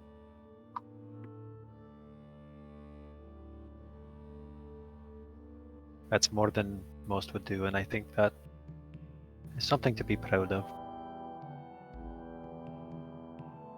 Owen will give Sophia a little tip of his mug. So, sorry.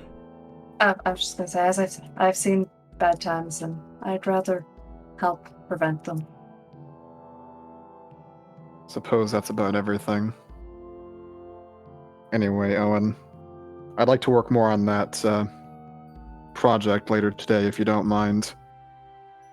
Walker gets up to begin to leave, looks at Sophia. Apologies if I come off callous. I'm just trying to think of our, you know, the good of the cause. It's just how he is. I understand. Not everybody's as amicable as I am. And then Walker leaves. As she's talking. What a douche. So, for the sake of this session running very late, as you guys broker a partnership with a new ally, a new lease on exactly what the plan is, and hopefully someone who can assist with infiltration, with answers begetting more questions as only Karad can bestow, but the day when this mission begins proper, drawing ever closer, we go ahead and end tonight's session. Frustrated with disconnects, tech issues, and fun for all. Imagine having fun with Imagine. everyone. What a goof and a half.